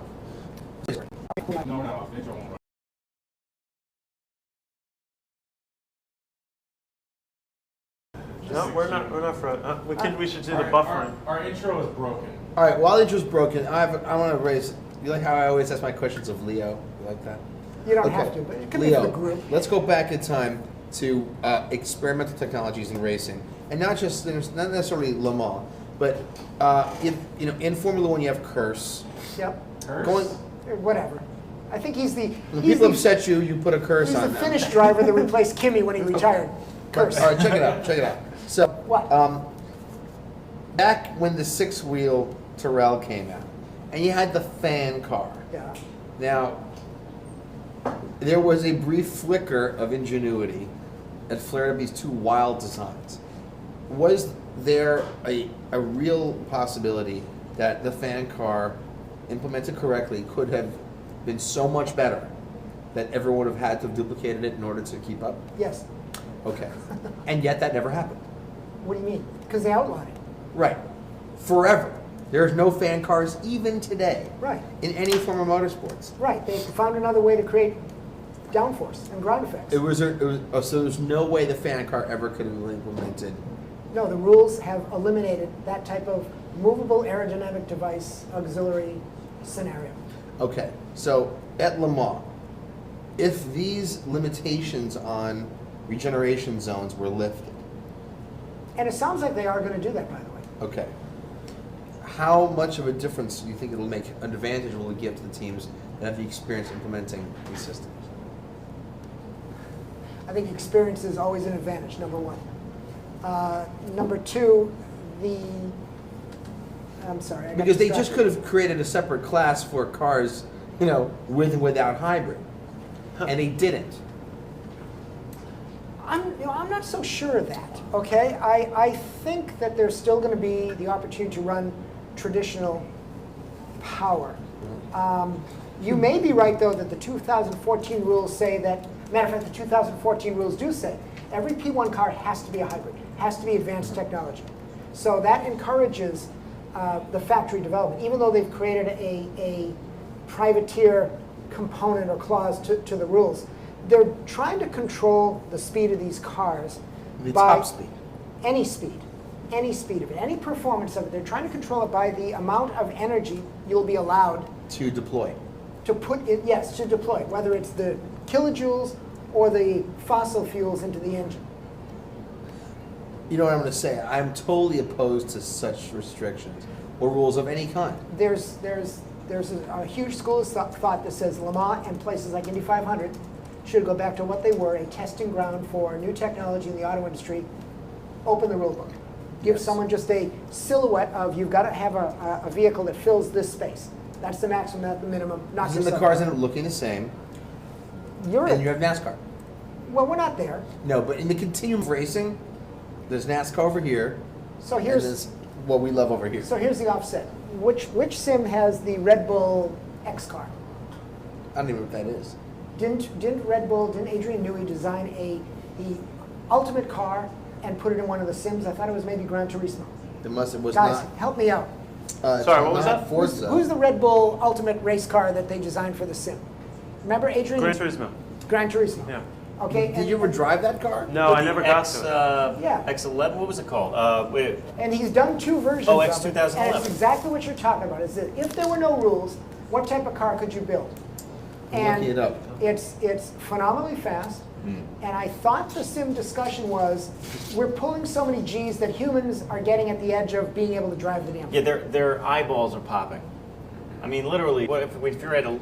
Oh, is it this thing? Yes.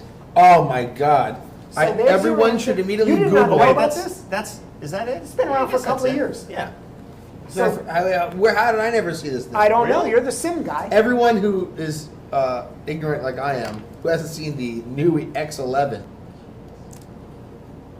Google Red Bull X 2011. X 2011. And if you look at it, it's got a fan in the back. It's got the most exotic technology and aerodynamics and mechanical suspension. And I don't know what engine they're running, some lightsaber, for God's sakes.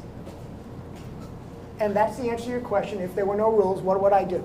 And Adrian Newey, of all people, answered the question for Gran Turismo. Right. How cool is that? I can't believe I have not heard of this. I can't believe you haven't driven it. Fascinating. So we're coming to the bottom half of the hour here on the 25 hours of the 24 hours of the Mall live stream. I'm going to get tired of saying that in 3 Yeah, you can hours. just shorten it up. I'll say it. We need an abbreviation. The 2524. Man. 2524, whatever. Okay. Just to recap what's going on across the board, if you want to watch along with us, go to live.lemans-tv.com for the ACO feed. You've got live timing there as well at this point. At the top, P1, we've got the number 1 Audi e-tron Quattro, running approximately 1 minute 50 seconds ahead of the Toyota hybrid with Sebastian Buemi behind the wheel, the number 8. The Audi R18 Ultra, the non-hybrid Romain Dumas, is running P3. And by the way, proof of how serious Audi took the Toyotas, they entered 4 cars, 2 normal cars, just in case. Yeah. Yes. But right now we're Audi, Toyota, Audi, Toyota, Audi. Audi, Toyota, Audi, Toyota, Audi right now. Pretty cool.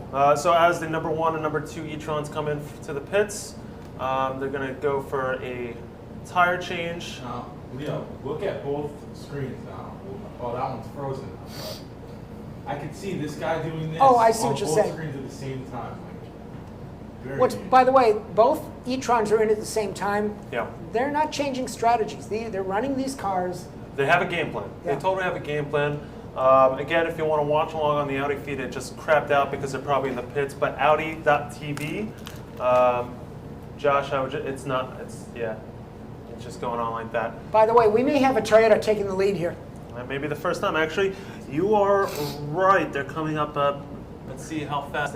It's going to be tight. All right. So that was they're putting fuel in. They put fuel in first. Got the fuel out. They're in the tire change now. We have an Ultra in after the hybrid, right behind the hybrid. Wait a minute. So this is the number 1 pulling out. And And the Toyota making an apron pass, really trying to get some speed on, trying to get close the gap to the Audi. Audi's in the Dunlop curves. So Audi retains on the cold lead. tires. Cold Yep. tires right now. Oh, coldish. Which one is that? Is that the Which Aston is that? No, it's the amateur car, 99. Amateur Aston Martin that's a is shame. in the gravel shop. Looks at in the Porsche curves at this point.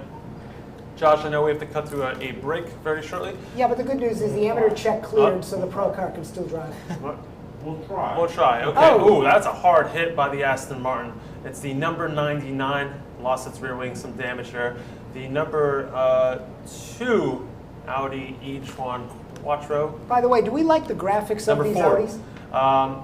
Yeah, sure. Audi has always had great branding. I have no problem. Audi should be all silver. End of story. That's the Audi color. Why mess with success? The What are you, in the Toyotas auto look union or awesome. something? I don't care what anyone says. The Toyotas. What do you like about the Toyota? What makes it so I awesome? think the paint scheme. It looks evil. It looks evil. I like those air inlets right Yeah. next to the F1 nose.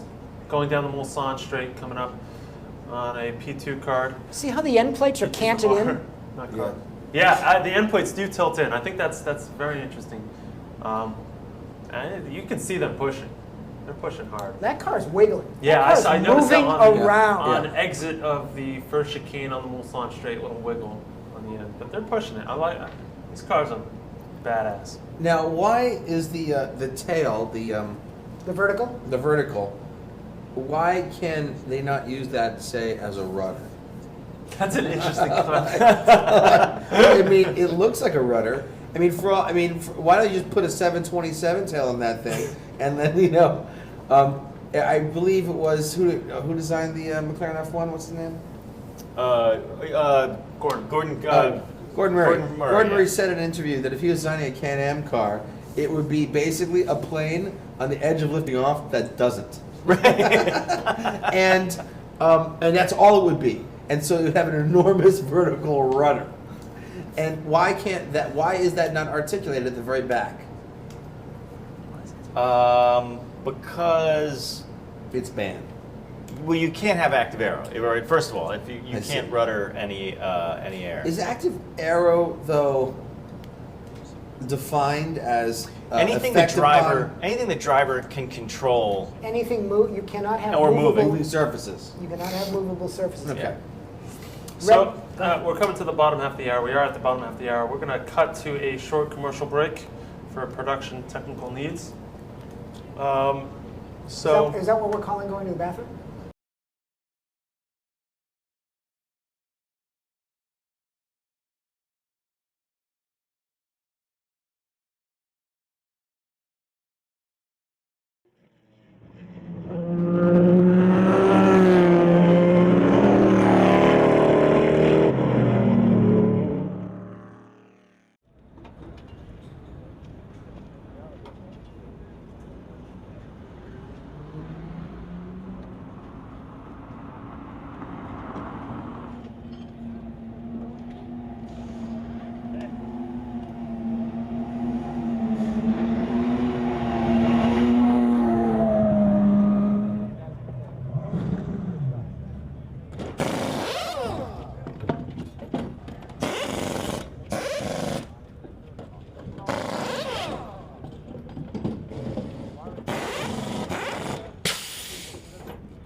Welcome back. This is the 25 hours of the 24 hours of Le Mans. Right now we're looking on board with the number 3 Audi Ultra. This is Romain Dumas coming out of Ornage, heading towards the Porsche curves. I love this onboard telemetry. It's freaking cool. Very cool. The speeds at which they're making through here. You know, McNish made a comment how these are real man's corners at Le Mans, and except for the hairpins, you notice there's really not a big differential in speed when you go from the straightaway through some of these I know. corners. It looks fifth like gear. Yeah, 5th gear right now. It's like a Sebastian Vettel. It takes balls, big balls. Awesome. And that, I guess. Whoa, that was. I don't know what just happened there. So if you want to watch on board, oh, he's going to the pits, that's why. If you want to watch on board with the Audi team, go to Audi.tv. You're going to be able to find any footage like this, telemetry. Really cool technology coming to Le Mans. I think that the coverage of this race is getting bigger. It's getting better. And I think that Le Mans, people are really taking serious the distribution of this race series. Distribution is huge. I think that they could use our help in terms of getting deeper into the details. I mean, the timing of scoring official really doesn't capture the depth of some of the little information you could find. Yep. How we're working, how you so guys... cool watching them clean the... Look how fast he moves. Not good. Very easy. You're amazed by how fast he cleans a window? Sorry. And the comments saying I need to contain my orgasm. I have. I got to tell you, more information would make this even cooler. Yeah, and I'm not a data freak, but it's just good to see the difference. I wish we had this for every car. You know, they make mandatory that you must have a splitter yay high, yay wide. Why not make it mandatory that your data be streamed to the web? All this data is coming off every single one of these cars. It's going somewhere. And the LeMans.org website, in my mind, it's too much work to find stuff. Yeah, and you know, this is, look, I'm no race car driver, but what I can talk about is distribution of data during live events. You know, one thing that Alex and I worked on for years through the races cross country, the events that we were participating, was getting data out there as fast as possible, so the world can consume and dictate what they wanted to know about. Well, I mean, Leo, actual real racing experience here, but you and I and the rest of the crew, we were just fans who tried to make the job out of loving this. Yeah. And all we want is to get maximum content in real time. Yep. And we did that with the Grand Am team, your Grand Am team in Laguna Seca. First team ever to stream footage direct to the web out of a race car. Not through microwave, up to... What we did was actually very interesting. Instead of taking the feed out of the car, bringing it to the trailer at the track, and then broadcasting from there, what we did was literally the race car, the GT3 Cup car that you had an internet connection in it and was broadcasting via webcam and a hacked MacBook Pro. And this was 5 years ago. Sadly, 5 years later, we're watching Le Mans, same as you at home, through some streams that are not official. Yeah. And because speed won't give us full coverage. We have a guest coming on. Who is it? Oh, whoa. Hey, man. Rafael? Yeah, how you doing? What's up, man? Ike. Good choice of shirt. Thank you. How are you? Someone else should look good in addition to Leo. Please. So I just want to point out to the Portuguese Knight, who is commenting right now. Yes, we are reading, and that's so. If you have an actual question, you know, you can. Oh, we're you can reading the ask chats. it. Yeah. I'm reading the chats a Yeah, little we're bit. paying attention. Yeah, we are paying attention, and he sort of was confused about what this is. This is a Le Mans viewing party with us. Except the JF removed the party this year by doing it in the office. Oh, for God's Did you have more sakes. fun without me last year when I was at the track? I have to tell you, this is so much less stressful than being at the track. Well, last year, drinking alcohol, smoking cigarettes. Well, don't blame JF. Don't blame JF. That's what happens when we elevate this to a real professional game with a real professional partner. I had my girlfriend there. I had my other girlfriend there. And you Or know, is that what they call them now? What are you? You are French then. I took naps. It was like having a party where we watched the race. Now it's professional. Well, I take exception to the fact that I really hope that everyone else is not having as much fun as you're not having. Now, and I take exception with your. Not inviting girls. Well, you're not inviting your but also the professionalism comment. I am as completely unprofessional Now as I can be. Same as last year. I don't understand what you're talking So about. we've Also, got I garbage have on the floor. He's cleaning his hands. no, I have popcorn. We have this popcorn. You just can't see. Are you throwing trash behind there still? Listen, James Hunt. If James Hunt were reviewing was covering car racing. This would be it. I think you're holding up James Hunt traditions. Don't you think? By the way, where's Josh? Is it really all about smoking? Is that what you need? I quit. They banned it from racing. But they were smoking in race cars before? No, they banned the advertising and the promotion. Okay. So, just an update from the track, 15 seconds between P1 and P2. Audi e-tron, the number 1 Audi e-tron Quattro is in the lead with the Toyota number 8. But 15 seconds behind. But less than an hour ago, you said it was 50 seconds behind. Yeah, okay, well, it's changing So they're closing the gap. Yeah. Must admit that the ACO and the global feed is doing a fantastic job with these super slow motion 200 frames per second. Something the first time we've seen it in a first time we've seen it at Le Mans. Formula One has done it for quite some years. So if you want to follow along with us, make sure you go, of course, youtube.com/drive. And again, we don't have the rights and the budget to broadcast the race. Yeah. I'm not sure that was even available to us. So we're doing the next best thing.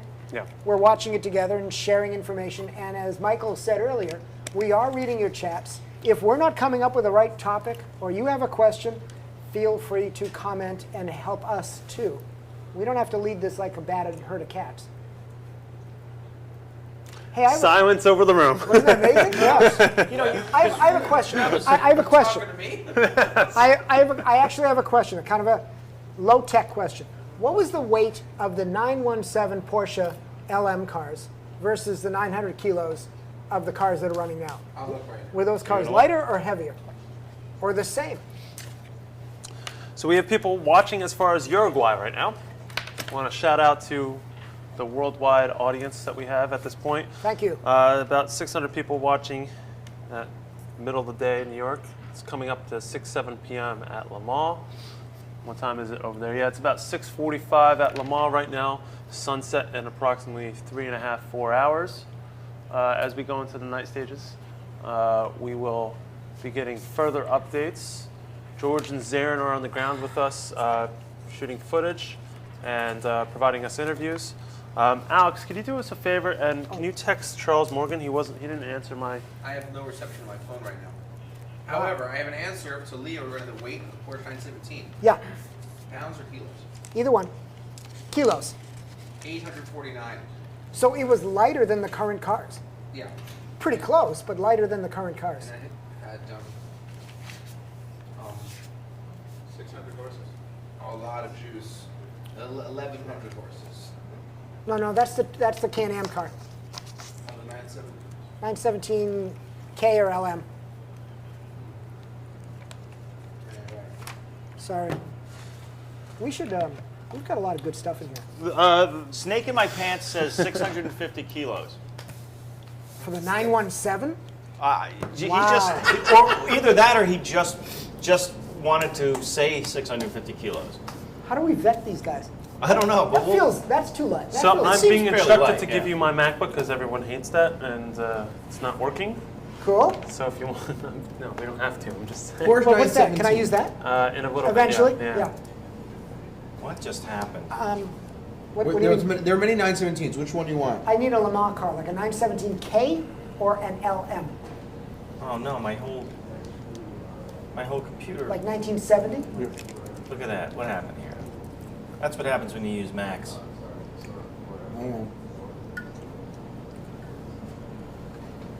And can we run another video maybe? Oh look, we're back on the feed. Look at that, it's delicious. Amazing. It looks really dark. It's like the Playboy Club is going racing. No, It's this really is like sketchy. This is like backstage at some seedy Yeah. club, right? It's It like, looks so yeah, man, we're gonna go on in like 5 amateur. minutes. Rah! It looks like my house was more credible than this. I know this is a little bit weird, and but you also there's your various beverages on the I've table. seen Catholic confessionals that look more fun. Last year, the best part of last year's shoot was my table. Don't do that. My table was stuffed, packed with overflowing ashtrays, empty liquor bottles. Yeah, it was a shirt, a shoe. There were a shirt and a shoe, right? Yeah. Just one shoe and a shirt. But, no, this year we're in the studio, and we haven't actually made the studio look like anyone's house. We could have that conceit. Why do where we want it we're to look like well, a that's what I'm saying. Like we could do a conceit. Create a conceit of, hey, we're hanging out in the house. Conceit as in fake. As in, yes, like a Derek fake. D does at Fastlane Daily, like looks like he's looking out over the Right, Hudson we could River. have put a green screen of furniture and a dog or something. I have to confess something really bad. Go ahead. Yeah. And this is really the most. I'm like an idiot savant without the savant part. I just realized that the LM designation means Le Mans. What?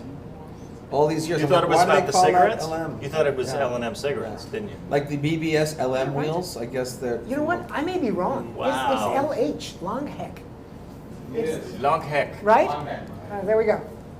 Here we go. Raphael LH. from Jalopnik chiming in with the Le Mans history. Well, listen, you don't talk about Mr. Orlov like that.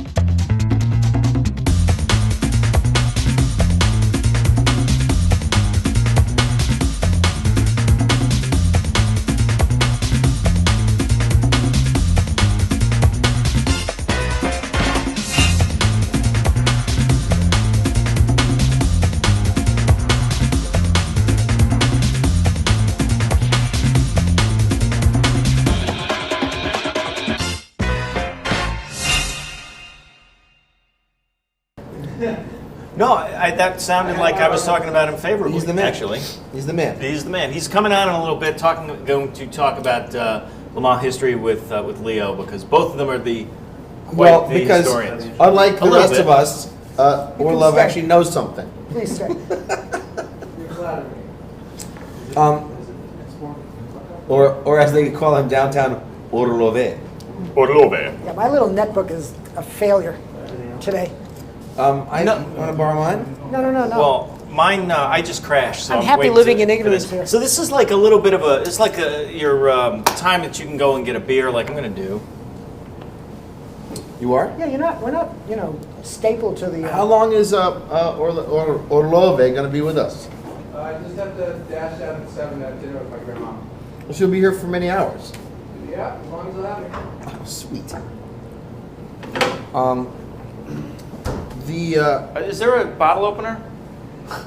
So, Okay. Oh, really? Leo. We can't. Yes, I'm Forge listening. 917. Perfect. Go ahead. 800 kilos. How much? 800 kilos. Jam. 580 horsepower. 800 kilos. Yeah. Wow. 580 horsepower. Wow.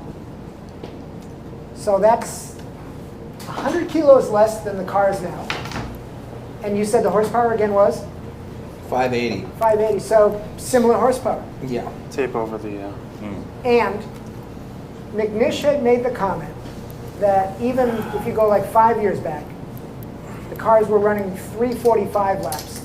I mean, my challenge would be to ask you, what was a Porsche 917 lap? That's not the same Le Mans track, forget it. And now they're running 323s.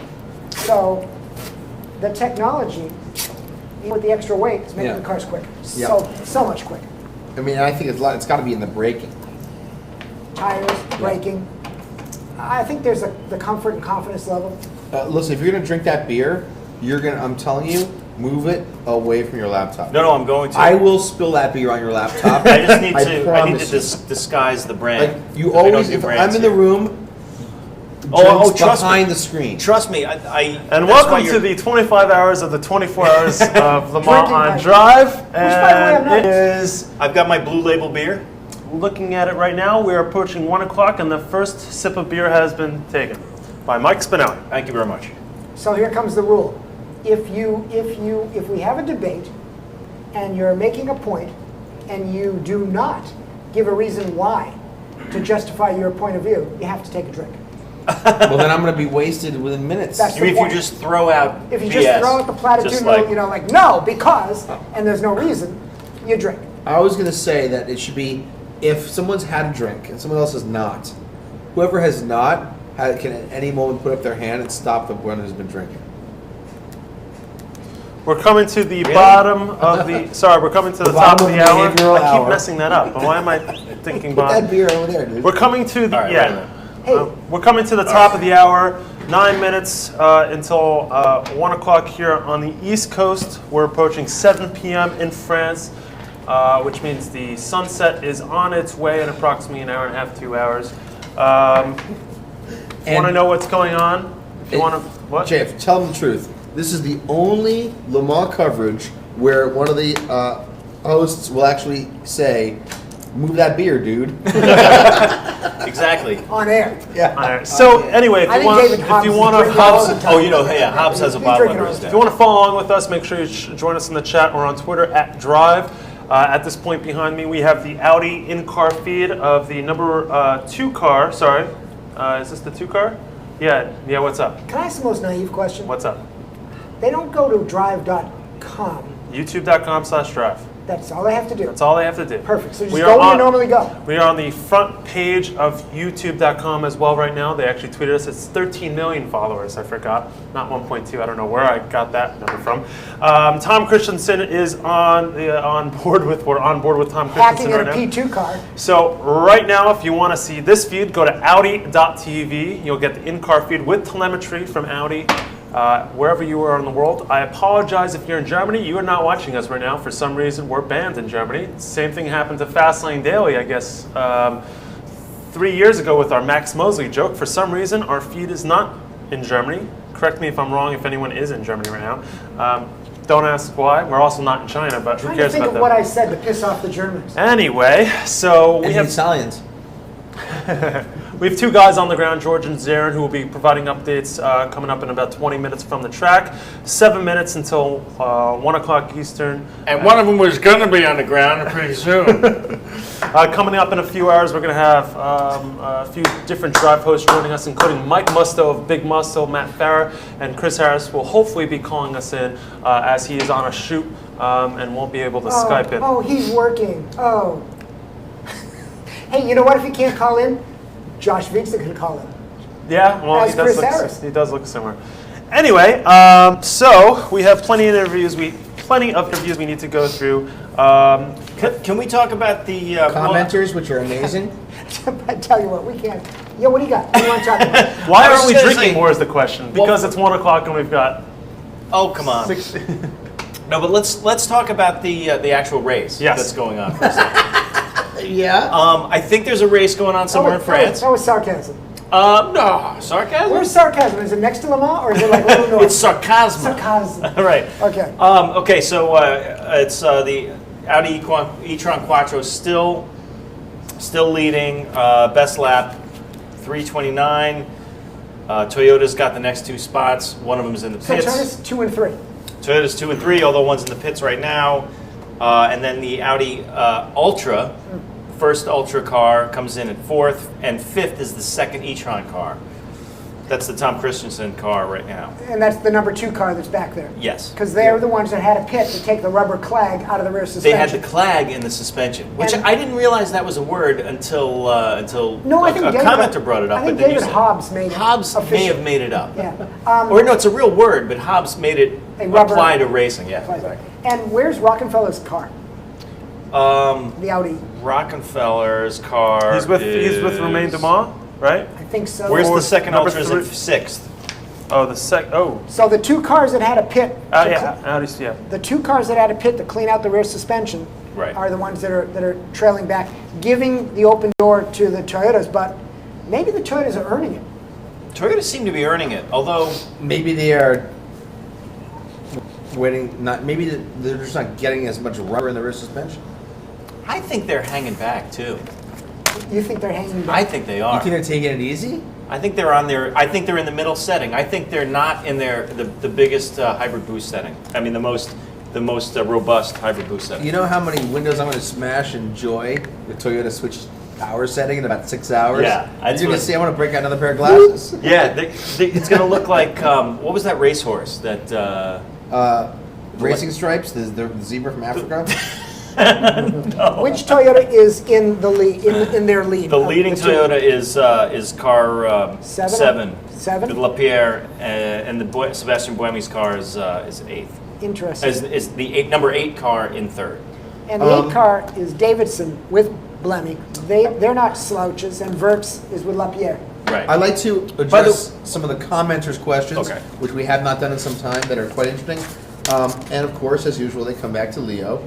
They want to know, Leo, what's the most interesting part of the track as a driver?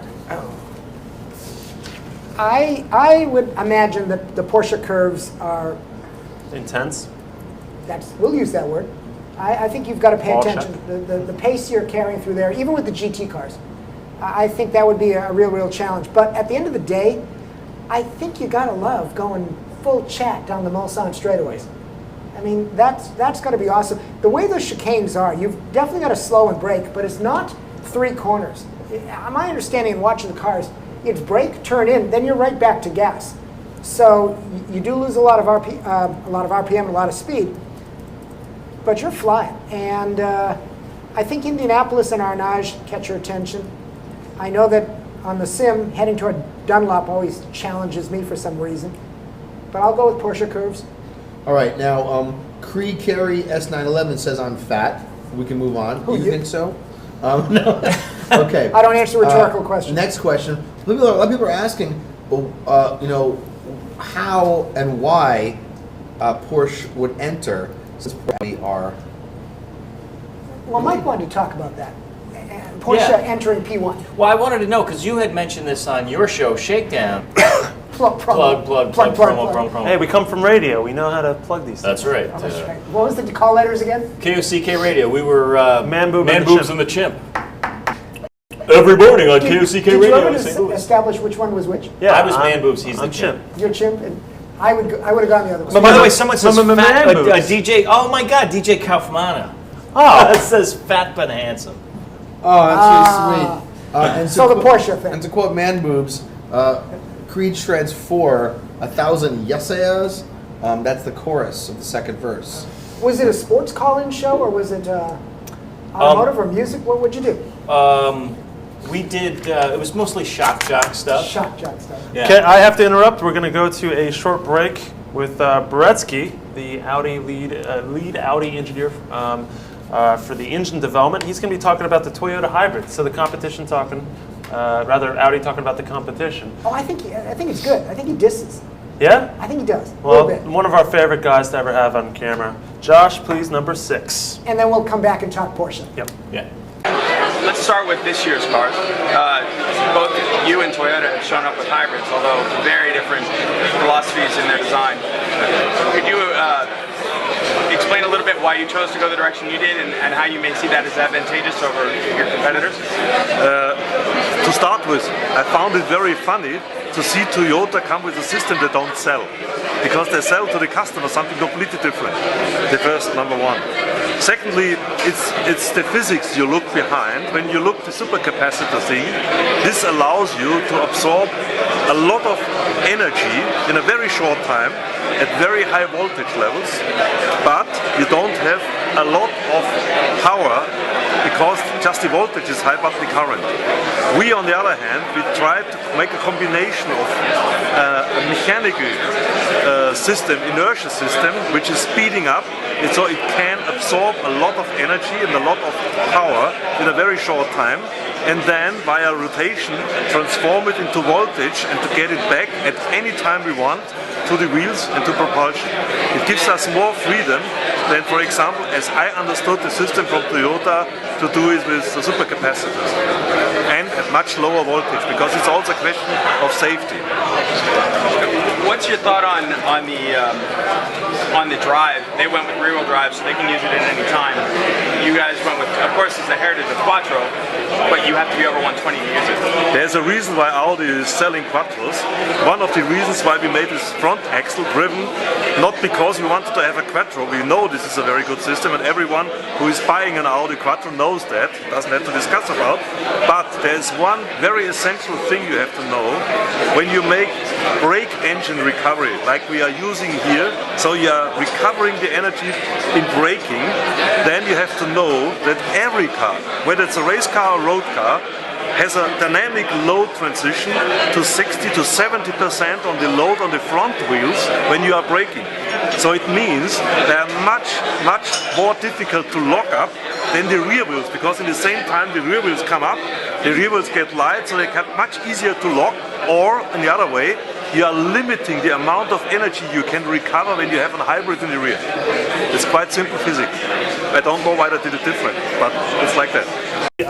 The YouTube live stream of Le Mans. So all you're going to get from us is commentary, because we do not have the live feed, but that's a good thing because you can join along. Things like this, the Audi TV feed, Audi.tv. You can go and hi, Alex. Liquid down next thing is left. No, it's popcorn. No, it's okay. If you want to know what this is the feed from inside the #1 Audi e-tron, Audi.tv. You can get the telemetry, you get the in-car camera. Audi's going to be doing this all day long for the next 20-some-odd hours. You can actually get from Corvette. Flying Lizard has a radio. Has anyone checked Toyota if they weren't running a site? I should have. I'm sorry. No, me neither. But we know why you checked Audi first, but I'm not going to go there. This is Leo Brent. This is Leo Brent, the host of Shakedown. I'm JF Musial at the let's do the intro thing. All right, everyone do their own. So Mike Spinelli of Hi, JF. Road Testament, Drive Central, and Jalopnik.com. Yes. Multifaceted. Multifaceted. What are you eating? I'm eating a popcorn brand that shall not be named because we can't, but it's delicious. Hi. Raphael. I have no idea where I'm looking. You're looking at that. Straight ahead. That's that camera right now. I feel like I'm on the Daily Show. Well, you don't have to look at any particular camera. Now you're on the other. Now you're on that Now camera. you're on that camera. You see that? See that monitor right See in front of that? you? Come on. That tells You'll you what notice- they're seeing. By the way, I'm just not on camera at all. Someone introduce him. Okay, so I'm Raphael Orlov, right for Jalopnik.com. that's how you pronounce your last name? Orlov? Yeah, what was that? Orlov? Oh, wow, you pronounced it the Orlov? American name. So American. Orlov. I'm an American. Orlov. We're going to call him by the last name. Orlov over there. This past week was at a Sebastian Vettel press conference at the New Jersey Grand Prix. Are you going to call him out? And You're going to call him out? Successfully tried to ask a question in German and was called out by Sebastian Vettel for having terrible German. And Yeah, that didn't go very well. That was awesome. it was a great time though. Anyway, so right now, Leo's I gonna was give at us Montreal. Wait, by the way, and I saw Buemi. you saw Buemi. but the Yeah. question was, you got to say what the question was because that's the funny part. I think you should. What was the question? Ask it in German. Okay, so right before me, the people at RTL from the German whatever pay network it is, they go up and they ask a question in German, and it's some boring something about how many we've had so many winners and so many races, and what do you think is going to happen? He gives a standard answer, and someone asks him some question about the track. And so then I ask him in German, I say, also Herr Vettel, in Montreal allein haben wir so viele schöne Damen gesehen und wie ist es möglich, dass Sie Zeit finden, um zu rennen und nicht einfach wie James Hunt zu spielen? Alex Person understood who has just heard me got this joke. And Sebastian Vettel takes a moment and he just goes, well, it is very difficult to answer because his German is quite terrible. And the whole crowd laughs. And basically, the question was like, what was so the there's question? so many pretty. That didn't help me. That didn't help me. What did you ask? So I asked, there's so many pretty ladies in Montreal. How do you manage to find time to race and not just be a playboy the entire Just time? go all James I Hunt. mean, he's just to go all James Hunt The translation into German is just like the Germans don't get that using a person's name as a verb. I don't know. It's like what? But I mean, he's a 24-year-old double world champion. I mean, what would you do? Well, he's the guy that says his girlfriend doesn't come to the race because I didn't see her at all. You don't. Well, but you don't. He says you don't bring your girlfriend to work. Why should I? That's true. I'm here to do a job. I He love. was very professional. Well, he's not. There's only one job that's okay to say. He's clearly having fun doing what he does. I mean, watching him at the New Jersey press conference, but he takes it serious. He's committed to it. He was so there we are in the pit garage, and you know, this is in Montreal. This is in the Montreal. This is before. This is right before. This is like during qualifying in Montreal, and so they just said, you know, we have a 10-minute we have a 10-minute we've got a 10-minute track time. We're getting very long stint, and so the two drivers are waiting in their cars. Mark Webber, he's got the TV feed, he's got all the telemetry, everything. People are like coming over. He's got fans on him. Webber is and Vettel is just sitting in the car, staring straight forward, doing nothing. Just he could have been there for days. You know, just totally focused. It's the way it should be. No, it was crazy. He was a nut guy. Let's do a little bit of a recap here as we're now into the race a good number of hours, and it's shaping up to be what everyone had hoped. Clearly, it is a head-to-head battle between Toyota and Audi. Yep. The Audi, I think, for the entire race has kept P1. Yes. But little by Well, little. I think there was one part where they were in the pits, and Okay. they had one lap of not being in. One lap. One lap. And the Toyotas have crept their way up, and they're now still P2 and 3. Yep. And they've closed that gap from almost a minute back to maybe less than 15 seconds. No, it's actually 1:15 now. 1:15. And by the way, just to note that the Toyotas have flip-flopped. Number 8 car is now in second. Number 7 car is now in third. Blemmy in the number 8 car. Yep. So again, what we're seeing is the different realities of pit stop changes. There is a 73 liter fuel capacity in the gas hybrid Toyota. There's only a 58 liter fuel capacity e-tron diesel, and that affects how long they can go on pit stops and some of that cycling. But the lap times are right there. There are times the Toyota's quicker than the Audis, and they're racing. They're racing right now for a win, and you can legitimately say that. They did come to race. They came ready to race. They had their, a lot of this came from their F1 program.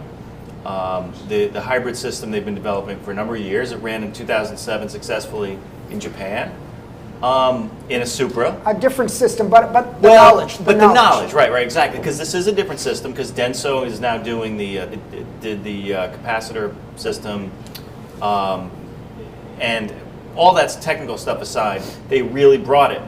Well, and it's funny. I read that they were hoping that this could be a first-year trial, and they could hide behind the Audi versus Peugeot competition. Yep.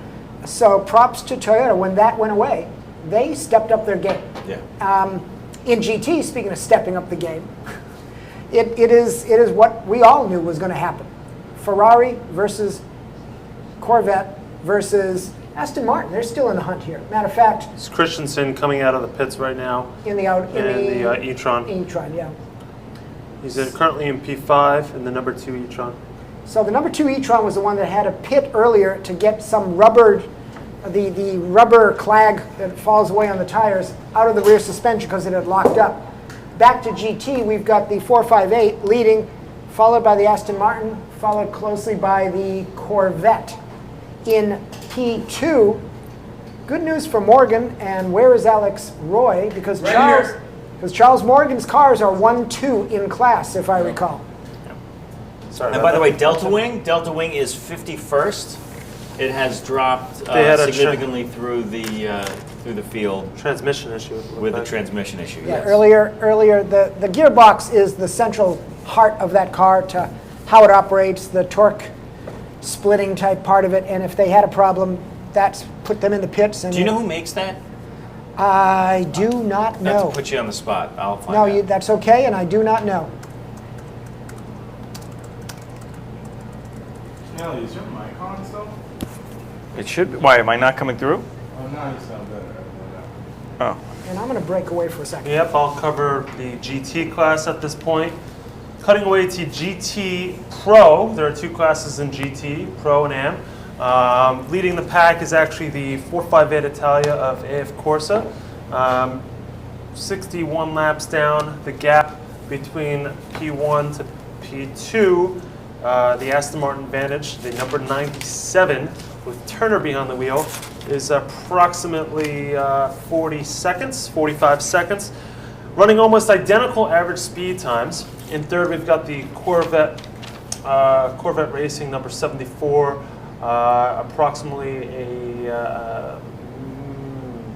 right there, 15 seconds in between the Aston and the Corvette. And the number 77 Porsche is actually with Wolf Henser behind the wheels, running fourth. And I think that's the old 997 too. That's not the new one. We're seeing something very interesting where the old non-modified 997 cars, the Porsches, they're a year old, are actually running better than the cars that were released this year. And that's definitely true in Flying Lizards, but which car were you just talking about, the 77 car? 77 with Hensler behind the wheel. That's the new wide body. That is a new wide body. Yeah. All right, I stand corrected. Now, what I saw, but that's an all-star team as well. That's an all-star team, and what I actually saw in practice, for Le Mans, Porsche built these covers for where the dive planes normally are beside and make it just smooth aero. But they were running it without the covers to get some downforce. So interesting. You said earlier that the ALMS rule allowed a longer splitter.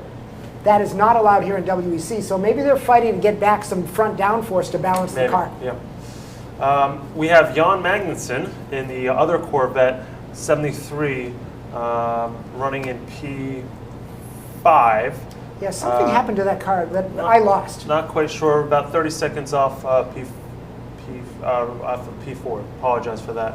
We've got Dominic Farnbacher, the number 59 Ferrari 458 Italia, Luxury Racing. And then it's Ferrari from there all the way down to Holzer in the number 80 Flying Lizard car. Now, bottom of the class. And so the comment about Ferrari is interesting in my mind. They told me that they've sold about 20 of those cars around the world. Yeah. And from a sales standpoint, a Michelotto standpoint, I guess that's a good number. Yeah. But they're not running it as a factory effort. So now they've taken this technology they've built, and they're depending on these private teams to operate the car. There's always a lot of passion and personality when Giuseppe Risi runs the cars, Risi Competizione. But they had delivered Le Mans wins. Yeah. But he's not here for budget reasons, we understand. So now teams like Luxury Racing, which I thought were having financial problems, but suddenly are back. Mm-hmm. Teams like AF Corsa, which are good, but not having really done all these type of things. They've competed in Europe. It's a growing team. Yeah, so now Ferrari's competing, depending on these private teams, going up against a grizzled veteran organization like Corvette Racing. Yep. ProDrive, David Richards' group for Aston Martin. And Porsche, Lizards, and Felbermeyer is definitely no slouch in Europe. Yep. Where would we know Felbermeyer from? Have they run in Nürburgring or? They run Nürburgring. They ran World Endurance, the Le Mans European Series. Okay. They've done all those. I just want to interrupt to add that the Toyota's number 8 car just put in a really scorching lap of 3:27. Do we know who's in the car? Because I'll come up with a punchline in a second. Lapierre. Nope, sorry, Buemi. Number 8, Blemmy. Yep. F1 driver. Davidson and Blemmy, I got to tell you, at the end of the day, no offense to Alexander Wirtz, if they're going to count on one car to go after, I'm counting on number 8. Well, Wirtz, let's face it, he was do you know that Wirtz was the youngest driver ever to win Le Mans? When he was, no, I did not know yeah, that. When he was with, it was Porsche, but it was the Porsche that used to be a Jag. In 1997, 6, 7, 8, the Walkinshaw. The Yost car? Yes, the Yost car, exactly. So Wirtz, has a great pedigree. But Buemi is somebody that I really, really liked to. I really wanted to see do better in Formula One because I thought he had him. I sort of equate him with DiResta, like both really good drivers, reliant on the teams. But a driver to really watch. Was Blemmy Red Bull and they got bounced? Yes, it was Toro Rosso. He's still third driver. He's a third driver. Reserve driver. Reserve, yeah. Which, with no testing, means he ain't driving. Well, if Weber like falls off a plane or something. What if he's barnstorming a wing or something? No, if Weber moves to Porsche when they run Le Mans in 2014 or something. And then does a backflip in Le Mans again? Well, I just heard a rumor. I just heard a rumor. Weber to Porsche for 2014. I just heard a rumor. From who? Where did you hear this rumor? From Randy, you know. No, I know from who. Where did you hear the rumor? I heard it on Jalopnik commenters who just happened to think that. Well, I've heard that Weber's a big Porsche fan and that. That is very true. Weber is a huge Porsche fan. He owns a very large collection of Porsches. I'm sure he's happy in Formula One. It's never going to happen. Leo's giving me the worst grin. No, if grins could talk. Anything is possible. Yeah. And a rumor is. I hear he likes Le Mans. So. Oh, he's been in Le Mans. All right, I have a question from Solomon from Brazil.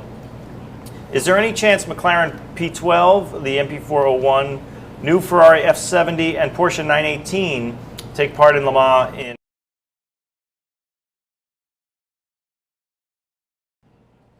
GT1, a revival of GT1? Like, why isn't McLaren running? Why is McLaren running in every race that no one watches? You've got another question. That's another question. That's another question. You can tell who he writes for with a comment like that. But here we go. The MP412C is running, but in GT3 spec. It ran at Nürburgring. It's going to run at Spa, the 24 hours of Spa. They don't have a car yet for WEC standards, but they will. You know, it's no secret that they're working on an F1 replacement. But the question is really around the Porsche 918.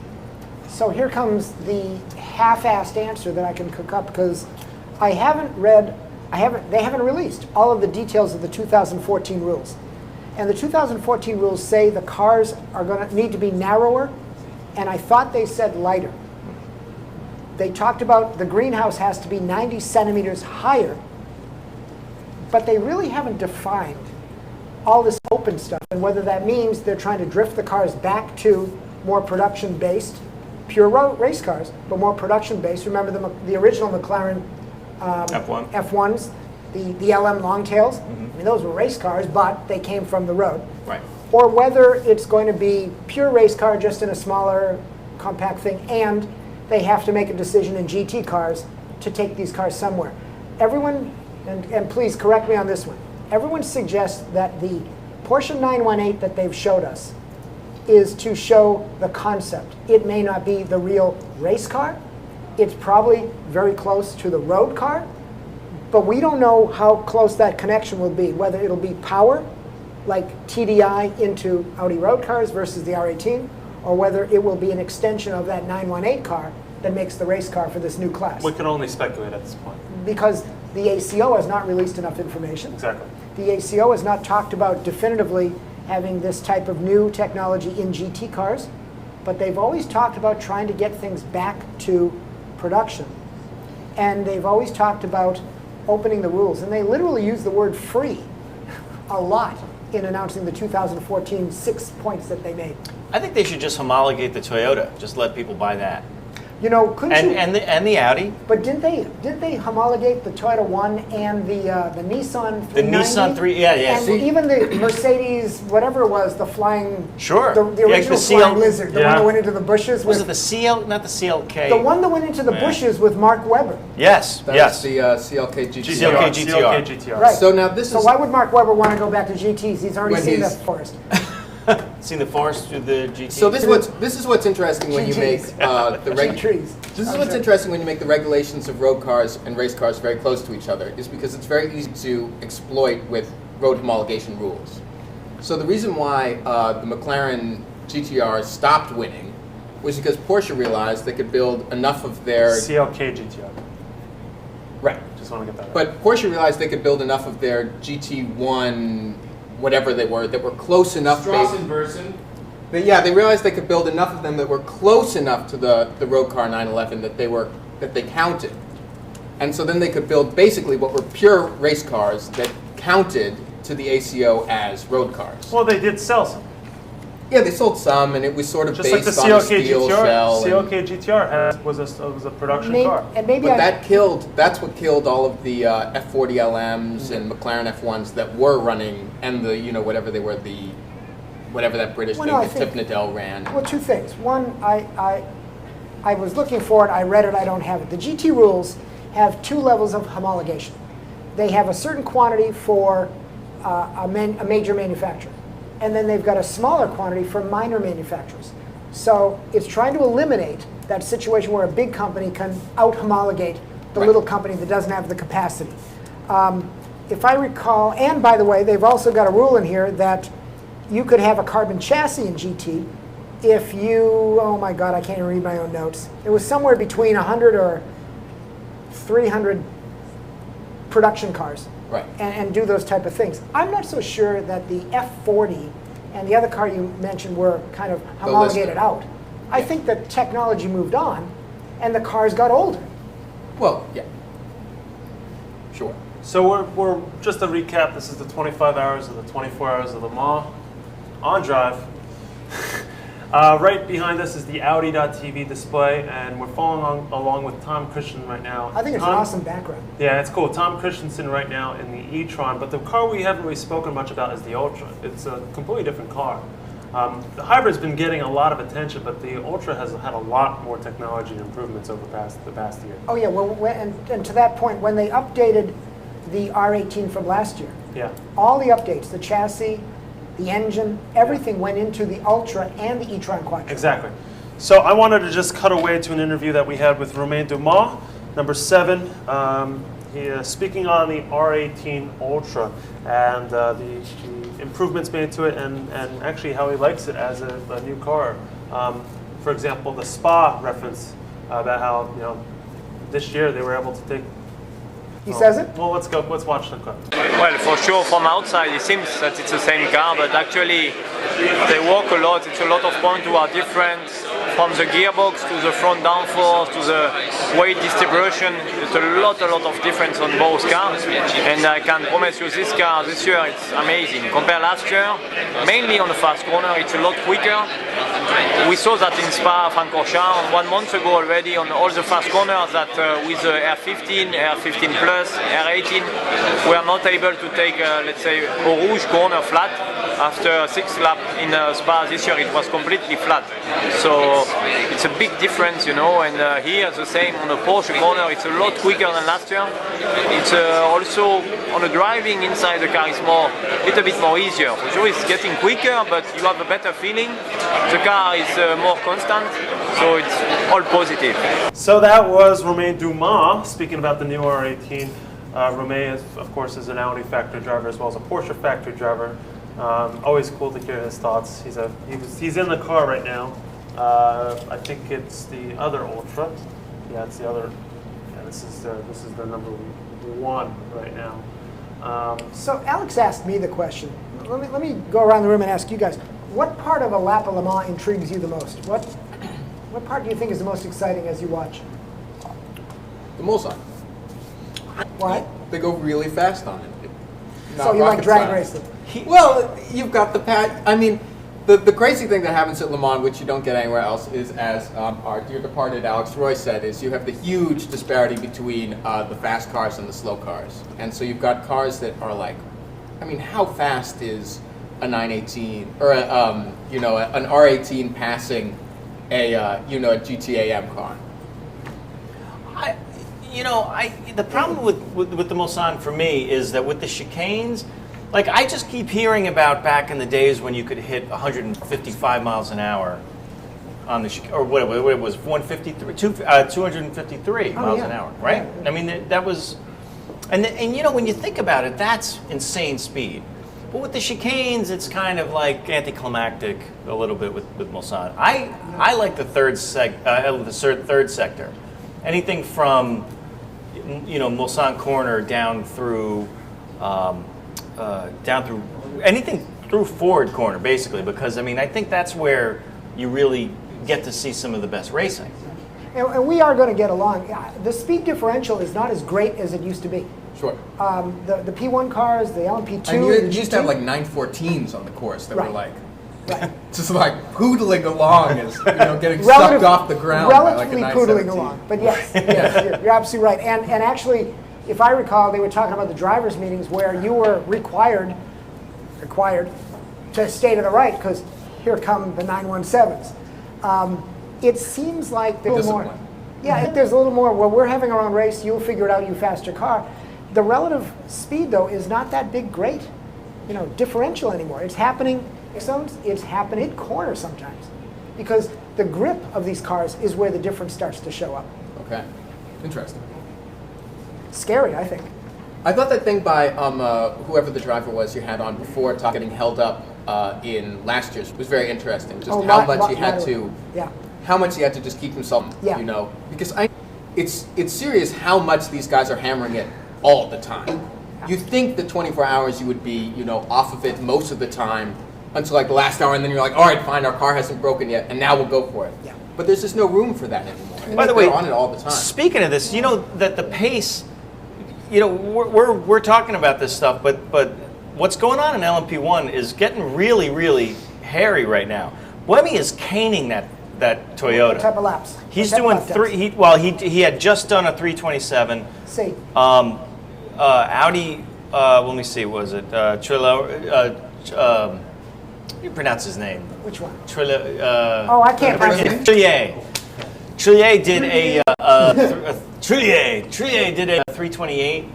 So they're just killing it. I mean, they're actually something. The 326. Well, they're but so the point being that Buemi brought it to within 3 seconds of the leader. Wow. So we're talking about a pretty Just for serious context, race right now. the pole was a 3:23.6, but that was a mega lap. Most of the lap times they were doing in practice and qualifying with 325s, 326s, and 7s, and you're saying they're right there.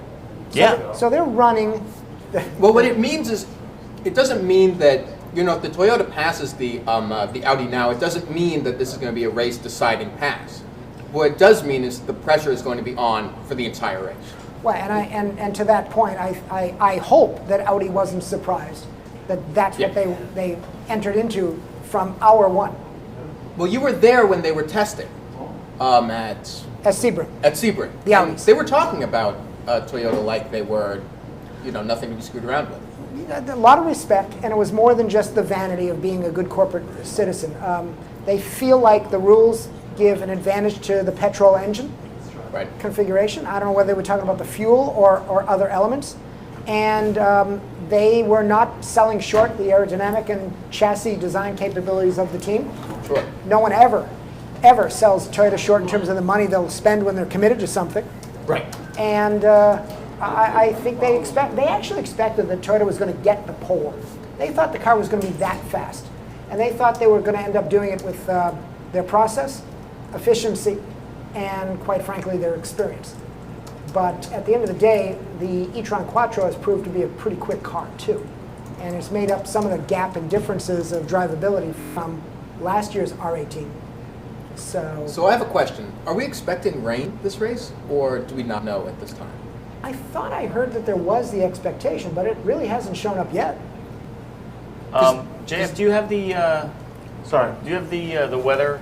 Do you have that weather map that you were looking at before? Do this first. Can you do 15 things? Do another 10 things, please. And by the way, why is Casey Mears qualifying at Le Mans? Oh, that's speed. I'm sorry. That's a NASCAR joke for those of you who are not watching. Speed is showing NASCAR. Oh, Le Mans is off now for a while. Yeah, so it's probably it's on speed.com. Is there a Michigan sprint earlier had corner? mentioned that they were actually running 22 of the 24 hours this year. I find that very hard to believe. I think it's closer to 18, but they're running a good amount on TV. They're not. Last year, if you remember, there was a big chunk of time. Was it really? Oh, it was like 6 hours when they weren't running. Wow. Well, honestly, if I said 18, guess what I just said? Well, I guess it's not that far off. But, Yeah. no, it must have been longer. Because there was a big time at night we were watching only the zeros. The feed, yeah. So, I'm sorry, you were... I don't know what I was talking about. The rain. You were asking about rain. Right. You think? Because the big thing is that Toyota's rear-driven completely and Audi is four-wheel drive. Okay. And that would be a game changer in the rain, presumably. Could give an advantage to the Audi, yes. And it could give a huge advantage. Okay. We haven't seen a four-wheel drive car in Le Mans Ever? Well, the only reason I'm being tentative is that, remember, you can't be four-wheel drive until you're over, what, 70 miles an hour? Okay. So corner out at a couple of these slow hairpins may or may not be a game changer. But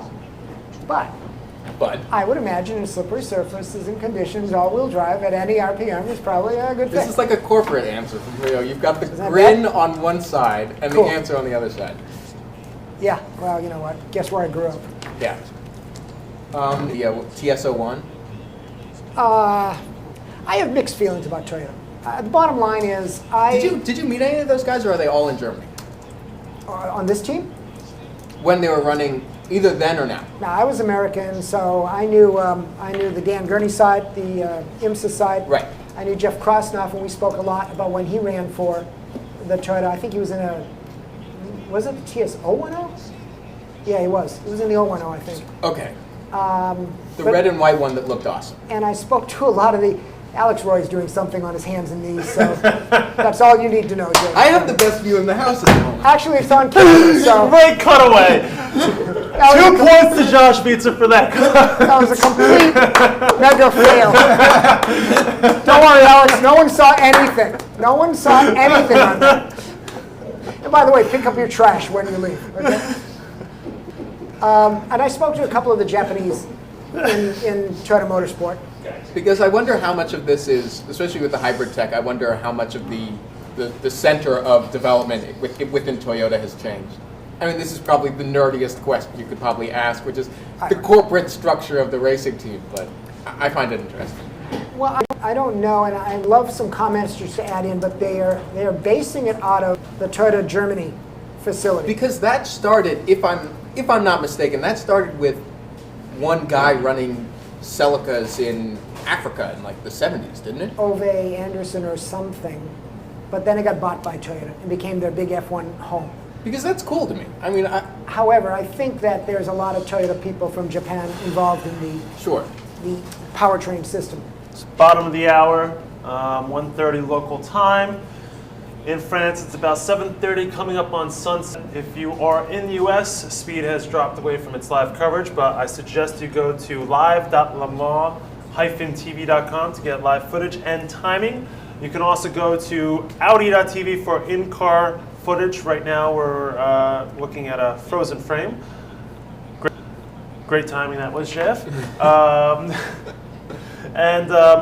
Soon, actually, we've gotten word from Charles Borgen. He will be coming on the show at 3:30 local time. Via phone call? Via phone call. Okay. His team is currently leading the LMP2 category. Are they still 1 and 2? I believe so. He's got to be going crazy. Yes, they are 1 and 2. That's awesome. And when we spoke with Charles in Sebring, I mean, he Yep. really was talking about, besides the fact trying to do things for the brand, technology transfer, working with materials, pushing it into the Morgan road cars without losing that traditional ethic. Yeah. The engines being the same, it's all good. It all works. All right.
We're trying to make this work.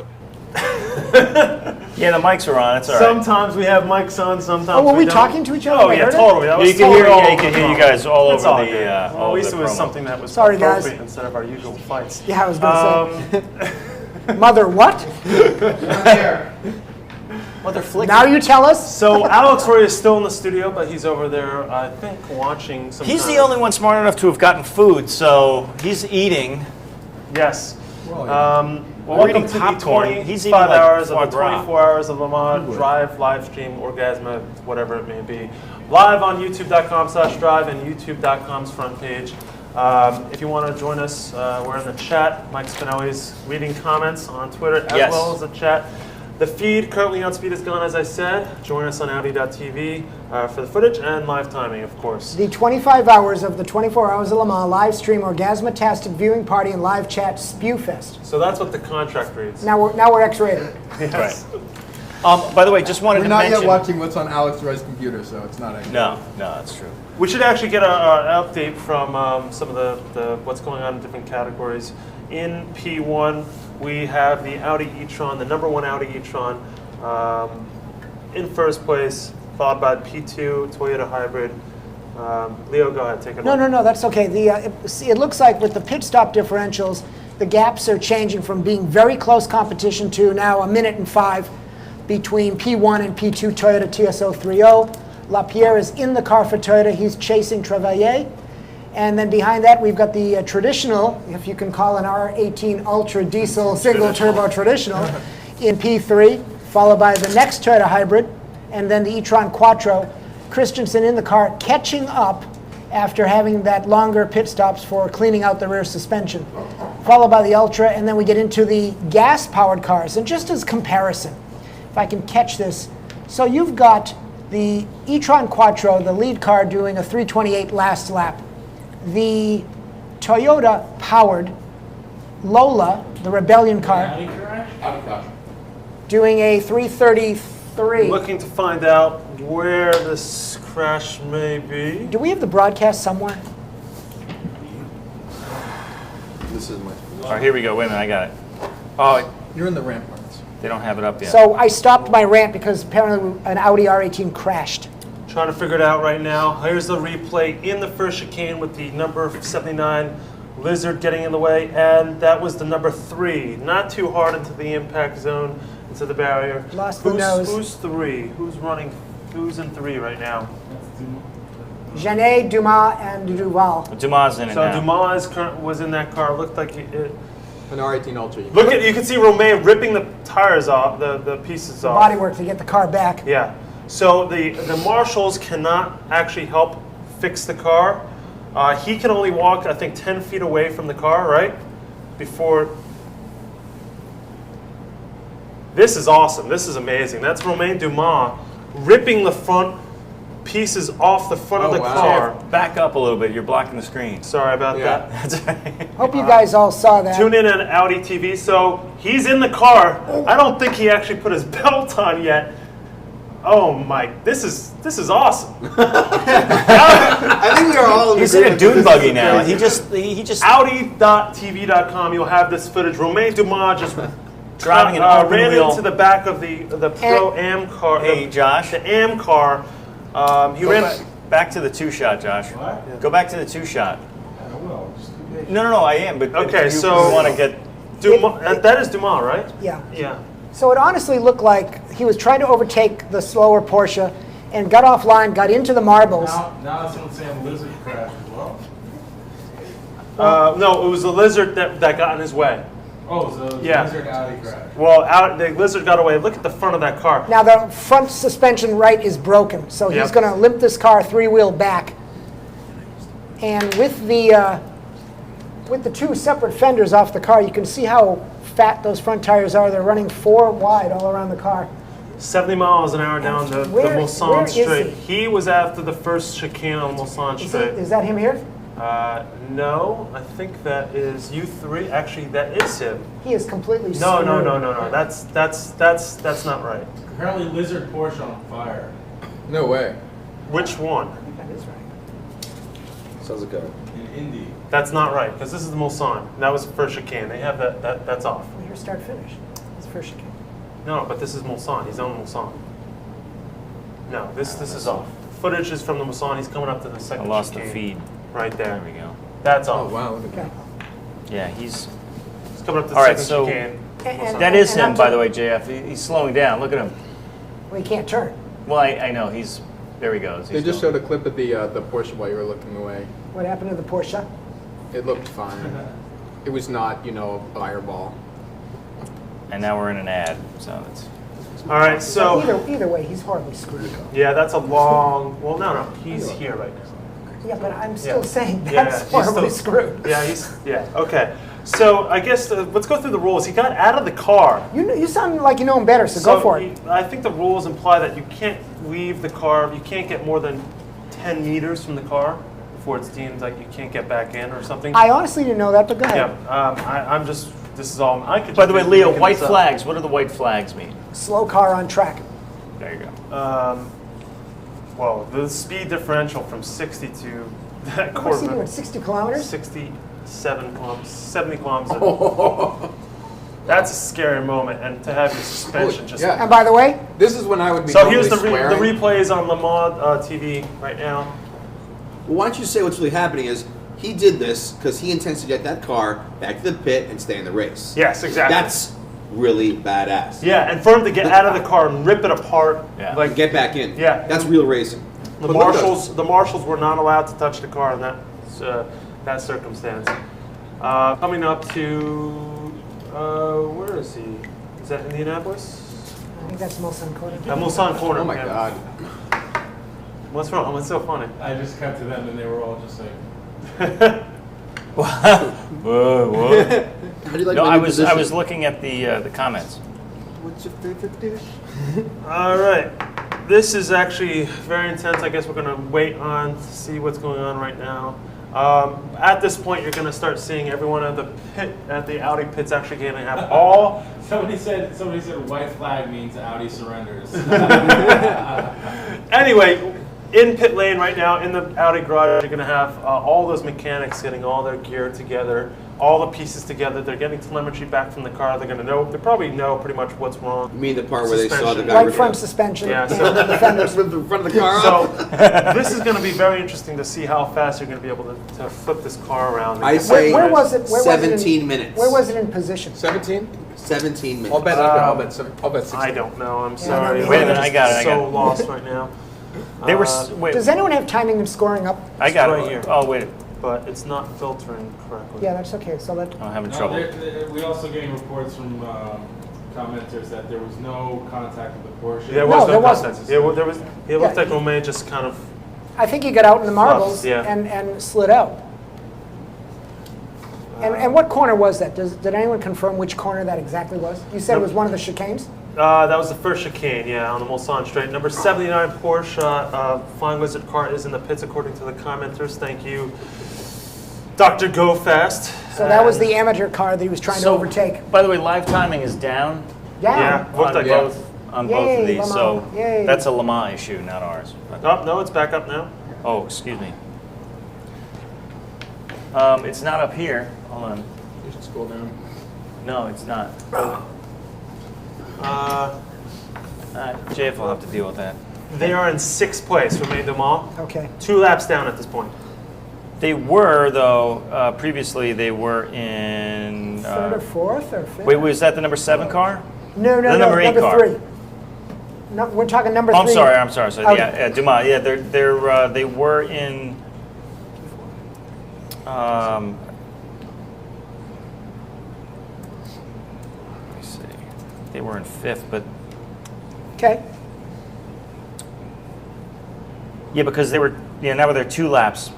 The gap is now 2 laps for them. It's got a long way to go. What are you doing up there? Funny, I look right.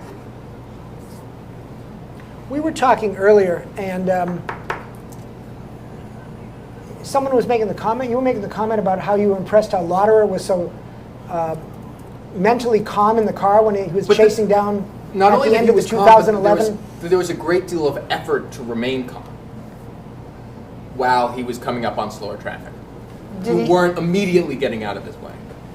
Well, he was actually talking about the Peugeot that was blocking him to try to help the other guy. And did you take away? And I'm not challenging. Did you take away that there was a lot of effort, or he was just kind of, this is the way I do it. This is the way I go.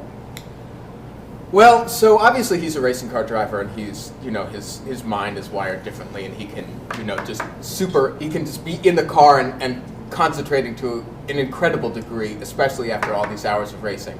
But you know, the way he was talking about is that he did have a desire to just, you know, there was a part of him that just wanted to just scream on the radio and, you know, shake his fist, and, you know, as you know, some drivers are wont to do.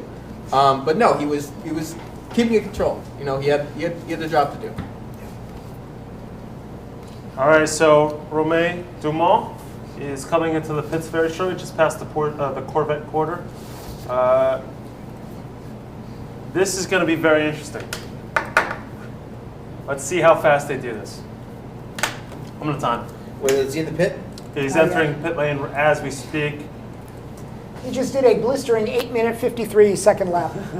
So I predicted 17 minutes. Orlove predicts 16. All right, guys.